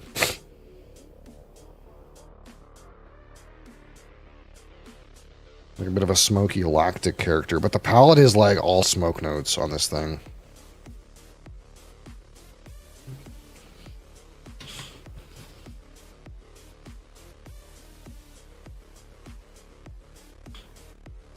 Like, there's a little bit of a sweet orchard fruit thing on the arrival. And then it goes into like smoke, creosote, dark spices, maybe like tar on the back palette, and finishes similar. I'm curious to know what this round cheese board looking device with the glass is. No, it's not to warm up whiskey. This is actually just a product display rotundra, if you will. So when I talk about things, like say I was talking about this yellow spot 12-year-old single pot still Irish whiskey, I could either put it on that and just you know, let it spin on its own, or we could spin it like this, or there's a light in there too. They could turn the light on. It doesn't. Some stuff doesn't respond to the light very well. This bottle seemed to really like the light. This one, like I could really tell when the light was on and off. But yeah, it's basically made for like if you do photography or like almost like video B-roll kind of shots. It just rotates stuff for product display. So usually like say I'm doing a review or we're fresh cracking a bottle or something like that, I'll like pour the glass and then we'll just like stick this on here, and it's kind of appealing on the eye, you know, a little bit, and have some movement going on. Originally, I wanted to get like a close-up camera that like captured this rotating in a real kind of like almost fancy manner. But it's actually really hard to get that to work on a reliable basis. And part of it is because the camera's got to be like somewhere around here and it's going to like catch other things. But also, every whiskey bottle is a different size, which means you would have to readjust how that camera's perception is. With like, if I do a big tall bottle like this, I would have to have a completely different shot than if I did a small bottle like that. And I just don't have the time to be fucking around with that every time. So I never really got another camera. But yeah, that's all this thing does. It's just a bit of a rotundra, just to make things look cool. Sometimes I leave it on in the background. Like if I'll be like playing games or something like that, we'll just throw the Jack Daniels on there and just let it spin and let people think about it. Have you cracked the Irish whiskey infinity bottle? I don't know the last time I opened it. Oh no, we just put this yellow spot in there. I can't remember what day. It was I think it was last week. Probably last week I put yellow spot in it. So we would have sampled the Irish whiskey infinity bottle without yellow spot. So we would have sampled the version that has blue spot and Bushmills Blackbush. And I seem to think last time I opened it, it was like, again, it was like okay. I just wish that like there was more going on with it. I don't know. Like, it's not nearly as good as like Blue Spot as a whiskey. It was really nice when I had a lot of Jameson Caskmate Stout edition inside the blend, because there was always like a creamy stout part, like on the back palate early finish of that Infinity bottle, and now we kept diluting it and adding more Irish whiskeys to it, and it's not nearly as present, like, because there was a time where about a third of the bottle was Jameson cask made stout barrel, and every time you drank some, you kind of got that creamy stout thing in it, and I was like, oh man, that's kind of cool. But then now it's diluted more and more, and it's not so present. It's about 12.75% Jameson's cask mates now. And it used to be like 25 or 30% because it was one of the bases. Because the Infinity bottles I made before this one, this Scotch one that I made, we literally poured 47 Scotches into one bottle at one time. And I didn't do that with the bourbon and the Irish one. That's why the numbers are all kind of wild. Like with the Irish one, I had a whole bunch of Bushmills 10, a whole bunch of Jameson Caskmate Stout, and there was another one. I can't remember. Or maybe it was just those two and a couple others. But those formed like the majority of the bottle for a long time. That's why they still have more than twice their representative share of any other kind of whiskey in the blend. Or that's why if you look at my bourbon Infinity bottle, like Woodford Reserve Distillers Select is like still 10% of the bottle, and Maker's Mark, because I used them as the base. There's a train ride / whiskey tasting tour, I think in Scotland, probably on the expensive side, but if I had the money, it looked fun. Yeah, I mean, Scotland is really big on promoting Scotch. There's definitely different like versions of tours you can go on. I know when my parents were there, they talked about going to like the Johnny Walker thing, and there was like a Johnny Walker like tour where they go to like a bunch of the distilleries that are used in Johnny Walker or something like that. It all depends on what kind of Scotch you're mostly interested in. Most of the Scotches that, like, if I went to Scotland, I would really want to see the stuff on Islay. And all the like distilleries on Islay are really close together, right? So that's kind of like one thing you can do. And there's a lot of distilleries that are like so far off the beaten path, it's like a pain in the ass to get to them. But yeah, it's a big thing in Scotland. They really promote their distilleries. So does bourbon get added to the bourbon bottle? No, bourbon is a Canadian. I got to be careful. Bourbon is not a Canadian whiskey. Bourbon is a Canadian grain spirit. It is not a whiskey. It is too young to be legally considered whiskey in Canada. Johnny Walker, isn't that marked for export only and the Scots don't even drink it? I don't know. I can't imagine that it doesn't exist in Scotland. But you have to remember Johnny Walker is the most popular Scotch whiskey brand in the world, and it is Diageo's darling. Do Scots drink Johnny Walker? I wonder if Google knows.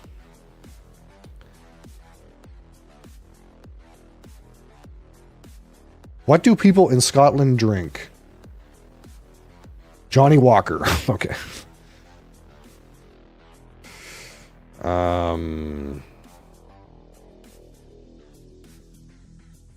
Yeah, I think people in Scotland do still drink Johnny Walker.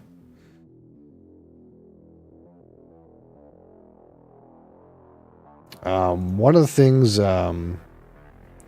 about Scotland and in the UK, I suppose, is they have a lot of blends that don't really get out to the wider market, but I think Johnny Walker is kind of a global thing, right? It's just, it's popular everywhere. And of course, you know, they're going to receive tourism from all over the world, so they're going to promote Johnny Walker internally while you're there as well, I suppose.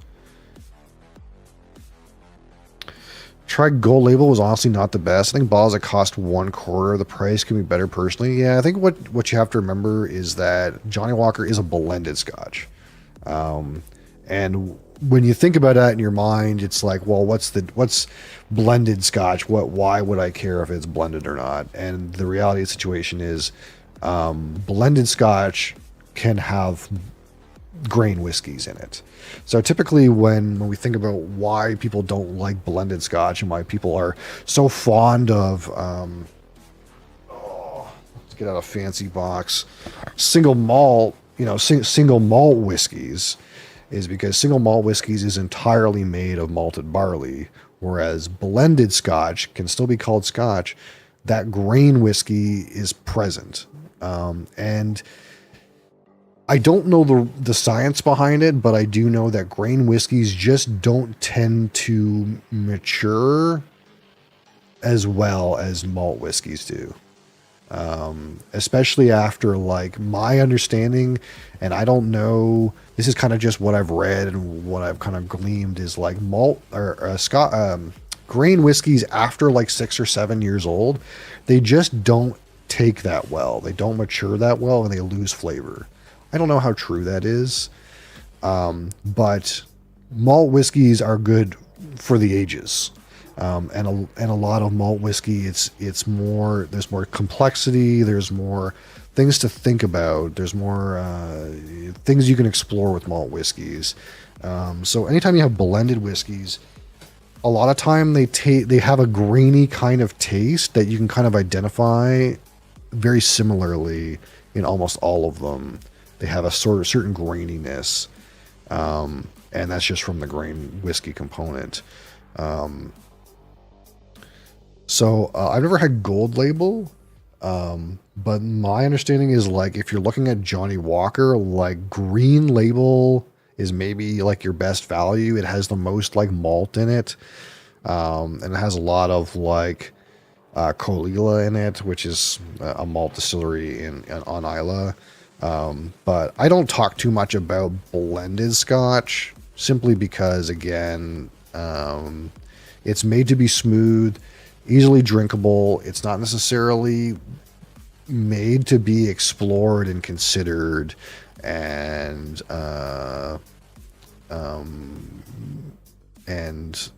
we'll say like made for thought. It does not provoke inspiration, I suppose, in the same way that malt whiskeys do. So we don't like spend a lot of time on it, but I do have some blended stuff around. And I still drink like other styles of whiskey that do have grain. I still have plenty of bourbons. I do have plenty of Canadian whiskeys. Single malts are much better. Yeah. I mean, it's there. If you're looking for something that's made to be, it's crafted in a way that, you want to get something out of the experience. You're not just having a smooth drink. Malt whiskey is just the way to go, or perhaps single pot still, or there are other options. Like there are bourbons that are good. I also don't.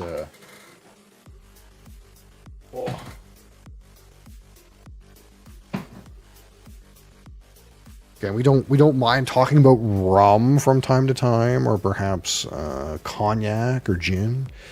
So there are other avenues as well, but it just blended Scotch is just not, it's just not made for the same reason, for the same audience. I think just no vodka. No, vodka sucks.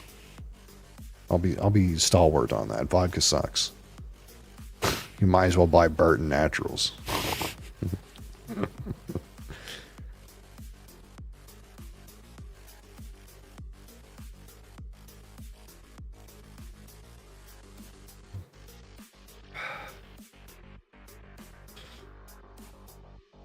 But yeah.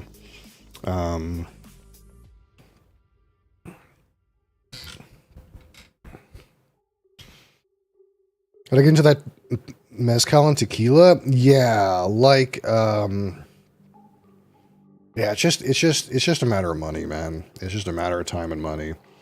I do want to get some more like additive free tequilas and stuff like that. Parrot Williams, I haven't had it, but you're not the first person to mention it. Eau de vie, yeah. So eau de vie is typically what you would consider to be unaged brandy. I do not get very much of it in Canada. I think we looked up Pear Williams before. I don't know who mentioned it, but I think they do have Pear Williams in Alberta. But I don't remember.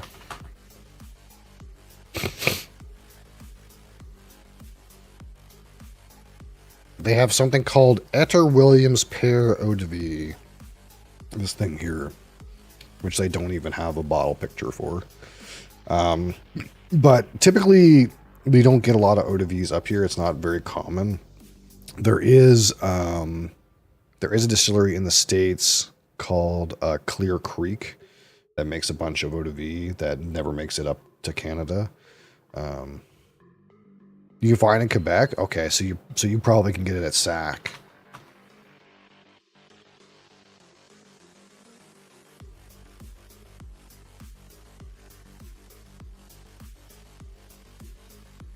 This is champagne. I don't see it here.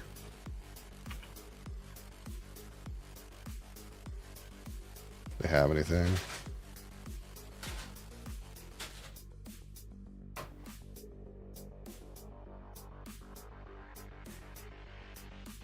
Parody Poli Poir. I don't know. I don't see it here necessarily. Poir, yeah, it would be poire in French, right? Poir, William. This guy here? There's a couple different ones, but it looks like they're out of stock.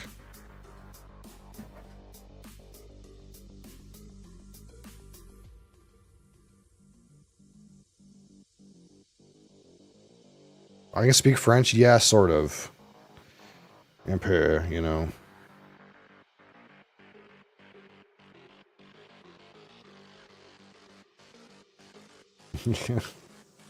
Very clear. Very. I'm hoping all the other ones didn't. Very simple. Maybe. Yeah, I'm in New Brunswick, so you know, we have the bastardized Acadian French. Like when I think when Ben was in here before, he was like, "Yeah, you have that Acadian accent or something like that." I was like, "Yeah." Je vais parker mon car dans le parking lot, you know, that kind of thing. The top two, same thing.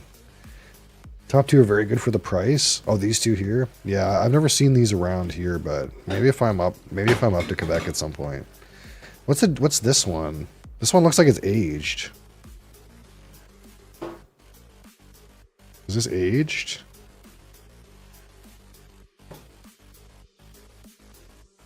Oh, this is only 25% alcohol. This is liqueur. Liqueur de Fripoir.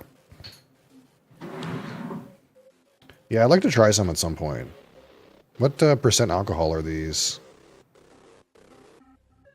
40%. I think for it to be eau de vie, it probably has to be at least 40%, but 42.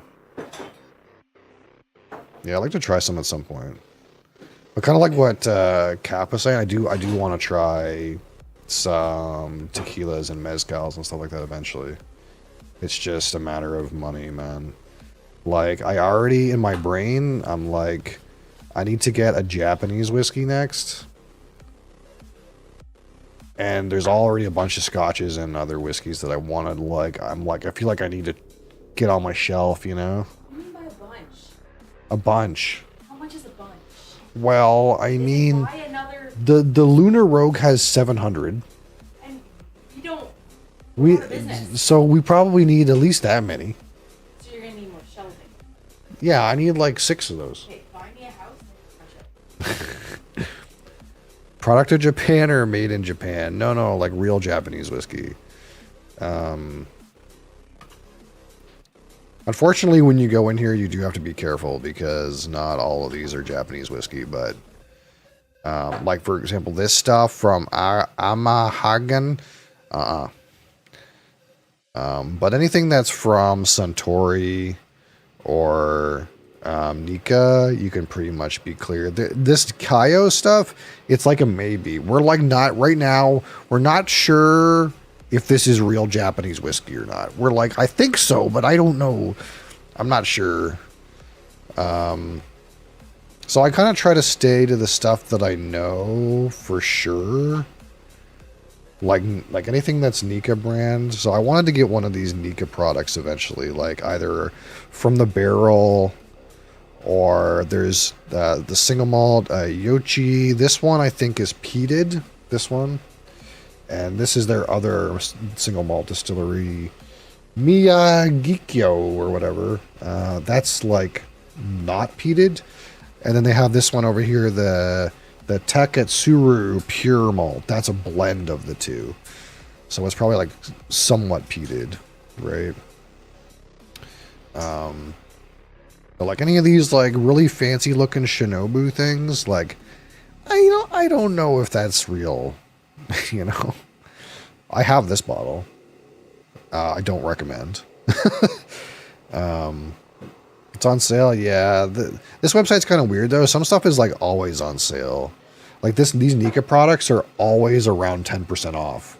So they're kind of just 10% cheaper than they look. Seems like I'm marketing this bottles do look cool though. Yeah, so that's the thing, right? Is like these bottles all look really cool, but I don't think these are real distilled and aged in Japan Japanese whiskeys.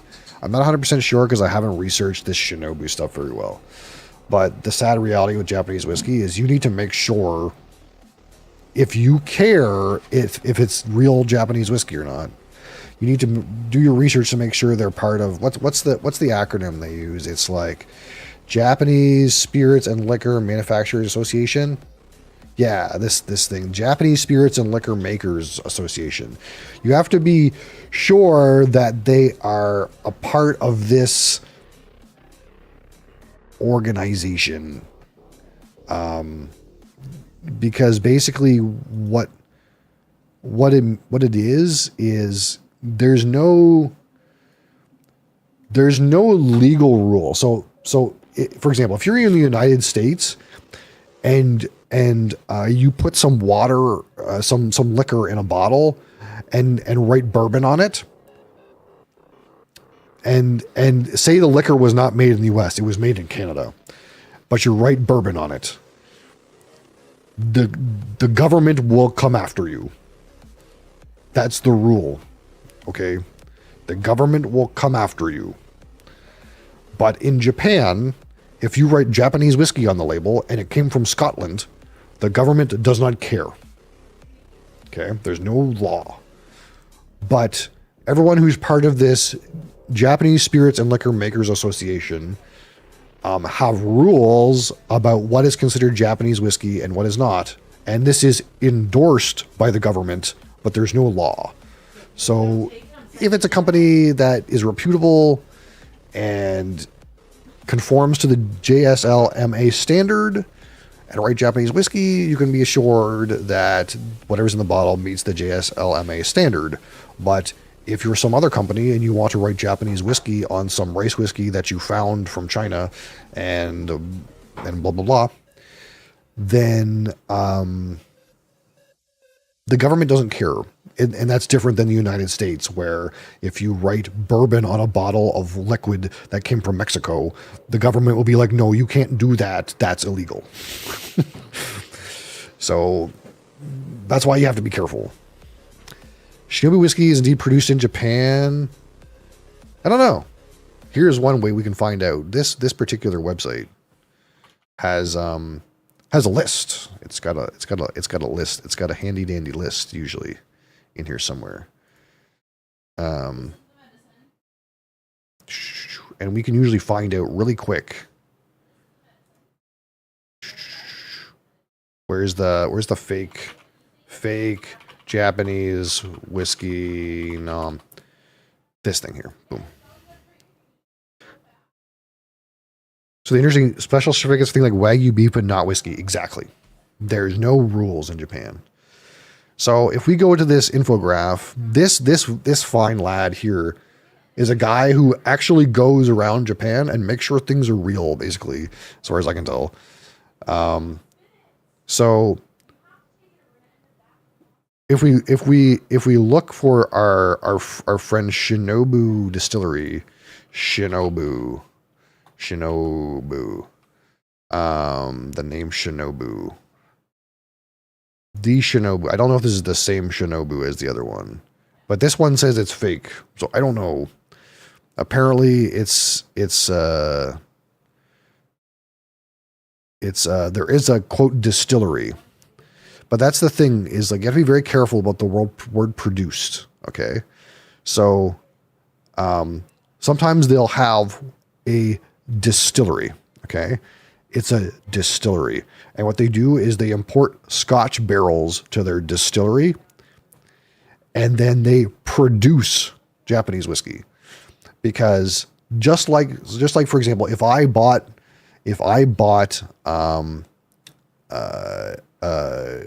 barley seeds from Scotland and brought them to Canada and grew them into barley and then made beer, that would be a product of Canada. So in the same kind of idea, if you import alcohol spirit to Japan and blend it yourself and make a new product and put it in a bottle, that's a product of Japan. It is produced in Japan, and they may or may not write Japanese whiskey on that bottle because there's no one who will come stop them. No one from the government cares. So sometimes they have a distillery, and Scotch barrels will appear at that distillery, and then bottles of Japanese whiskey will come out, and they might be Scotch, but they might not be Scotch, or I don't know. So that's why you got to be very careful. If you really want to be sure, you want to only go for distilleries that conform to the Japanese Spirits and Liquor Makers Association standards.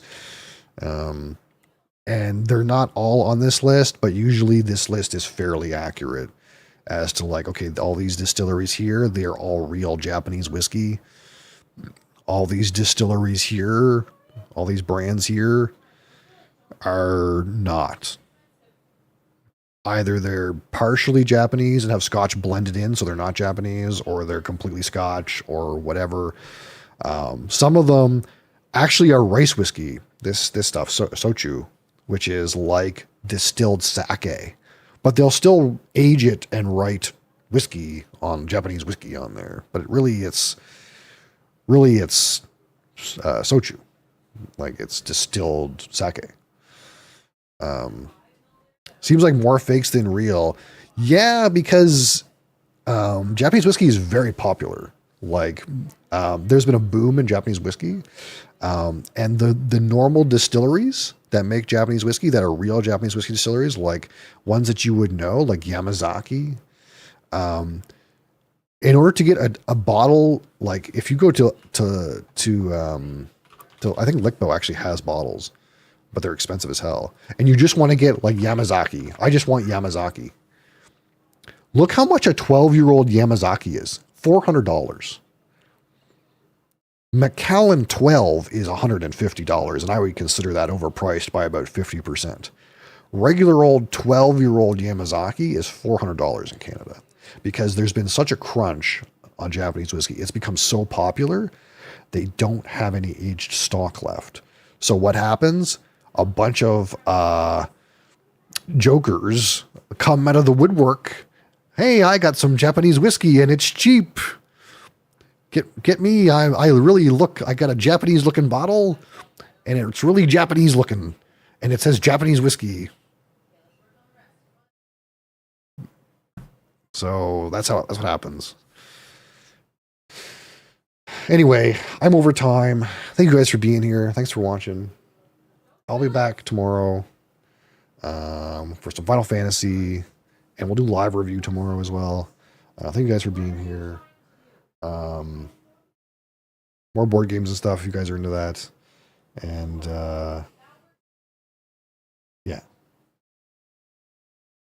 See you guys next time. Peace.